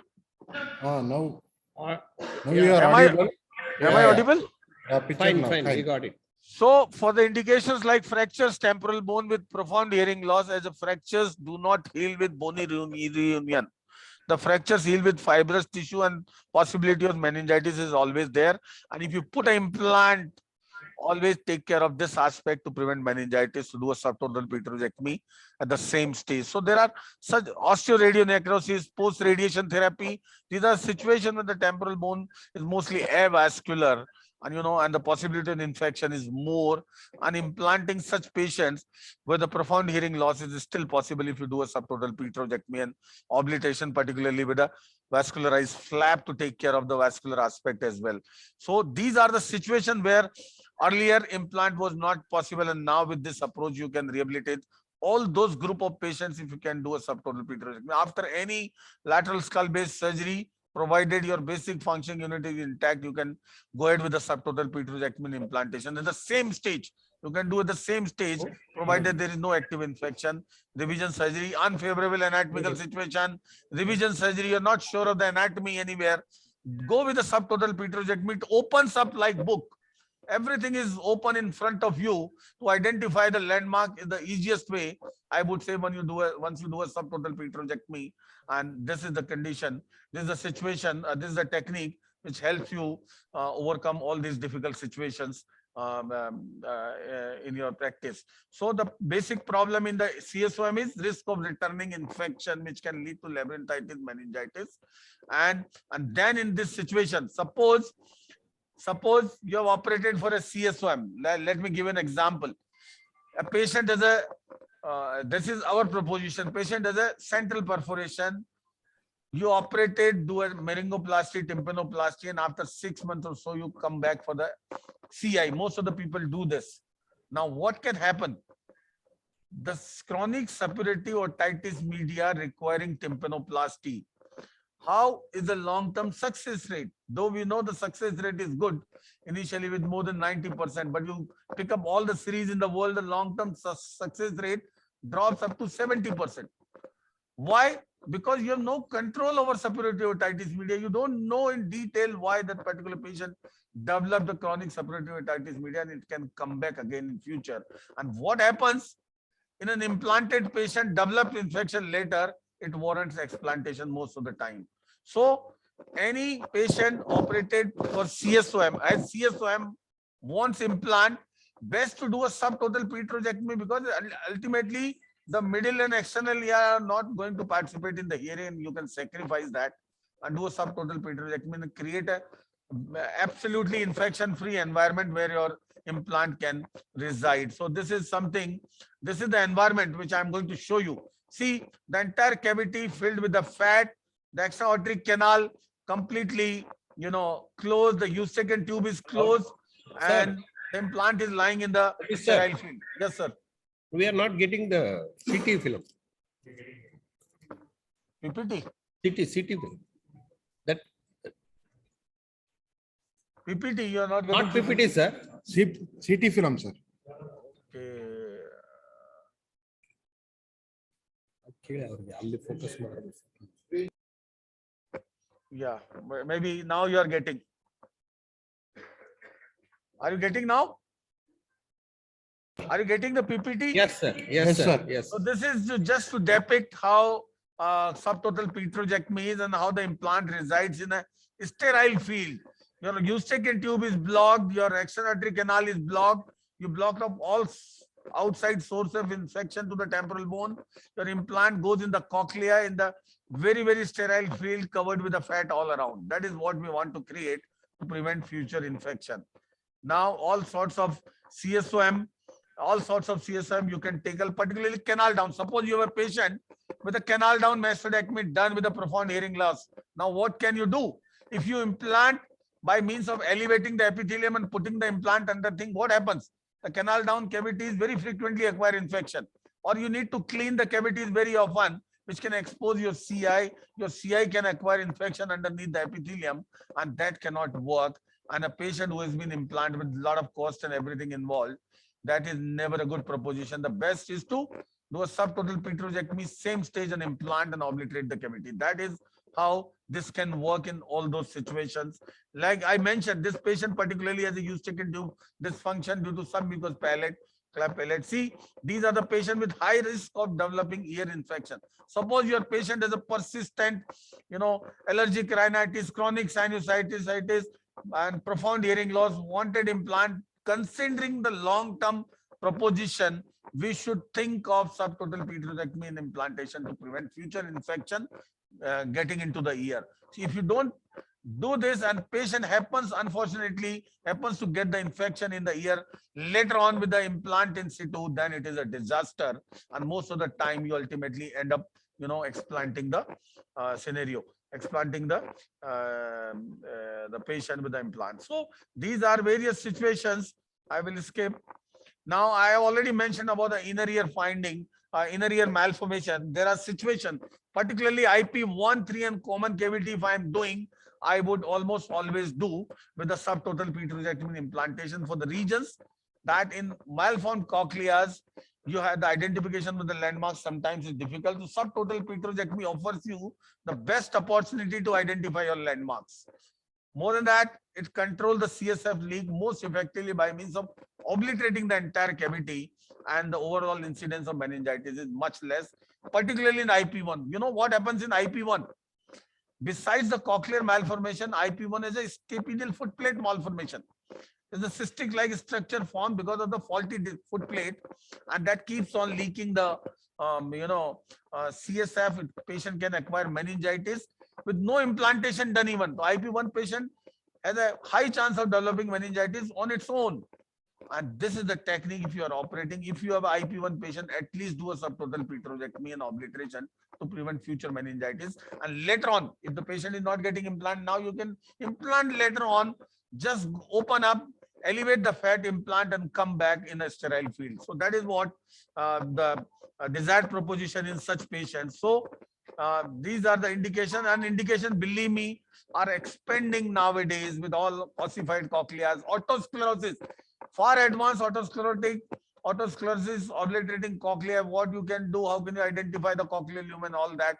You need drill out, and the best during the situation of drill out to protect around everything, carotid artery nerve, you need a subtotal petrojectomy. So the indications are expanding day by day, and these contraindications are also there, particularly in patients with residual hearing who want to use electroacoustic stimulation. You need a canal. So if there is active infection, multi-drug resistant, TB, particularly in cholesteatoma, if you are not sure of removal of cholesteatoma, this is something need a, I would say something about it. Once you are dealing with a cholesteatoma, your canal wall down approach gives you a better exposure to handle entire cholesteatoma. This approach, subtotal petrojectomy, offers even more exposure than canal down mastectomy, and chances of leaving cholesteatoma is remote. So this technique itself offers a better chance to remove cholesteatoma from every part of the temporal bone. Still, if you are not sure of complete removal of the cholesteatoma, then you can think of, postponing this, or you can monitor, or you can do a subtotal petrojectomy, obliteration, monitor for a year or so for cholesteatoma recurrence, whatever, by means of MRI, fat suppressed MRI or contrast CT, whatever. And if you find there is no cholesteatoma, you can later on implant these patients. So that is a individual call in case you are not sure. Risks are always there, like for any other surgical procedure. Your blind sac closure may broke down. We'll show you how the blind sac closure is done properly. Infection can happen in the fat. Cholesteatoma can be entered, mucoceles. This is very important. I tell you, the most important complication which I never like is the mucocele formation. Exentration of all cells means exentration of mucosa. A little bit rare because I know it can get fibrous, but if you leave a bunch of mucosa, it can secrete mucus and can lead to a mucocele which can get infected and ruin everything. So once you are executing a subtotal petrojectomy, the surgical procedure should be executed properly to exentrate all air cells to prevent any future mucocele formation. So once you are thinking of subtotal petrojectomy, it has to be executed properly. For this patient particularly, let me quickly take you to the CT and MRI findings. First of all, MRI. What all you need to see on MRI? One and only thing, most important, the basic functioning unit. Look at the MRI. See, this is cochlea. You share. Yes. Look at the MRI. This is heavily T2 weighted MRI. Quickly, the patient is ready. See this. This is the cochlea with all three turns. And this is the cochlear nerve coming from the cochlea. This dark cochlear nerve to the subarachnoid space here, to the CP angle system. See, this is cochlea, this is vestibule, this is the vestibular nerve, the semicircular canal. So what all you need to see is whether your cochlea is fluid filled. See all the three turns of the cochlea with bright fluid inside. You can see your scala even on the MRI, the scala tympani and vestibuli, and the scalar partition you can see on MRI, and see this bright fluid that signifies the cochlea is fluid filled. That has to be very careful in patient, particularly post meningitis, who may develop fibrosis, and you will lose this bright fluid in those patients. And secondly, the cochlear nerve running from the cochlea, you can see this on the sagittal section also better. And how can you assess whether the cochlear nerve is intact or not, or it is the small cochlear nerve or hypoplastic cochlear nerve? The best is to go to the sagittal picture and compare the dimension of the cochlear nerve to the other nerves. See, this is, let me tell you, see this sagittal. See, this is cochlea, and this is your cochlear nerve emerging. Above that is the facial nerve. See, above is the facial nerve. This is cochlear nerve. These two are the vestibular nerve. Let me tell you why cochlear nerve. Because this is emerging from the cochlea. You can see the sagittal and see the dimension of the cochlear nerve. It is adequate. It is more even than the dimension of the facial nerve above. If the dimension of the cochlear nerve is less than the dimension of the facial nerve, then you can term it as a hypoplastic cochlear nerve. So that is something you can see on MRI. And then CT scan, you need to see a lot of things on CT scan. You can see our previous videos on YouTube in detail, but here I'll touch upon quickly what all to be seen. The dimension of the intra-aortic canal, whether it is too big or not. See the facial nerve. See the facial nerve. Facial nerve, horizontal facial nerve, then the vertical facial nerve. And see in this particular patient, see the mucosa, see the inflammation in the mastoid cavity as compared to the opposite side. Because of this, recurrent secretory otitis media on this side, which we have taken for subtotal petrojectomy implantation today. See the haziness in the mastoid hair cell because of the recurrent secretory otitis media, recurrent infections. So, and the next thing, what you need to see, the cochlea. See the cochlear aperture. This is the modulus, all three turns of the cochlea. Then your facial nerve we have seen. Then your feasibility of the, see, this is the round window here. That's the basal turn. If you go with the regular technique, you can go with this side. Your round window exposure looks good. And we are opting subtotal pituitary, and what we are going to do is we'll exenterate all possible air cells. These all possible air cells. We'll close the extraordinary canal here. We'll obliterate the Eustachian tube here. See, this is the Eustachian tube, the source of infection from the nose. And you have to, what you need to look at the cellularity in such patients, because sometimes they're extensively pneumatized, in which the exenteration of the air cells is always difficult. So you must see how inferiorly the, see this superior inferiorly, this is the cochlea, this is the basal turn of the cochlea, and see below the cochlea, the level of, pneumatization below in the hypotympanum. See, the petrous apex is not pneumatized. That is a positive sign. Otherwise, you need to drill a complete petrous apex to exenterate all mucosa. So we need not to go to petrous apex that is not pneumatized. You can see the marrow there, and the cavity is also, the mastoid also is not very, very big, you can say, for the exenteration. What important is the cells, the group of cells needed to be exenteration in these particular patients are to be careful, where otherwise you can leave the cells behind, is pericarotid cells. I will show you. See, this is the carotid artery, this is Eustachian tube, these are pericarotid cells. Peritubal cells. I will show you how to widen, drill out the Eustachian tube completely to drill away all the pericarotid, peritubal cells, the cells between the jugular bulb and the carotid there in the hypotympanum, cells beyond the sinus, perisinus cells. All those hidden areas will uncover and exenterate each and every possible cell and mucosa along with the sleeve of the external outer canal, skin, and obliterate it. That is our goal today for this patient. And then the entire cavity, once we create, we'll implant and obliterate the cavity with the fat and close outside with the flap, so as to do every possible thing to prevent infection in this patient coming to the temporal bone, to the area of the implant we are implanting. We don't want the infection to come to implant later on, and that is our plan for today. Our case is ready. Any questions before we move, please? In a couple of minutes we are starting. And anybody, any questions? At present, no, sir. We'll let you know. Okay, you can. And a quick thing about the implant, what we are using today. This is our favorite implant, I would say.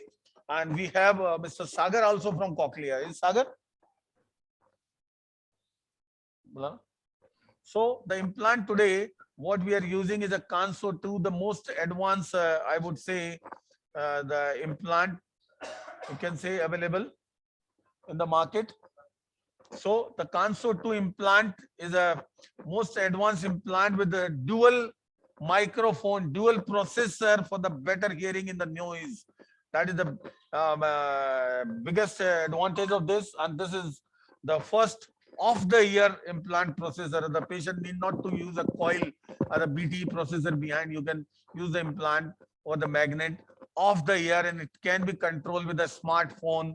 It can be recharged with a battery. The batteries can be recharged, controlled with a remote for the volume, bass, treble, and all those basic needs.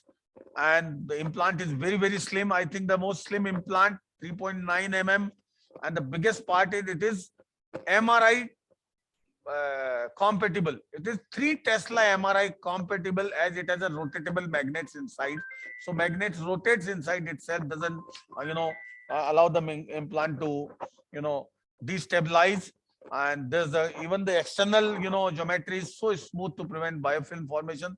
We like this implant most, and this is one of the best available, most advanced implant you can think of in the present times. The electrode array we are going to use is again a very, very slim perimodular. We'll show you insertion, how easily it is, how one can insert with so much of ease. And I told you this is the smallest and the lightest offset of the ear sound processor available in the present context. And you can connect with your phone call, with your Bluetooth, and patient can enjoy direct streaming on phone call, listen music, watch movies, and directly through the Bluetooth or your smartphone. So this is waterproof as well. The patient can submerge at the depth of 3 meters for 2 hours, and rechargeable battery gives up to 18 hours. So these are the basic advantages of the implant we are doing today with the state-of-the-art Kanso 2. And Sagar is here with us. Thank you. And in a couple of minutes, we are starting the surgical procedure. Sir, any questions meantime, if you want? Be back in couple of minutes. At present, no, sir. We'll let you know. Okay. So soon we'll be back with the, I'm washing up for the case. For audience, if you have any queries regarding cochlear implants, please post on the chat box so that we'll be passing those questions to Satish Jain.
you.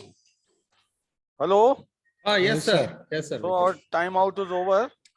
Okay. And we are with the case. Are you getting the picture? Yes, Yes, sir. sir. Now, let me tell you, this approach is simple for the implantation. This is not a difficult operation.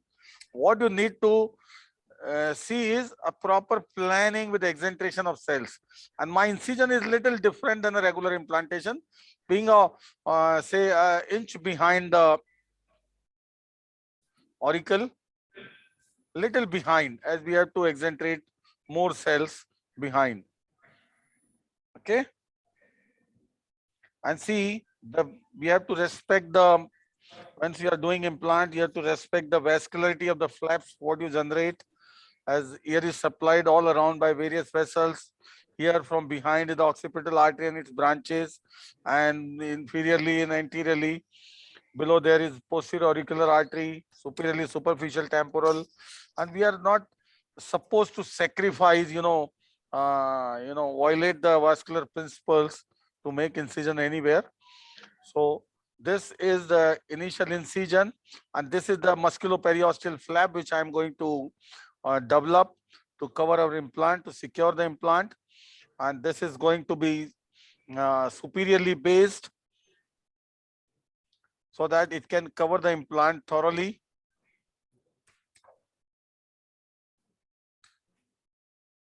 And we'll be doing a cul-de-sac closure as well, as I mentioned, and that we'll do in the beginning. See, this is the initial incision, and this is how the flap is going to be developed.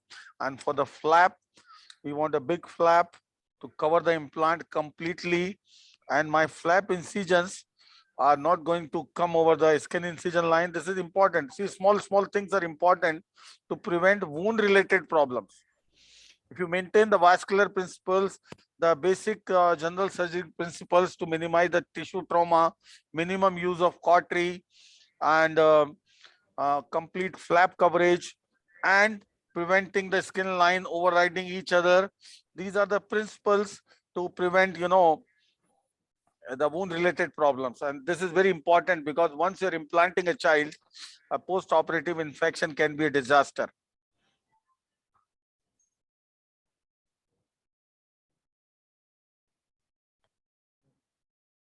See, this is the inferior incision for the flap. This is inferior towards the mastoid tip. Let me know if you have any query, any suggestion, any time, feel free to interrupt me, sir. Yes, sir. Definitely. So this incision, I am going bone deep to take the periosteum along. And as I go behind, my incision will also go behind as I go up. And this is anteriorly, just behind the canal. See that? Yes, sir. And see, so far I have not used cautery at all. We have infiltrated, and this is important to minimize the use of cautery to prevent tissue loss. Because if you give too much of the tissue loss, your wound closure may become, very, very tight, very, very tense, and that can invite the wound breakdown. So minimize the tissue loss by means of minimizing the use of cautery. See, this is the periosteum tightly tethered to the cortex.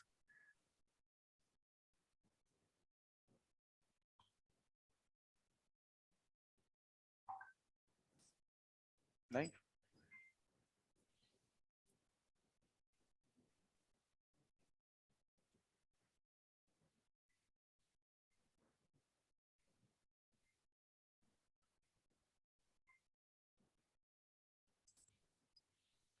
So gently you can elevate this musculoperiosteal flap.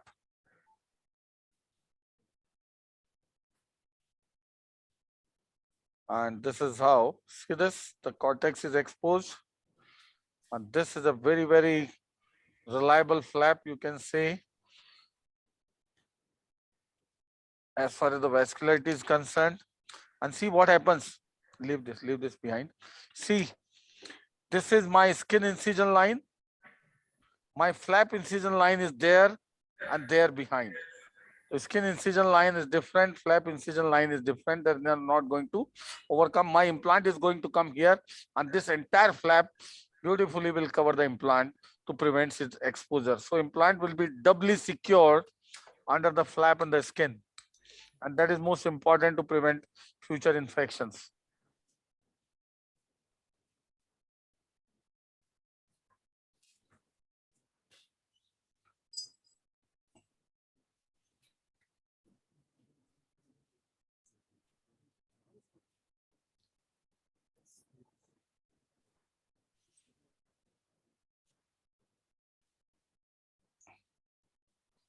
The pocket for the implant. Yeah, hold this. Now, at the same time, we have to think of the closure. Later on closure, because the tissue retracts a little bit. So what I will do at this point of time, some undermining of the tissue.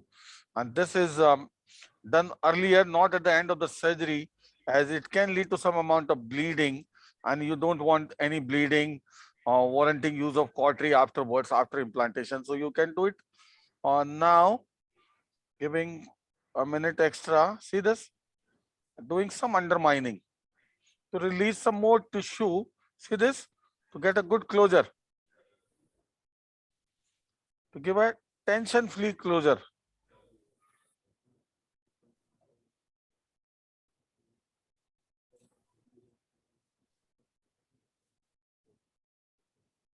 See this much. This much of the additional tissue we have secured, so it will not fall short later on. See this? This is very important to, do this exercise at this point of time rather than leaving for later. Because right now, if any bleeding or anything happens to occur, you can use your cautery. Similarly, inferiorly, I will, release some more. Yes. This is good.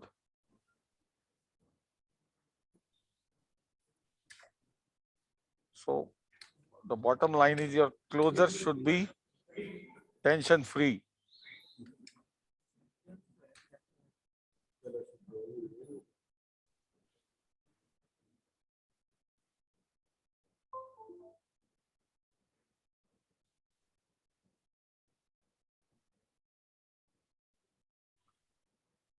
Doing some undermining anteriorly as well.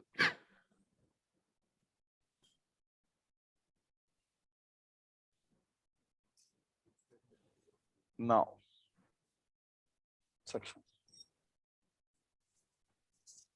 Before doing any cortical drilling or anything, I would open this canal and do a cul-de-sac closure quickly.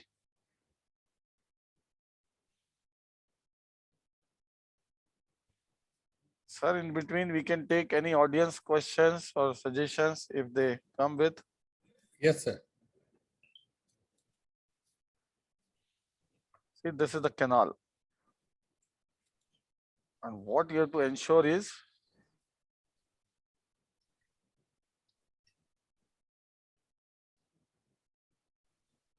that, see, this is the canal which I have cut through and through.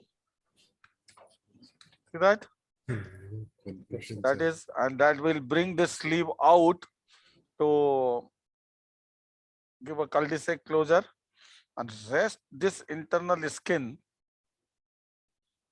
we will, remove. You have to remove each and every part of the skin there, bipolar.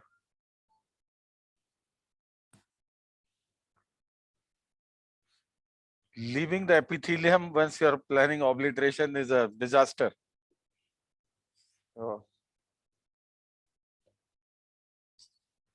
See this epithelium which I am going to remove, just marking by means of coagulation. And there is no epithelium above this, as we are going to pull it as a sleeve for the cul-de-sac closure.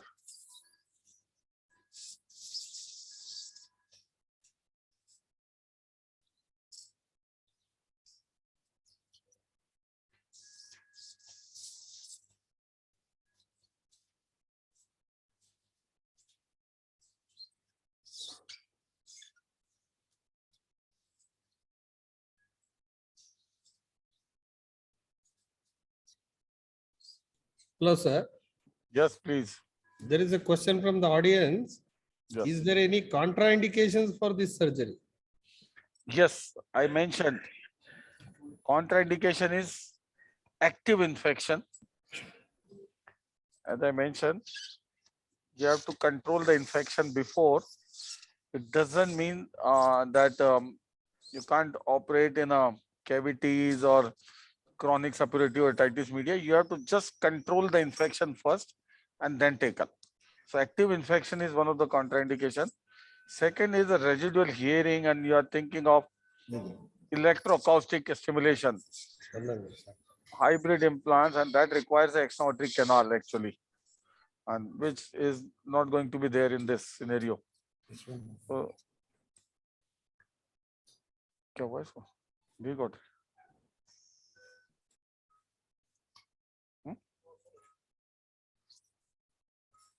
Okay. See now, what I have demarcated, this is the skin to be taken out as a sleeve, and this is the skin to be, this is the canal which is need, this is going to be sacrificed. So I demarcated. Yes, sir. So there is no confusion later on regarding the skin. It should not be left inside the cavity. See this skin all around. Yeah, we can. I'm removing, and this is the bony canal.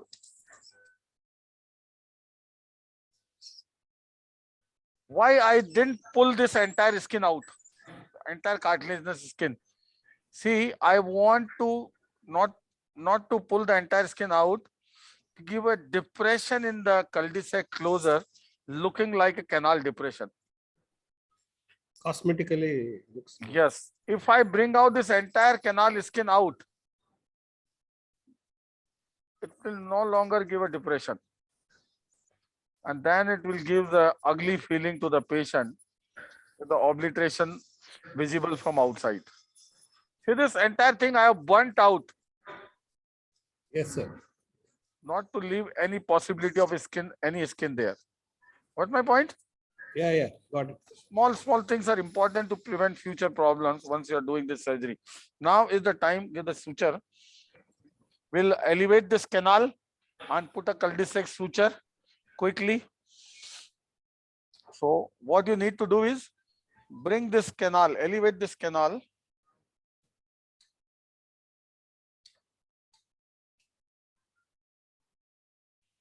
Just a minute, we'll take sutures. We'll elevate the sleeve of canal.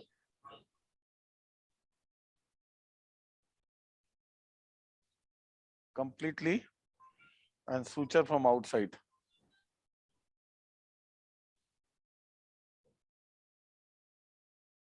Suture.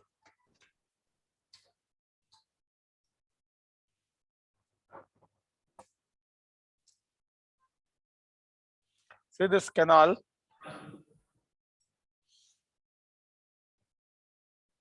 I hope the picture is good there. Yeah, very good, sir. So only the canal skin is to be taken out. It's very important. Gently, gently, slowly, not the cartilage. See this?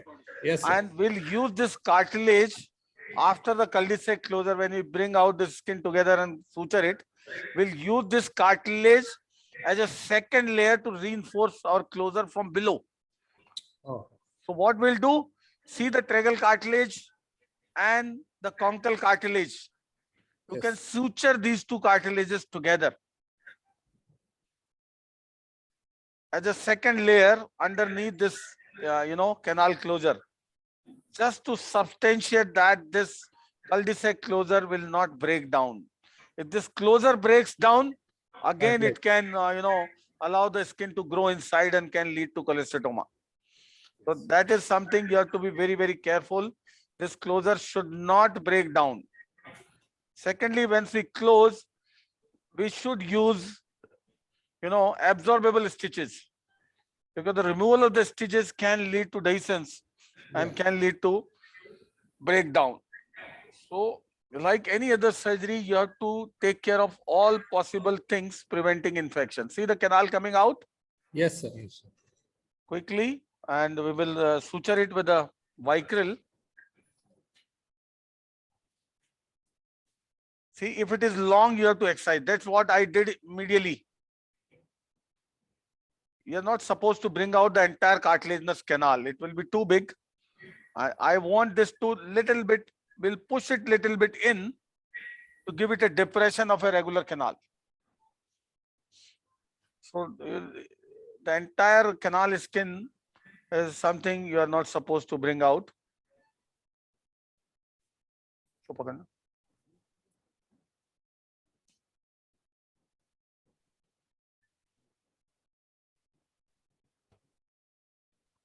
After this, the second role will be to do a subtotal pederectomy, excentrating everything. And you will see, will be amazed to see the exposure you get. Now at the end, you see if there is a cholesteatoma, where can't you remove the cholesteatoma from? That gives the best opportunity to remove every bit of cholesteatoma, the exposure, which is more than a radical mastectomy exposure.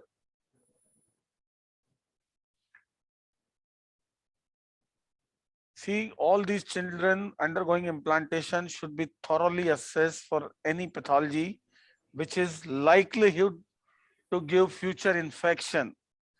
And all such cases should be picked up and ideally done a subtotal pederectomy implantation. Otherwise, what happens if the workup is inadequate, and patient develop infection later on with the implant in situ, explantation is warranted. And a number of patients are are the candidates for explantation, already explanted, and that is unfortunate part. And our more and more focus on the workup is the only key. Now this is the cartilage layer. Yes, sir. Yes. See, this is the cartilage. The tragal and conchal cartilages will suture together, and that will reinforce the closure from below.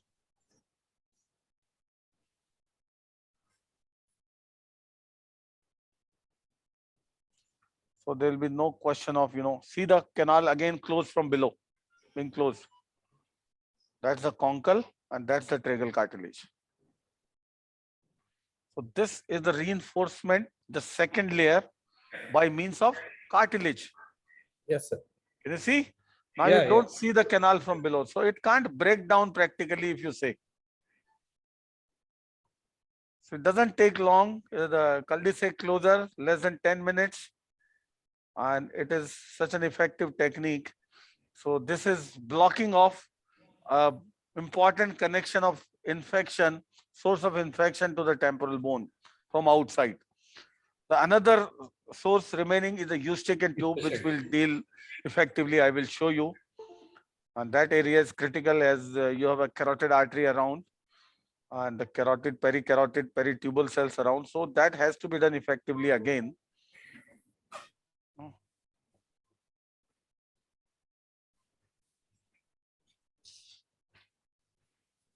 So this is all about the, cul-de-sac closure part. And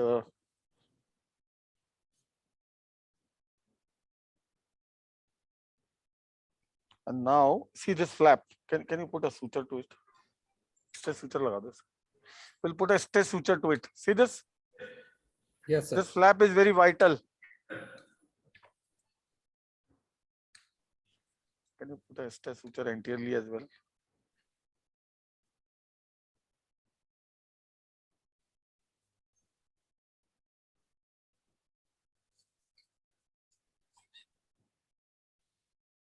This is the stay suture. This is another stay suture anteriorly to keep the pinna forward. So majority of the times we don't need a retractor. Retractor is again traumatic, Yeah, sometimes required.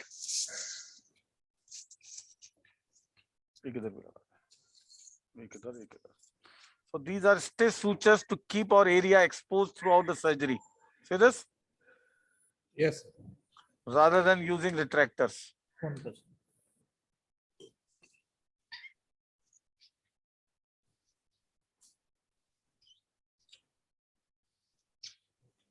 ಅದನ್ನೇ explain ಮಾಡಿದೆ. एक और यहाँ से ले yes.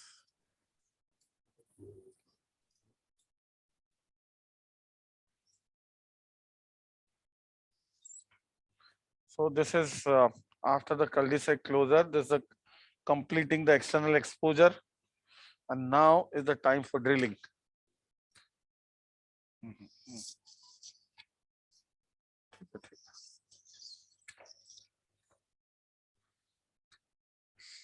For drill. I hope you are oriented well. Yes, sir.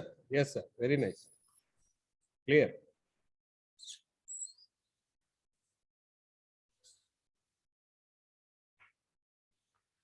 Now, at this point of time, I'll take the advantage and harvest some periosteum also, non-tooth. Periosteum is required at the end of the procedure to seal your cochleostomy, you know. Hello? Yes, sir. Yes, sir. Now only you will harvest and keep it. Yeah, I can harvest right now.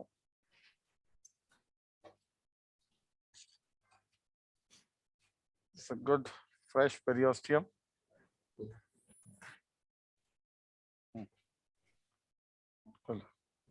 Cut. Cut. Yes, there's a good periosteum also. Yes, sir. So now we start drilling.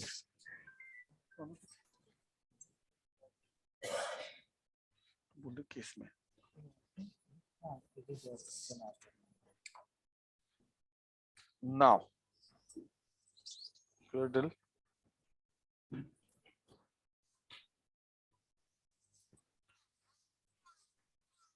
No, क्या करे? उसको बोल दे.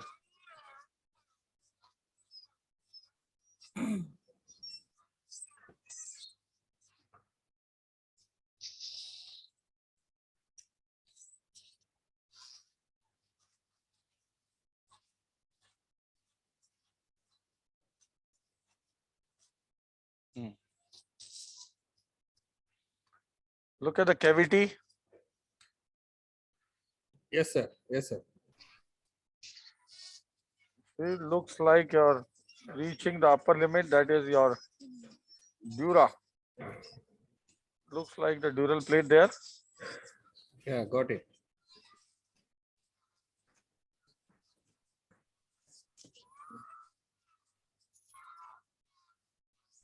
See the sinus there behind? Might, yes.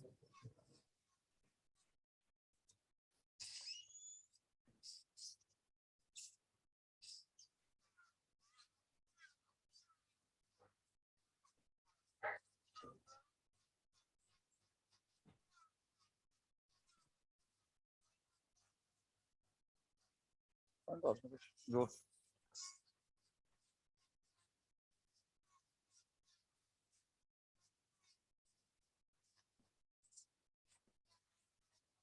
The basic landmarks in view. The canal you have to take. I can do this crude work. This crude work you can go quickly.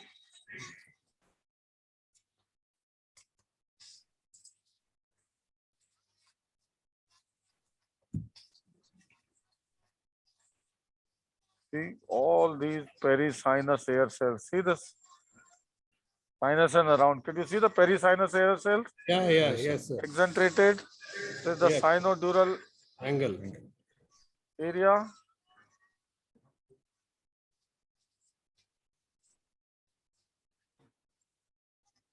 This is toward the tip.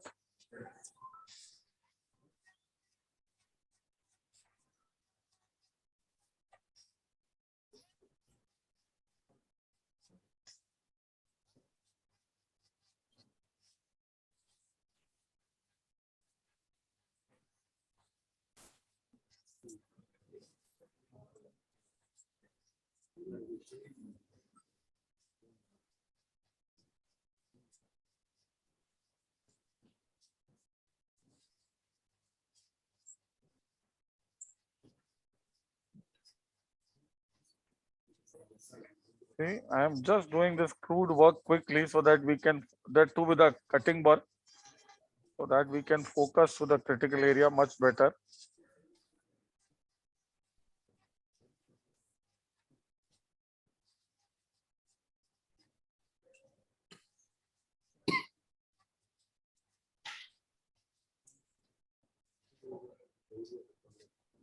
Now, wash.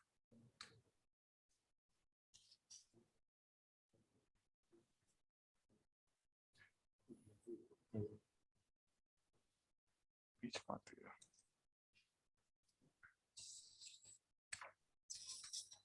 Oh, the picture is good? Good, sir. Good, good. Very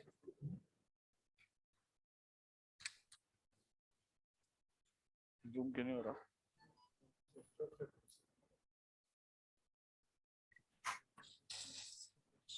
Just once, can you just explain the landmarks, sir, for the sake of juniors? Yes. So, first of all, diamond. See, this is the Tagman plate. Yes. This is the sinus plate there. Yes, sir. That is the labyrinthine block there. There's a part of the canal wall left behind. You have already seen the canal lifted out. This is the anterior canal wall. Yes. And that's the, the remaining Bony tympanic membrane and the medial canal, which we'll tackle later. That's the synodial area. Yes. Now using the diamond to flush out is all the perisinus cells. See this perisinus cells? So that you are sure of removing all the mucosa. Exentration of all possible cells is the imperative for subtotal petrojectomy.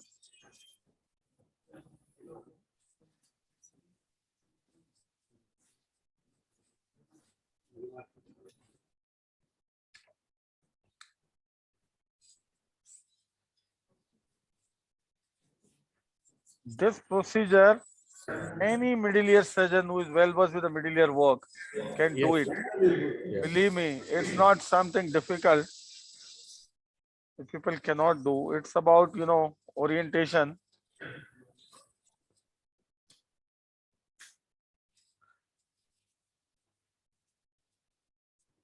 We have many indications for subtotal petrojectomy in our practice besides this, or many of the lateral skull base procedures, many difficult ears, We are operating many CS1 patients who are profound deaf for implantation, and many difficult discharging cavities wherein the patient has already developed maximum hearing loss with no possibility, of reconstruction. This is the answer to take care of the discharging ear. Done once, forget forever. Completely dry ear. Yes.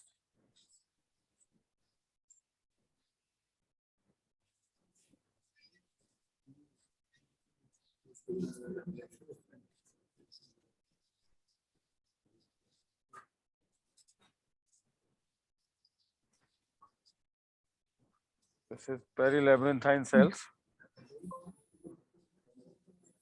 Cutting them. These are perilabyrinthine cells. Yes, sir. See the skeletonized dural and sinus regions.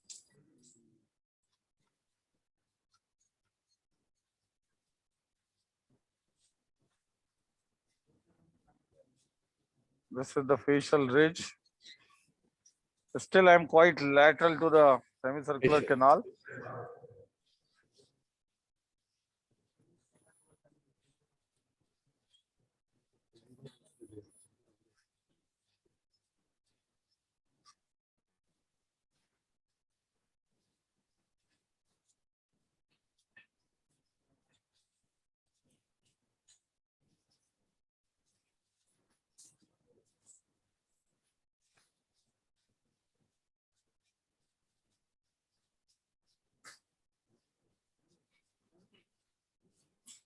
Facial ridge.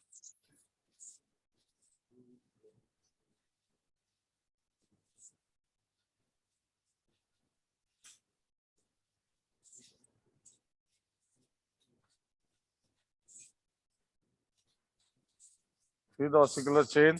Yeah, got it.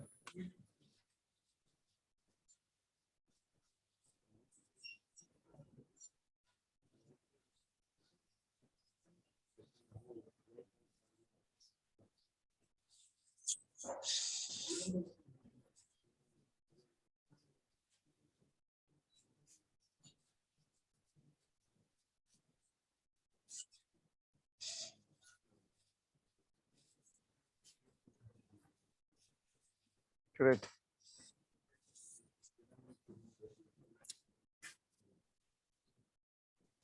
Just articulating the joint. Yes, sir. Yeah. Move the incus.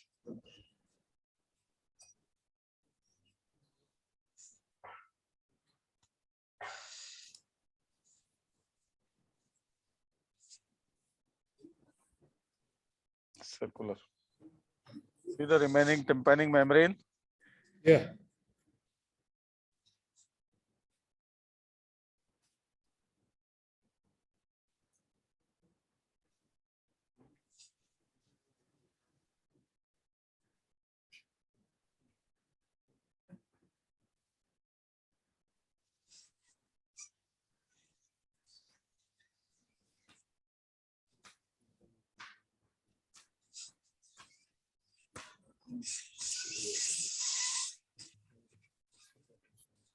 See the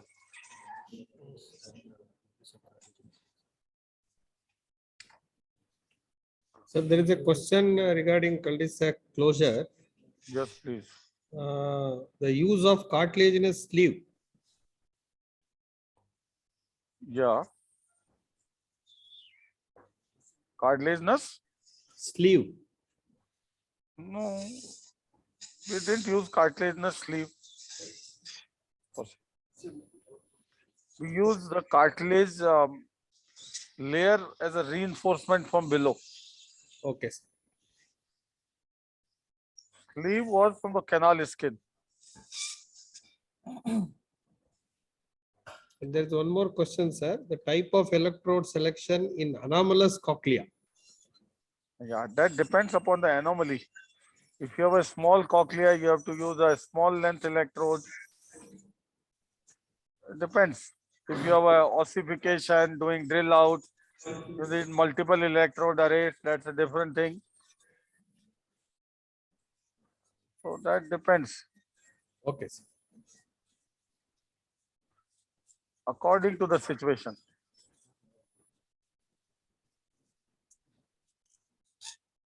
See the middle structures much better? Yes, sir. Clear. The eustachian tube opening also. Yes.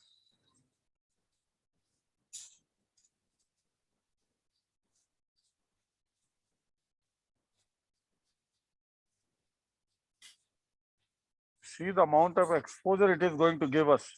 Yeah, definitely. If you have a cholesteatoma, it gives the best opportunity to remove the cholesteatoma.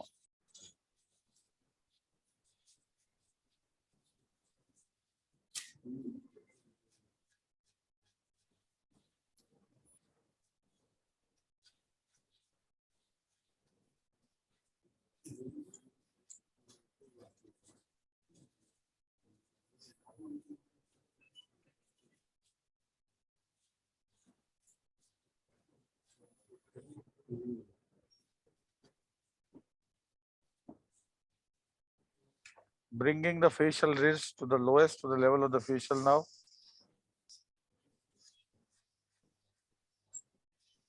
This is uncovering the hypotympanic region. Yes, sir.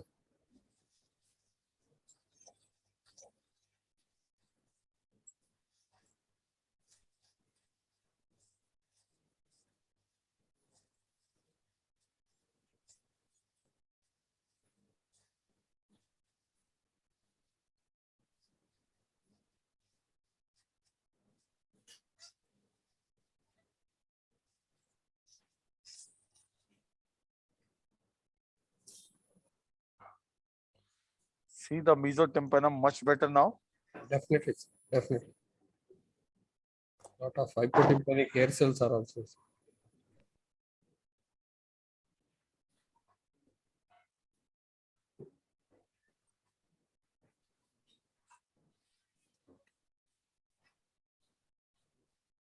So can you just increase the magnification to one step further? Yes, yes, please. But इससे एक side छोटी देना इधर.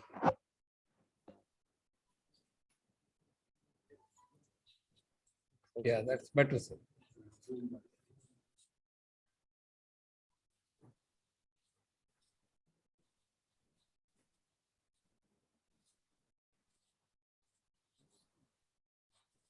Very labyrinthine and retrofacial. Perifacial. What are those cells, sir? Perilabyrinthine, perifacial. Yes, yes. All these are perilabyrinthine cells. This is a labyrinthine block. Yeah, we got it. Nice. And you can see the blue line there. Yeah, and see this, you have to look for any retrofacial cell tract. This retrofacial region anatomy is very important. Yes, sir. We can't. The boundaries for this retrofacial, region is, let me tell you, the superior limit is posterior canal. Oh. Now see, this is lateral canal. Can you see? Yes, sir. Yes, sir. This is your posterior canal. Posterior canal. Yes. See the color change. Yes, sir. This is the superior limit for your retrofacial exposure. The lateral limit in this is the facial nerve itself. And inferior limit is the jugular bulb. So if you have any pneumatization in this space, you have to go through and remove, and you can come from anteriorly from the middle ear side as well. And that happens, that is required in mostly in the extensively pneumatized, temporal bones.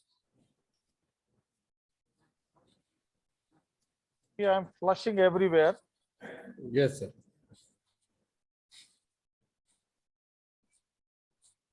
This is supralabyrinthine. See the superior canal. Yeah, it's all three canals skeletonized. Can you see? Yes, sir. Yes, sir.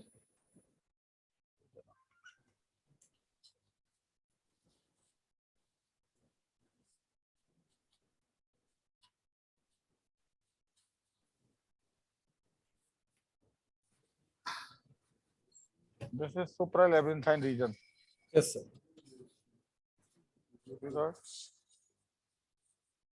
Section भी छोटा दे.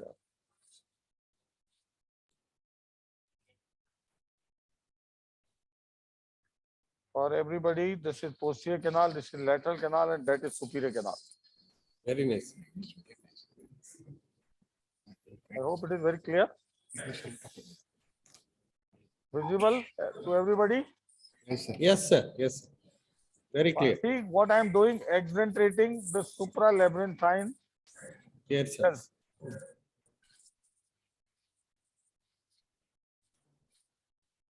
Can you see thoroughly? Yeah, clearly. Each and every cell tract visible is being followed. That's the facial nerve coming.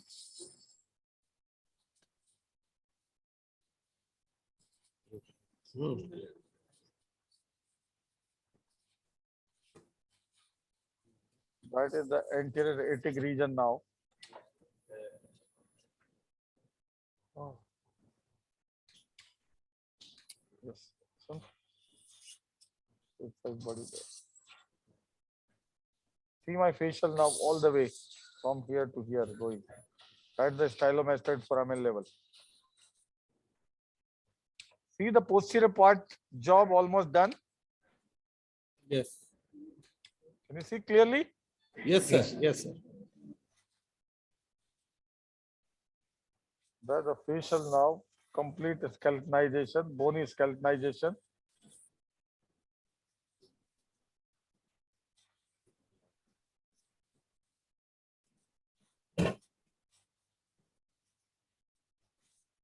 See that?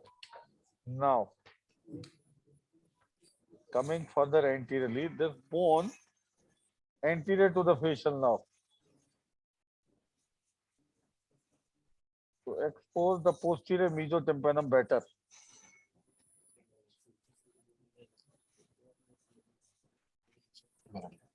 That is processor cochleariformis.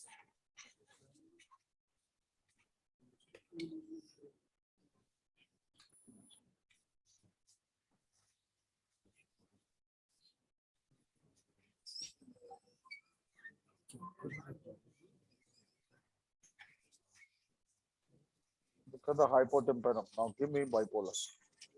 See, wherever possibly you have doubt of any mucosal, remaining mucosa, We have to. anywhere.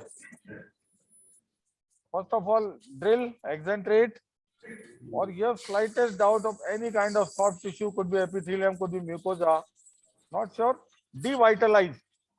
Yes, sir. Devitalize means burn it out, make it non-functional. Can you see? Yes, sir.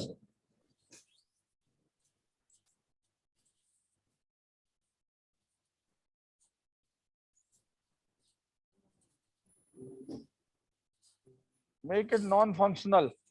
Yes, sir. Yes. Drill.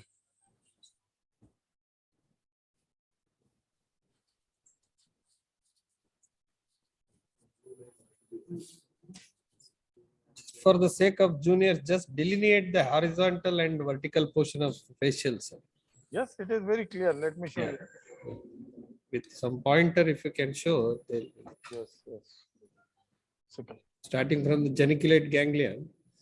Yeah, I will go that region, but it is coming from here. See, this is the horizontal portion of facial now. Yes, sir. Clear.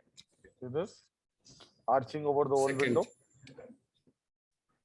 And then give me the diamond. Let me make it more clear for you. Gentle diamond burr.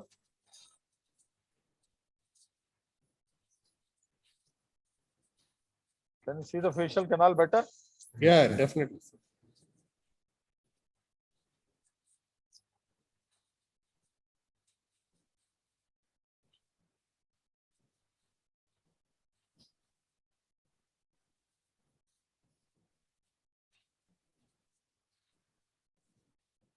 See the facial now. See the vertical course here. Yeah, clear, sir. Clear. Going to the xylomastoid foramen. And now looking at this, all bone anterior to it. This is called anterior thinning of the facial ridge. See this? Yes, sir. Clear. To look into the mesotympanum much better. Posterior mesotympanum. Posterior mesotympanum. Now this is process of cochlear formation.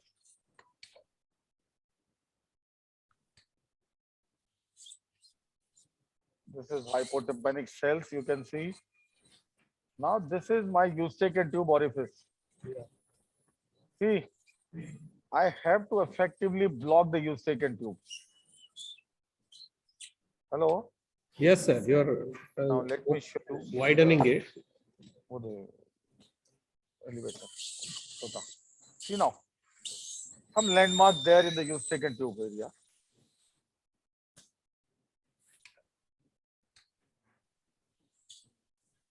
Can you see this cochlea there? Yes, sir. Promontory? Yeah, promote. Just above that is the canal for the tensor tympani going Tensor anteriorly. Yes, sir. This is your facial now. Process of cochlear. See where the cochlea is ending. What is there in the floor? See this? Yeah. Yes, Carotid sir. artery. Carotid. Yes. That is all carotid artery. See the eustachian tube? Yeah, clear, sir. And in Clear. the floor of the eustachian tube is the carotid artery. What I will do to effectively obliterate the eustachian tube, I will do this lateral widening of the tube first. So uncover the eustachian tube. The bony eustachian tube is just a centimeter long. Yeah. Cartilaginous is much longer.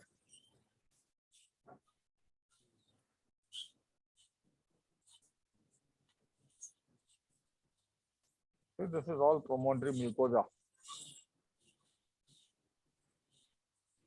This is your tensor tympani I have taken. Yeah. My facial nerve is above. This is all tensor tympani.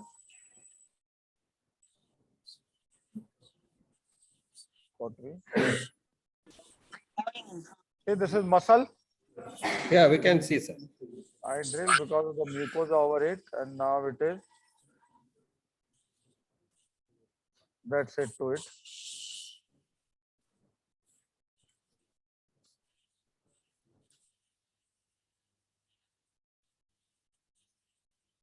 See this mucosa?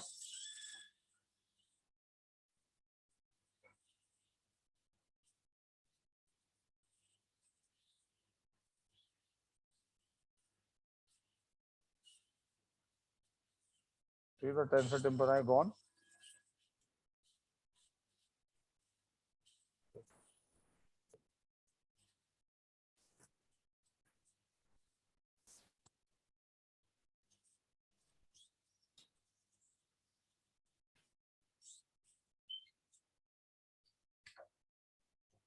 Diamond.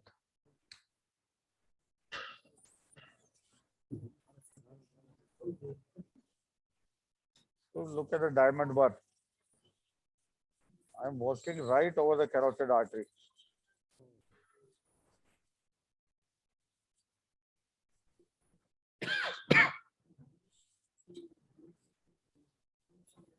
See, widen it. All peritubal cells, widen it thoroughly. See that? Yeah, clear. Thoroughly means thoroughly.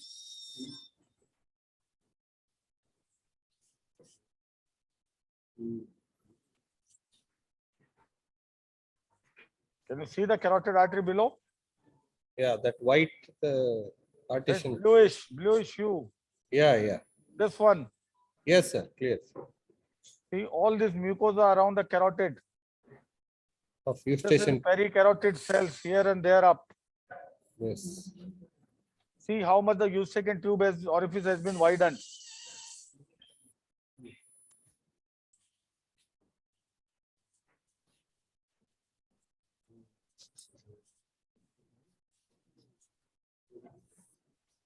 See, all these mucosa have been devitalized. Yes, sir.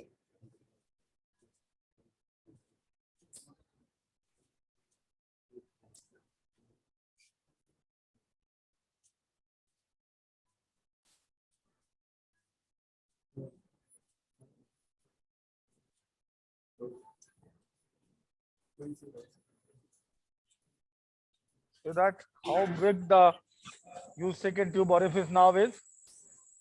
Give it. This is peritubal cells. What now I am exaggerating? See this mucosa. This is possible only after widening the eustachian tube. Otherwise, we will miss that. Pardon? Otherwise, if we don't widen the opening, we'll miss those peritubal cells. Yeah, and you know what happens? These cells may open up. They'll start discharging. A distance in the tube.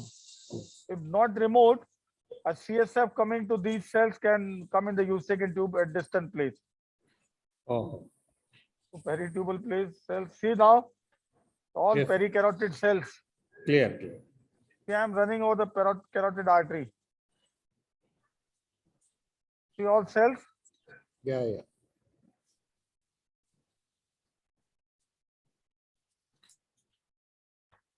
Oh.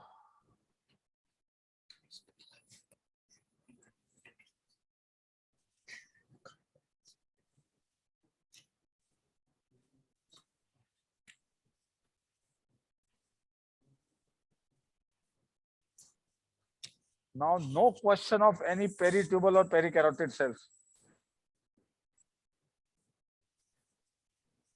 And this you have to ensure on table, you know, Yeah. by skeletonizing.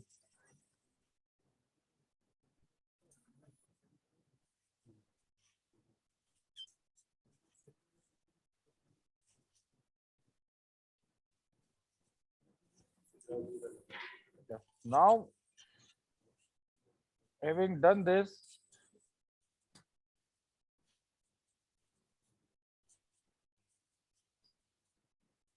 everything cauterized, that's a part of the mucosa and all. We'll push now everything, all this soft tissue Inside. inside the Eustachian tube and obliterate it. That's it for this That part. gets fibrosed and For this part. See this? yeah, clear.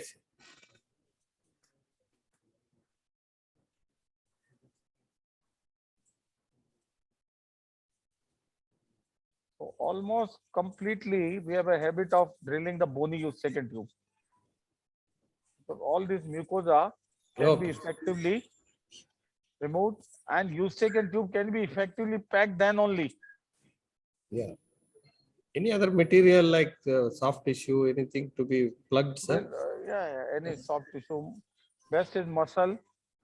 Muscle, yeah. You can use any bone tissue into it. You can use bone wax along. Oh. See, now that region is over. Yeah, clear, sir. Yeah. Yeah, that is the marrow bone. You need not to do anything. Yeah, yeah, marrow. It's oozing. See, what is this bone? Anybody? This is petrous apex. Yeah. We I saw the told marrow you- on CT. I we told saw you. the I marrow. told you Yeah. on CT scan that is a marrow Yeah, bone. Marrow, yes, sir.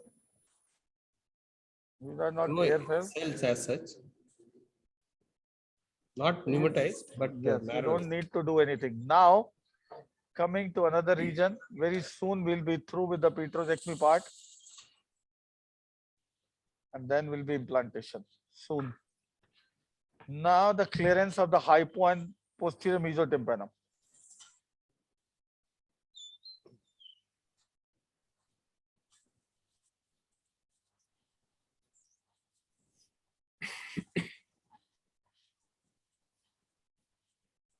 What is there below? Anybody? Blue shoe? Bulb, jugular bulb. Yes.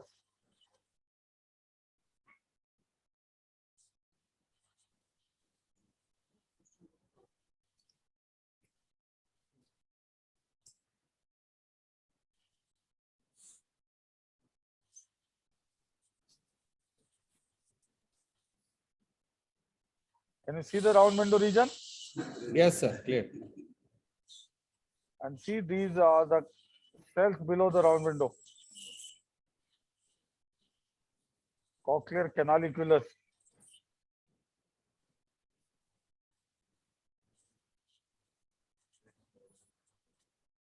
Now, give me the bipolar. You have to skeletonize the jugular bulb thoroughly. You have to skeletonize the carotico-jugular sulcus.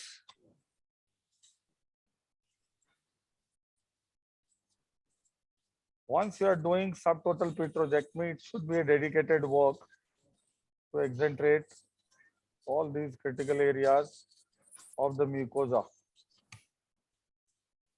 See this? Yes, sir. All these areas my bipolar can take care of.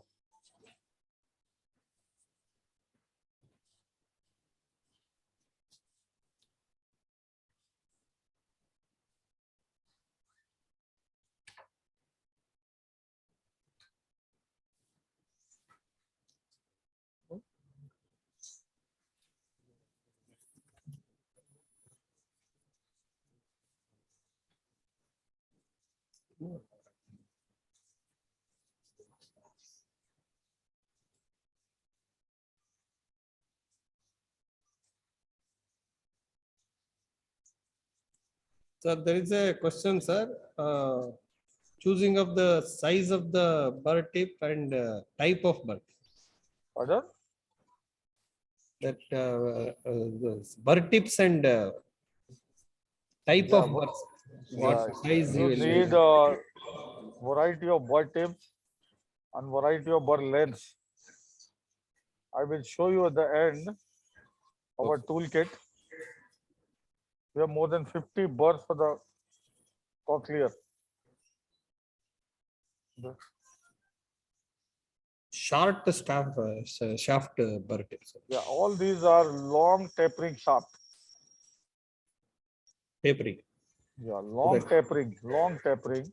So that we can see the tip. Can you see this shaft? Yeah, yes, clear, sir. Long tapering, so it doesn't come in the way. We can see the tip clearly. Yeah. where we are drilling it. Sir. See the hypotympanic clearance. Clear, sir. Very clear. And that is your round window. Yeah, very good. See, with this exposure, imagine the implant insertion would be so easy. Clear.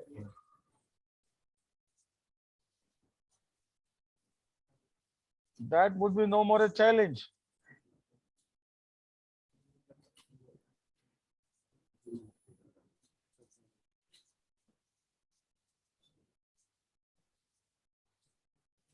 See that?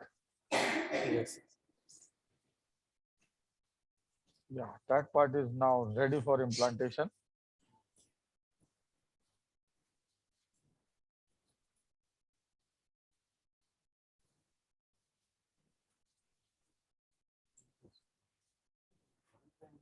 See this?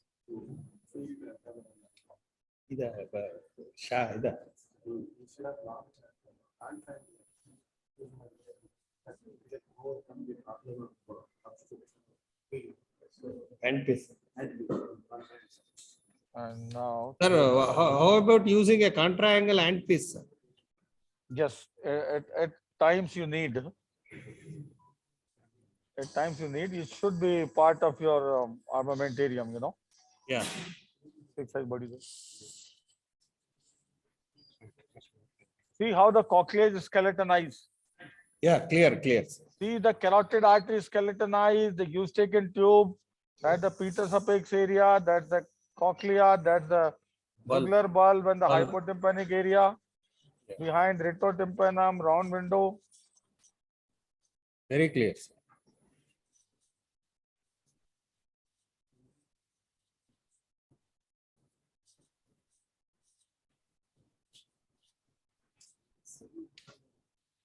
And see, this is the area of the crotch between the carotid and the jugular. Jugular.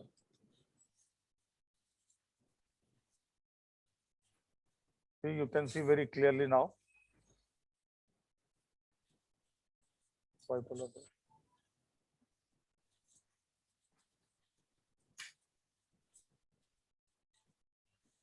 See the crotch.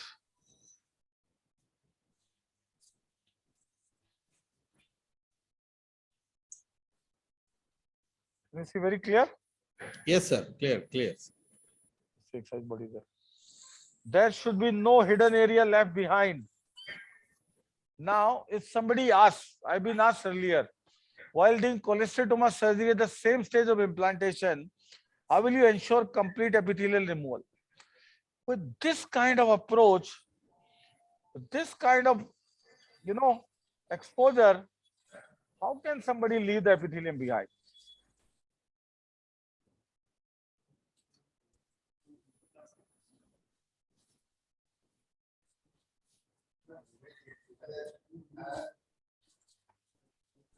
With this much of exposure, definitely will be sure that we are not left any epithelium or cholesteatoma behind.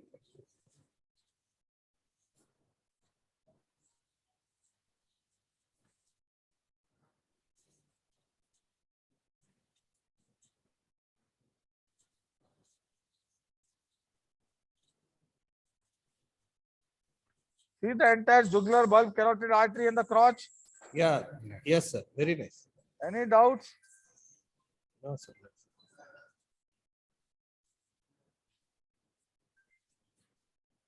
So that's completely skeletonized. Beautiful. Yes, sir. So now coming to the upper part and lastly toward the oval window and then implantation.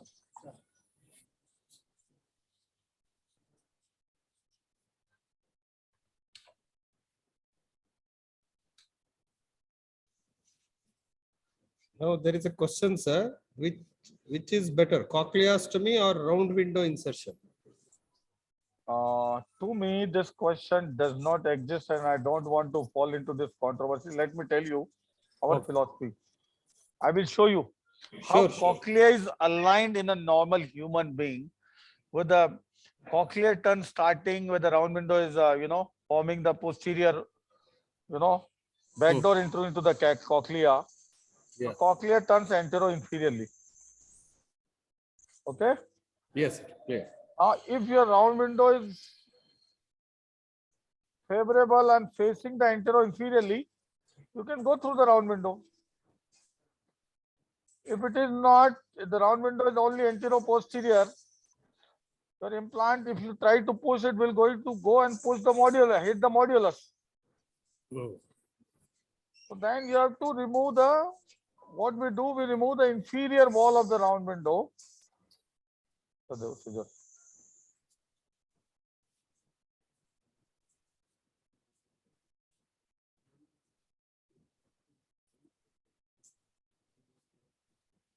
is the stapes region.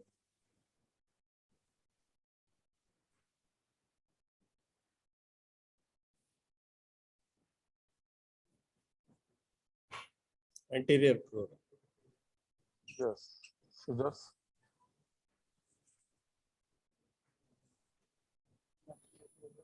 I generally use laser for this because it's a mobile.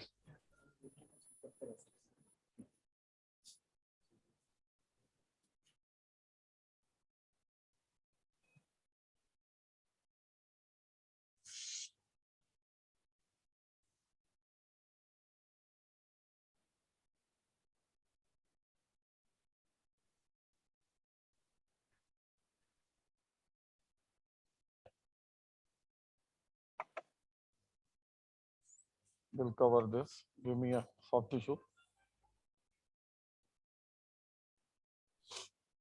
I generally use a laser.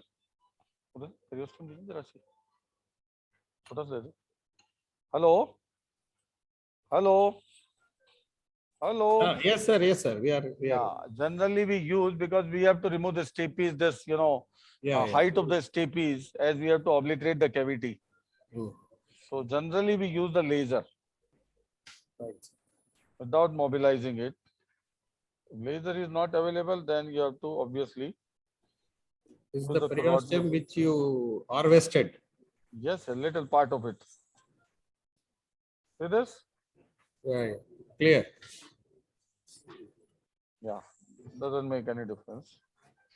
Now,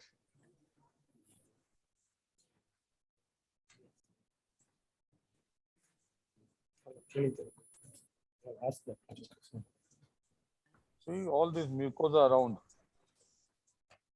Hold on.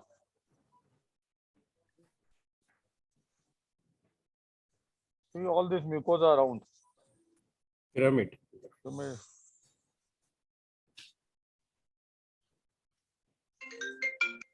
And that completes our now Yeah, Karthik. subtotal petrosectomy. Good afternoon. Hello. Hello. Hello, sir. Yes, yes. You were asking something? No, sir. No, sir. Just to cover up the foot plate. See now my subtotal petrosectomy is complete. Yes, sir. See that? Everywhere. See the marrow. You want to plug that marrow with any periosteum?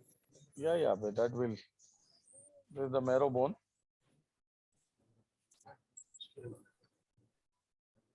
This is the Peter's apex region. Surgery. Just for a minute, we'll leave it. This is just marrow bone which bleeds normally. Okay. Surgery, sir. No, there's a shorter cotton ball. Okay. So now, for the cochlear implant point of view, I have to open up the cochlea and push the implant. That's it. On this side. Now we'll make the bed for the implant. Okay. And then do this, cochlear opening and implant. See the rest of the field? Yeah, clear, sir. All clear. See now. Yeah, very nice. This is what subtotal petrosectomy is. You have to excentrate. You have to track the cellularity everywhere.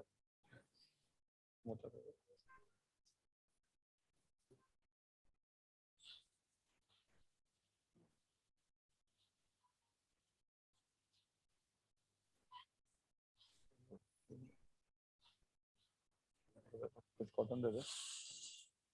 See this? Yeah, clear.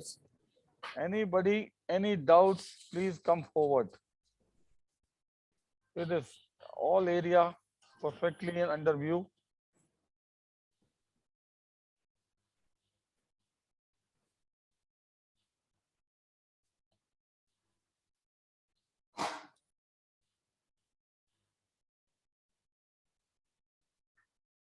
Everywhere is bony plate. See the facial now, periosteum behind.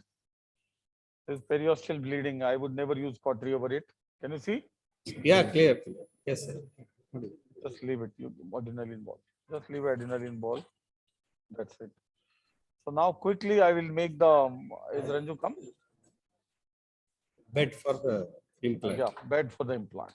Yeah, give me. वो देना template देना. ये भी खोलना. तू उठा. So I am otherwise far off from the place, but just you can see this template is actually not required in this because this, this is off the ear implant. But yes, in future he wants to change. See, I am going to be quite away from this anyway. Leave it. Now, utha. Now this is a very, very slim implant. I told you.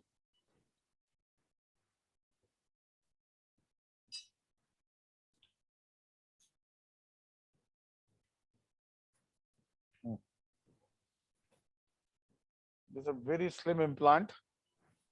Hello? Yeah.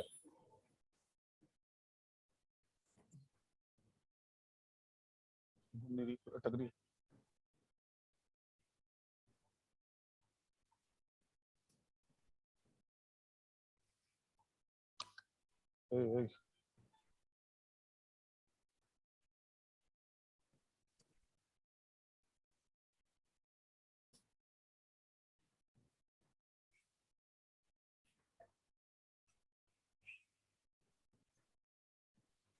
Yeah, and this is, I told you, this is just 3.9 mm. So this is ideal for the children, the thick, thin bone over it, thin skull bone. Many a times you don't actually need to go right to the level of the dura.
Since it is a thin profile,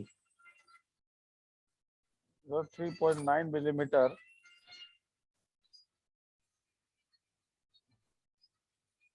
and see the skull of the child is so thin. Yes, sir. Otherwise, you don't need to go to the level of the dura.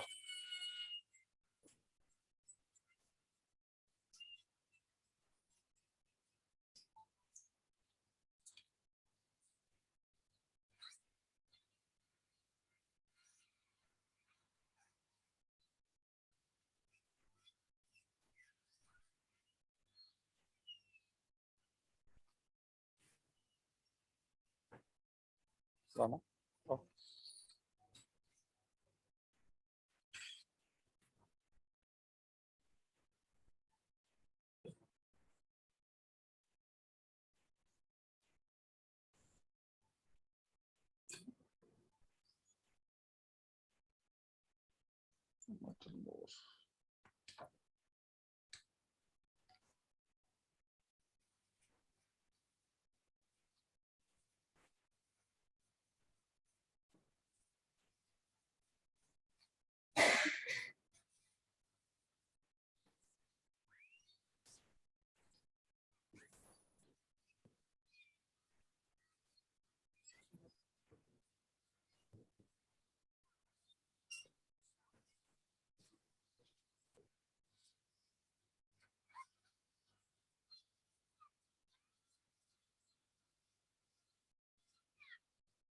Without giving any extra pressure, I am using the cutting bar.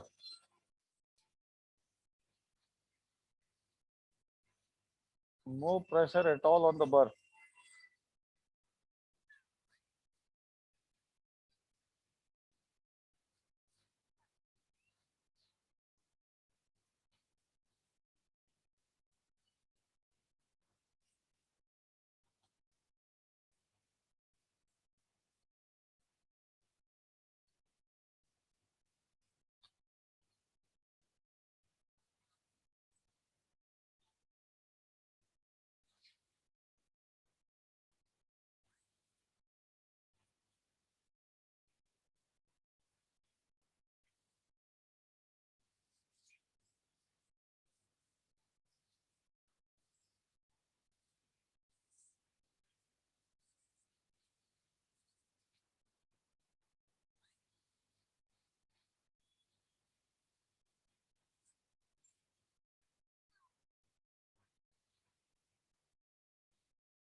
Yeah, this is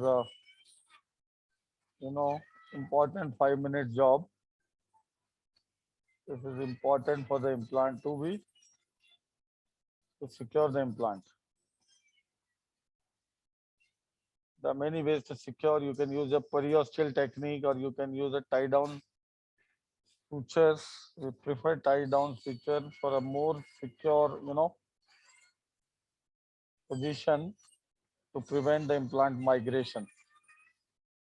Most importantly. Sir, there is a question. Post petrosectomy, how to monitor epithelial growth in the cavity? Epithelial growth.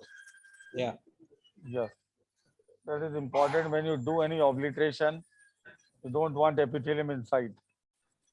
And this monitoring mostly done with the MRI. And post implant, this is again a big problem to get MRI again and again done. Yes, sir. Yes, sir. So a diffusion weighted MRI can tell you exactly if anywhere developing. And in implant patients, getting MRI done is a big problem. Sometimes you need to remove the magnet. But in this particular implant, this is 3 Tesla MRI compatible. So you can monitor. Ideally, according to the Mario Sana, we must monitor these patients up to 10 years, 1, 3, 5, 7, 10 years to see any, to any epithelium developing.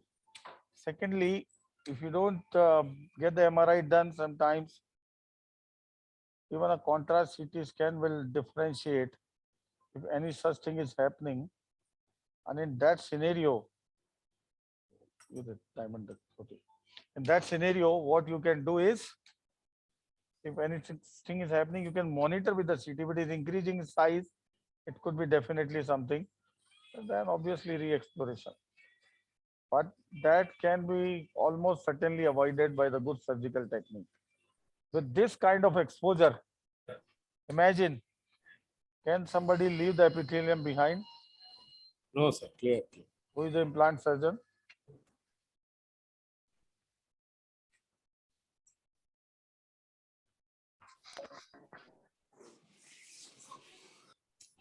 Yeah, perfect. I hope it is fine now. Fine, fine. Yes, sir.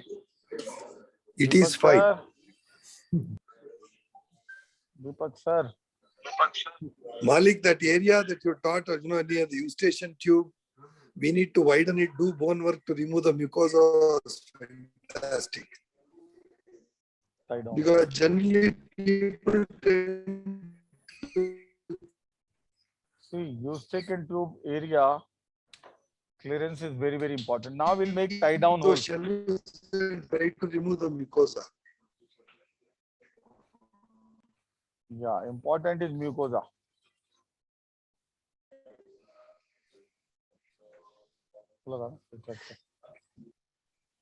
Your point is valid, Satish. sir. Yes, sir. Right? I think a lot of them are scared of injuring the dura and getting a CSF leak. Yeah, if you have. Otherwise, I feel tie down hole really makes it secure.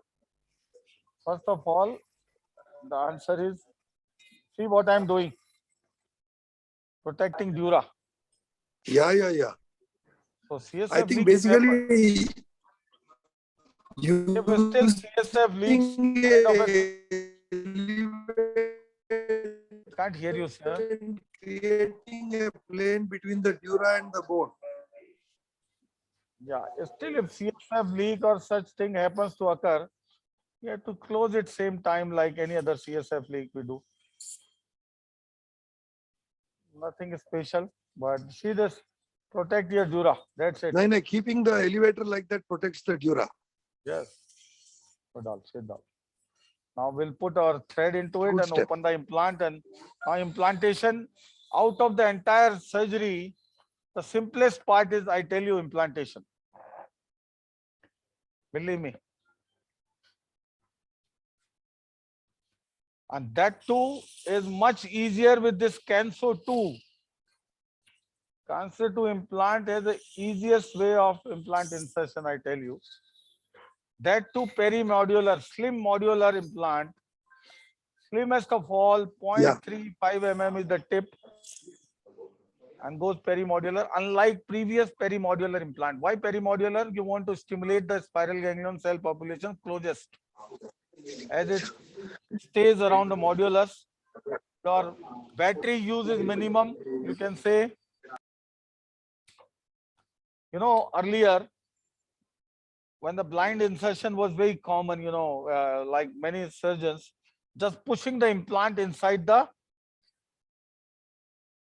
cochleosphere round window may not go adequately at the right place. Many times we have done workshops to show the intracochlear anatomy regarding implant insertion right in the scala tympani.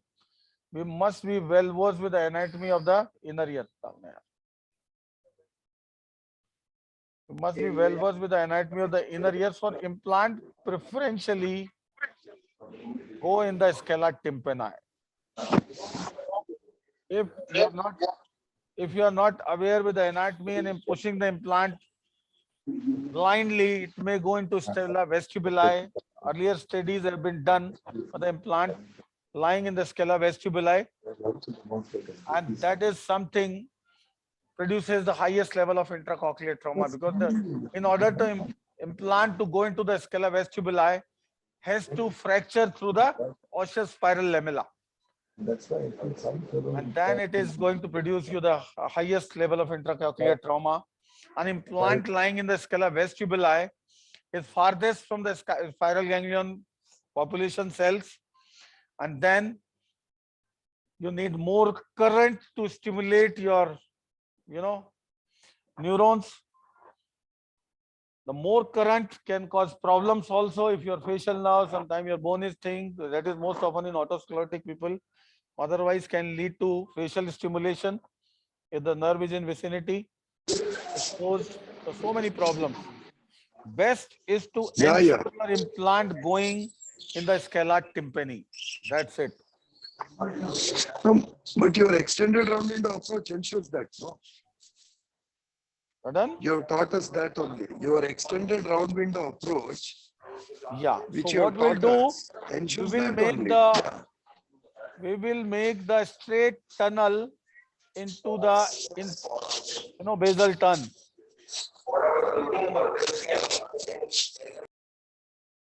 Forceps. आ गया था यार, forceps.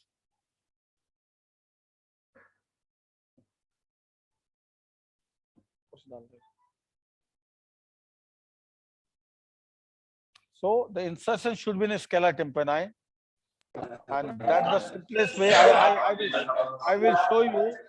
I will show you the straight tunnel of the scala tympani. All you need to do is remove the inferior wall of the round window, inferior wall, widen it inferiorly. It will open up straight into the tunnel of the scala tympani, rather than going to the round window when particularly it is directly anteroposteriorly placed. So if you push the implant, it is going to hit there to the modular wall. And once the implant hits any wall, it may curl around anywhere. And then these all fragile structures like osseous spiral lamella, basal membrane, anything can be ruptured. So the implant should move in the lumen, and that you have to decide intraoperatively with your trajectory. What the peri-round window insertion or cochlear insertion or round window, whatever. It should be a trajectory straight into the lumen for the implant to go. That is bottom line. Yeah.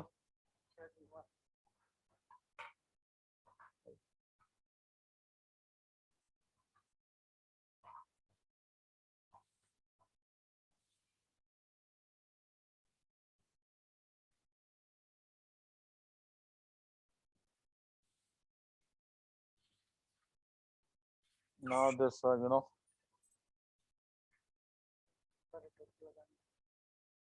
this is a tedious job sometime, but it is very important for the implant to secure. Other technique is the periosteal, technique, the periosteal ridge pocket, but this is, we feel more secure. That's it. Now, can you open up the implant? 1 minute, bas. Oh, bana do. Opening. Hello? Hello? Hello, sir? Yes, sir. Hello? Yes. Yeah, tell me, Satish. Yeah, Deepak sir, now coming to the point what you were saying about the implant trajectory, how it should go into the scala tympani directly.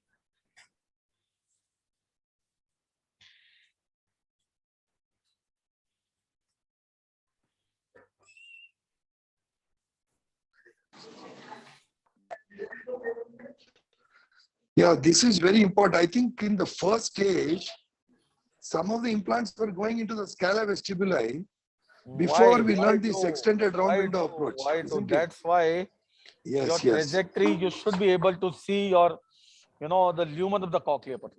Correct, correct. And that's why some people required more current and they had giddiness. Some of them had facial stimulation.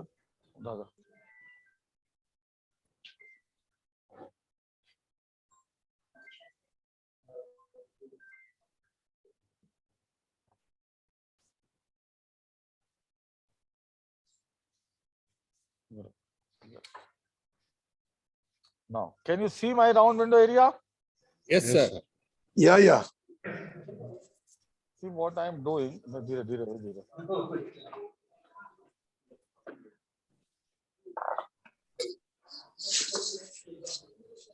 See now.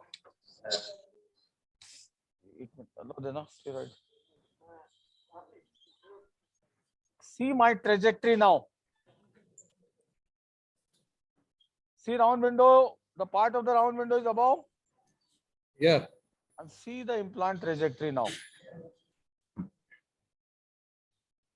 See the lumen. See the lumen directly, tunnel. Yeah, clear. Yeah. It's a 3D tunnel, Satish. Now we can see. Yes. See the tunnel? Yeah. Yes, sir. Very clear. It is like a tunnel. You don't need to, now whatever I push, it is going to go straight in the lumen inferiorly. The direction is, inferiorly. We wash with the Dexona also. This is Dexona. See that? What is your take on Helon? You don't use Helon, no, Satish? Helon can be used, but Dexona is good to protect the Okay, intercochlear okay, structures. okay.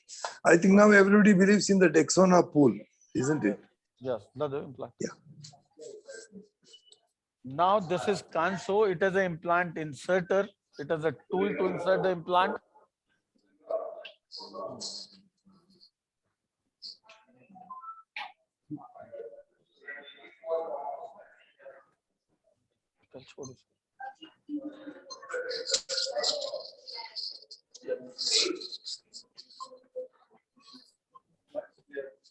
One big advantage of subtotal petrosectomy is the ease of visualization of the round window.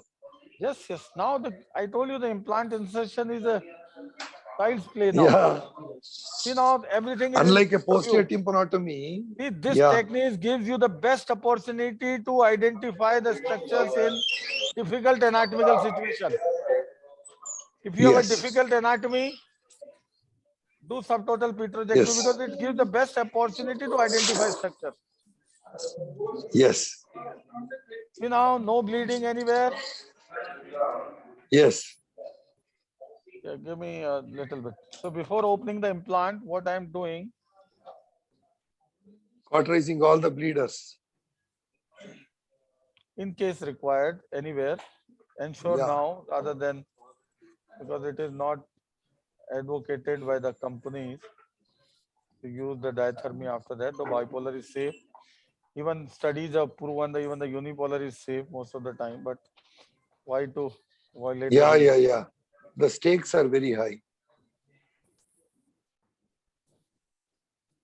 Law. Now see the implant. Yeah.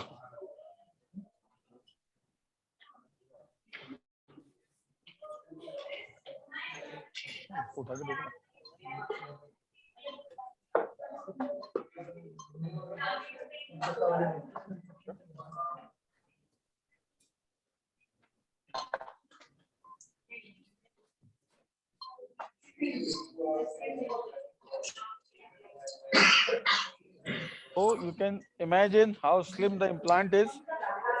Yeah.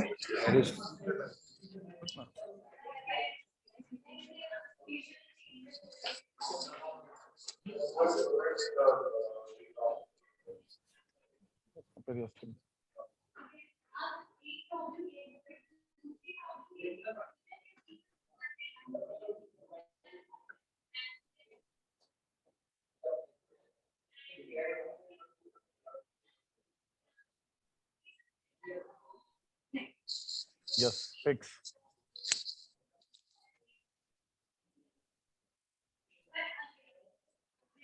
And anyway, you're putting nice tie-down sutures also. Yes. With this implant, I want to be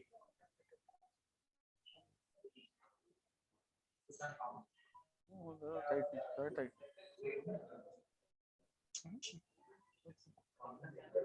This makes it doubly secure. You made a well as well as the tie-down sutures. Yes, sir.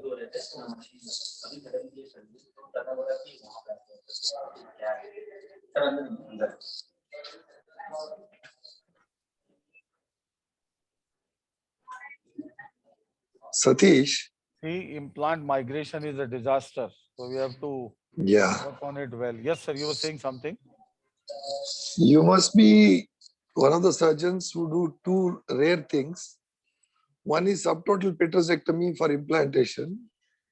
And second, the tie-down sutures. Tie-down sutures. Don't know. A lot of people must. Sachi, nahi, shuru mein kitna hum log karte the. When the implants came first in the country, I'm sure tie-down sutures were a rule. Yes. Nahi?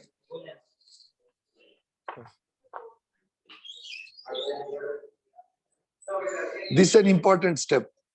See, this Moving is the stitch important. away from the wound. Yeah. Yeah, away from the skin, the subcutaneous Yes. tissue. If they project, they poke into the skin, Yes. can be again a disaster. You can invite Yes. infection. And then flap necrosis is one of the worst disasters again. Infection. Yeah.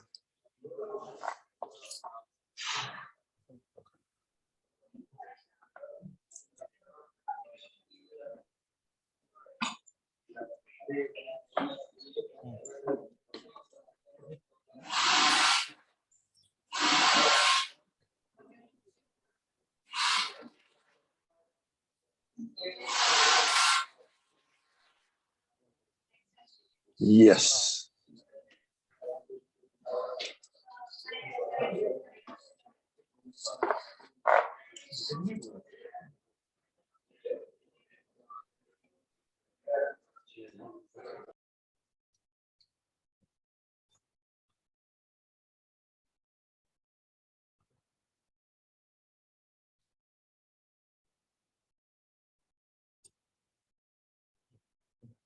Elevator. Just to make sure this doesn't come out. See this? Just to make sure that this doesn't come out. Yeah, that's another interesting step. I was rotating the suture, but I was not keeping the surgicel. This is to keep in place. This invites fibrosis and this remains in place.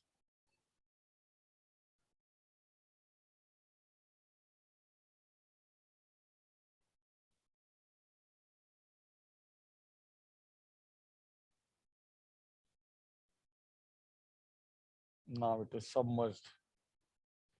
See this? Will not allow this to come out now. Yes, boss. I don't want suture to project and come. At this.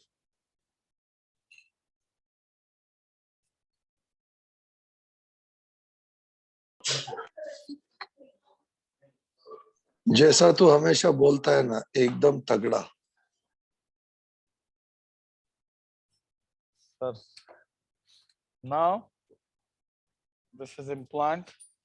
The final insertion. Again, this implant is a very good tool to insert. We'll show you. This is the ball electrode.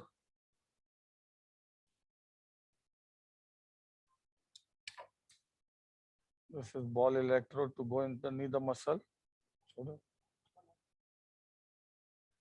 This is going to go underneath the muscle. Now. The ground electrode, isn't it? Yeah. Yes, yes. We put the Dexona in the cochleostomy. Meanwhile. Now. See the beauty of this insertion tool. Let me tell you. The direction of the flange. Yes.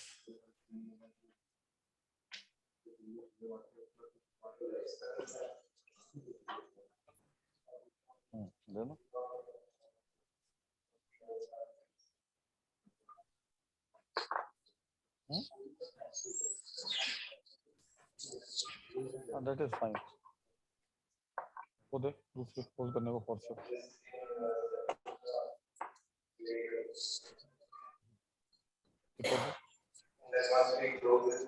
See now, can you see the implant array, electrode array? Yes, sir. Yeah. This is electrode array. This is the inserter.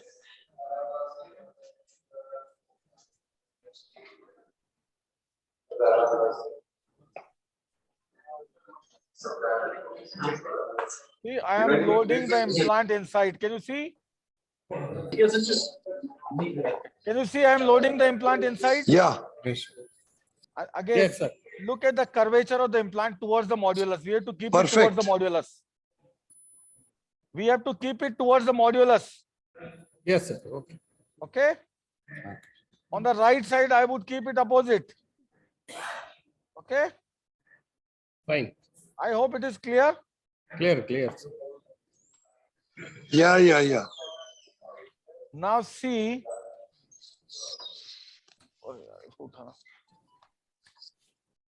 With this inserter tool, the life is so easy now, as you have to just push the implant inside. Your cochleostomy should not be too big.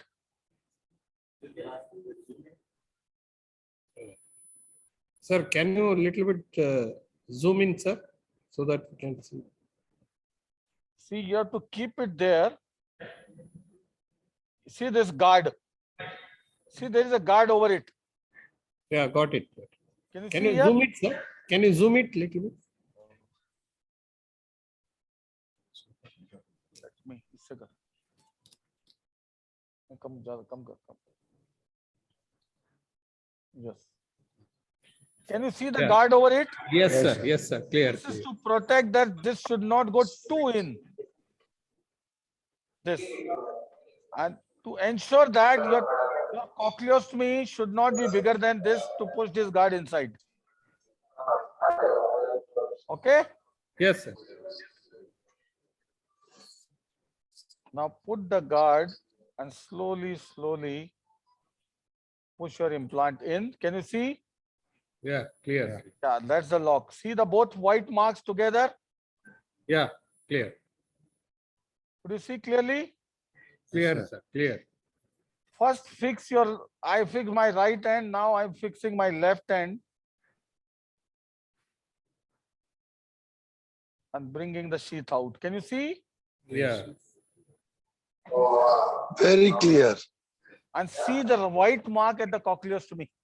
Okay. Look at the white mark at the cochleostomy site. Yeah. Yes. See that? Yes, clear, sir. Clear. See the two white marks right at the cochleostomy site, signifying the complete insertion. Could you see? Yes, sir. That is the beauty of Kanso. Now this is my periosteum all around. So this should be done slowly, isn't it? How many seconds you would recommend for the insertion? 15 to 30 seconds, or just to be done slowly? Yes, it should be slowly. Actually, the concept behind slowly is, idea is you should be at the in the right trajectory at the right level. So that if you go fast, otherwise you can damage the intracochlear stem. You can damage, if you go wrong, you can hit the osseous spiral lamella and then the damage. Slow means you should have a feel that it is going smooth. Number one, it is not having any obstruction anywhere. You are not finding any resistance anywhere. You can have that feel then only. If you are going fast, you can't have that feel.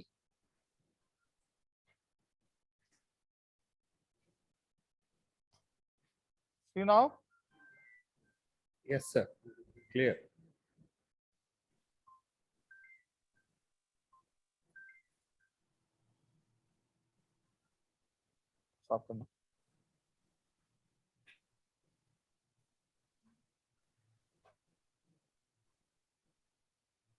See my cochleostomy, very well set. Hello? Yes, sir. Clear. Secured with the periosteum. And we'll do NRT also. I'm just securing my periosteum with a couple of, marrow cell sponges. Marrow cell is a beauty, acquire blood, swells up more than the volume of the marrow cell and gives a good pressure. Gel form? Just gel form, sorry, not marrow cell. What I said, marrow cell.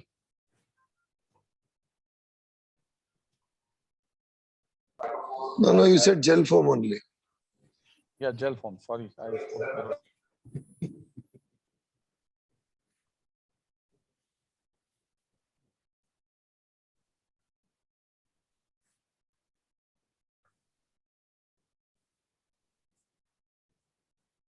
Impedance.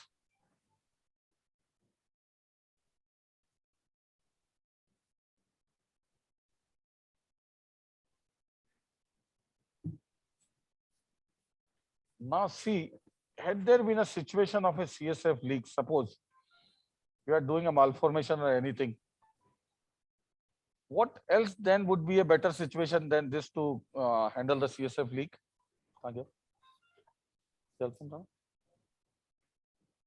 What else would have been? Imagine. You have everything, all, But for this, you have to be confident of removing all the epithelium properly, na, Satish. Not only epithelium. So you should know how to do a good subtotal petrosectomy. Yeah, that's what I demonstrated. Not only epithelium, mucosa also. Epithelial removal is the easiest. You see epithelium differently. Mucosa removal requires cellular exentration. See, to exentrate the cell, we had to skeletonize what not. See the Eustachian tube, the carotid artery there, see? That's the carotid artery skeletonized. The jugular bulb behind, cochlea skeletonized, facial nerve, everything. Yeah.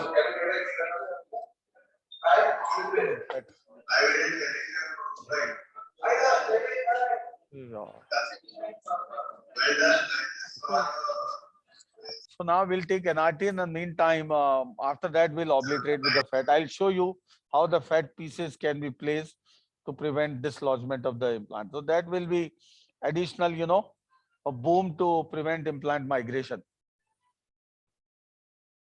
So the advantage, the exposure.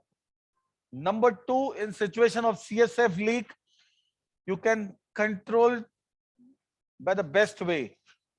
Number 3, to secure the implant in place to prevent the implant migration, electrode array migration is the best. I will show you when I obliterate the cavity with the fat, how it protects.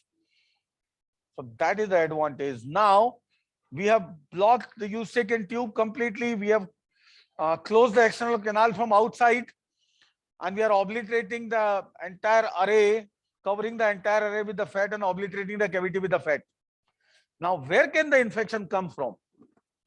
Practically, we blocked off all sources of infection to the temporal bone and the implant, electrode array, everywhere.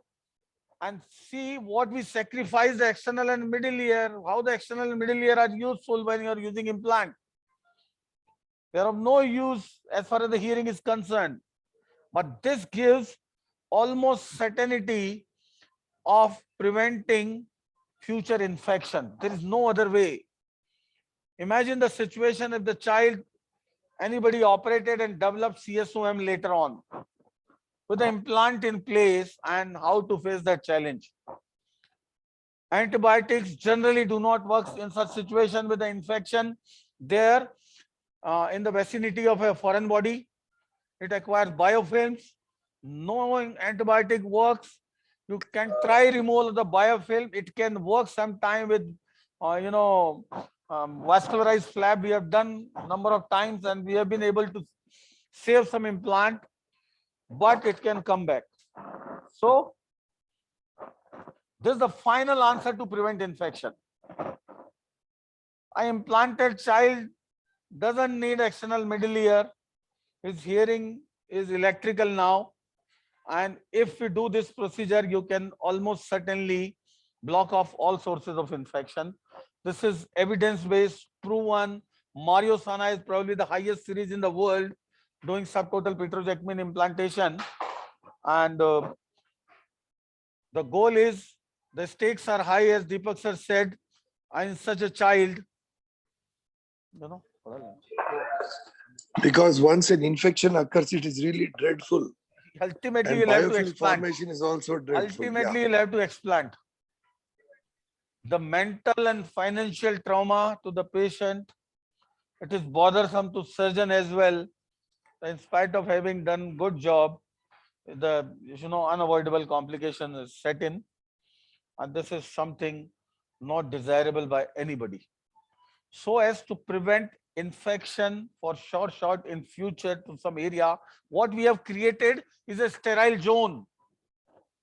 Now where the implant is lying, where it is lying in a sterile zone all around, with the fat all around, with all sources, all outside sources of infection which can travel inside blocked.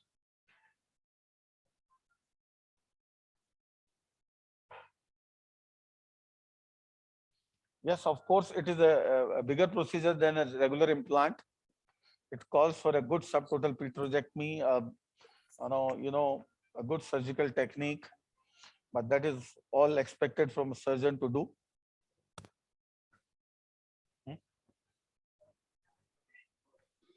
But the degree of safety it also gives, and the drastic reduction in extrusions and explantations, I think it's worth it in special cases. Hello? Hello? Yes, sir. Yeah. Yes, sir.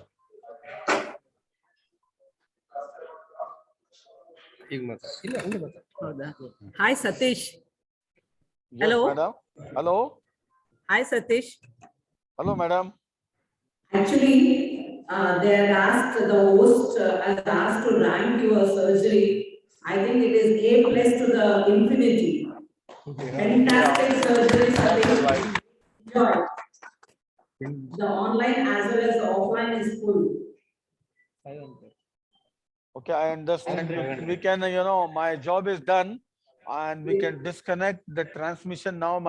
We are doing NRT. We just have to, once the NRT finishes, Yeah, you can obliterate with just the show fat. the NRT. That is not a very, very crucial procedure, obliteration anybody can do. So we can, if you think, we can disconnect. You are also filling it with fat now? Madam? You are filling the cavity with fat. Yes, yes. After this, after the next NRT? 5 minutes, next 5 minutes.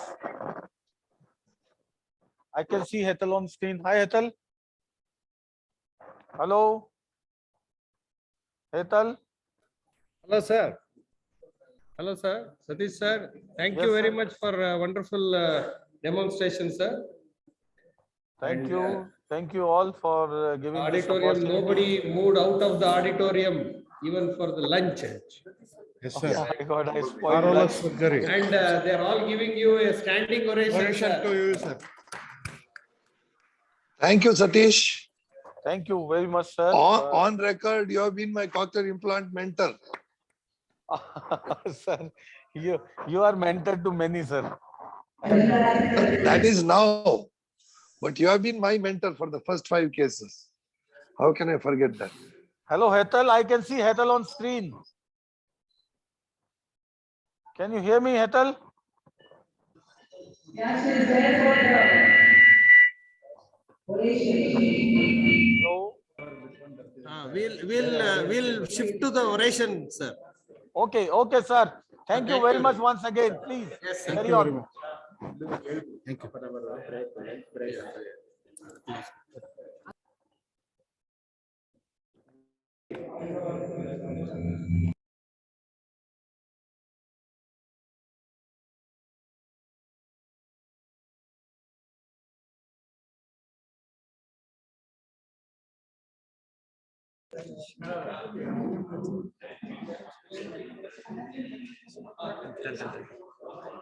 We'd like to call forward Dr. Loknath sir and Dr. Munish sir to present the mementos to the moderators.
Right, thank you.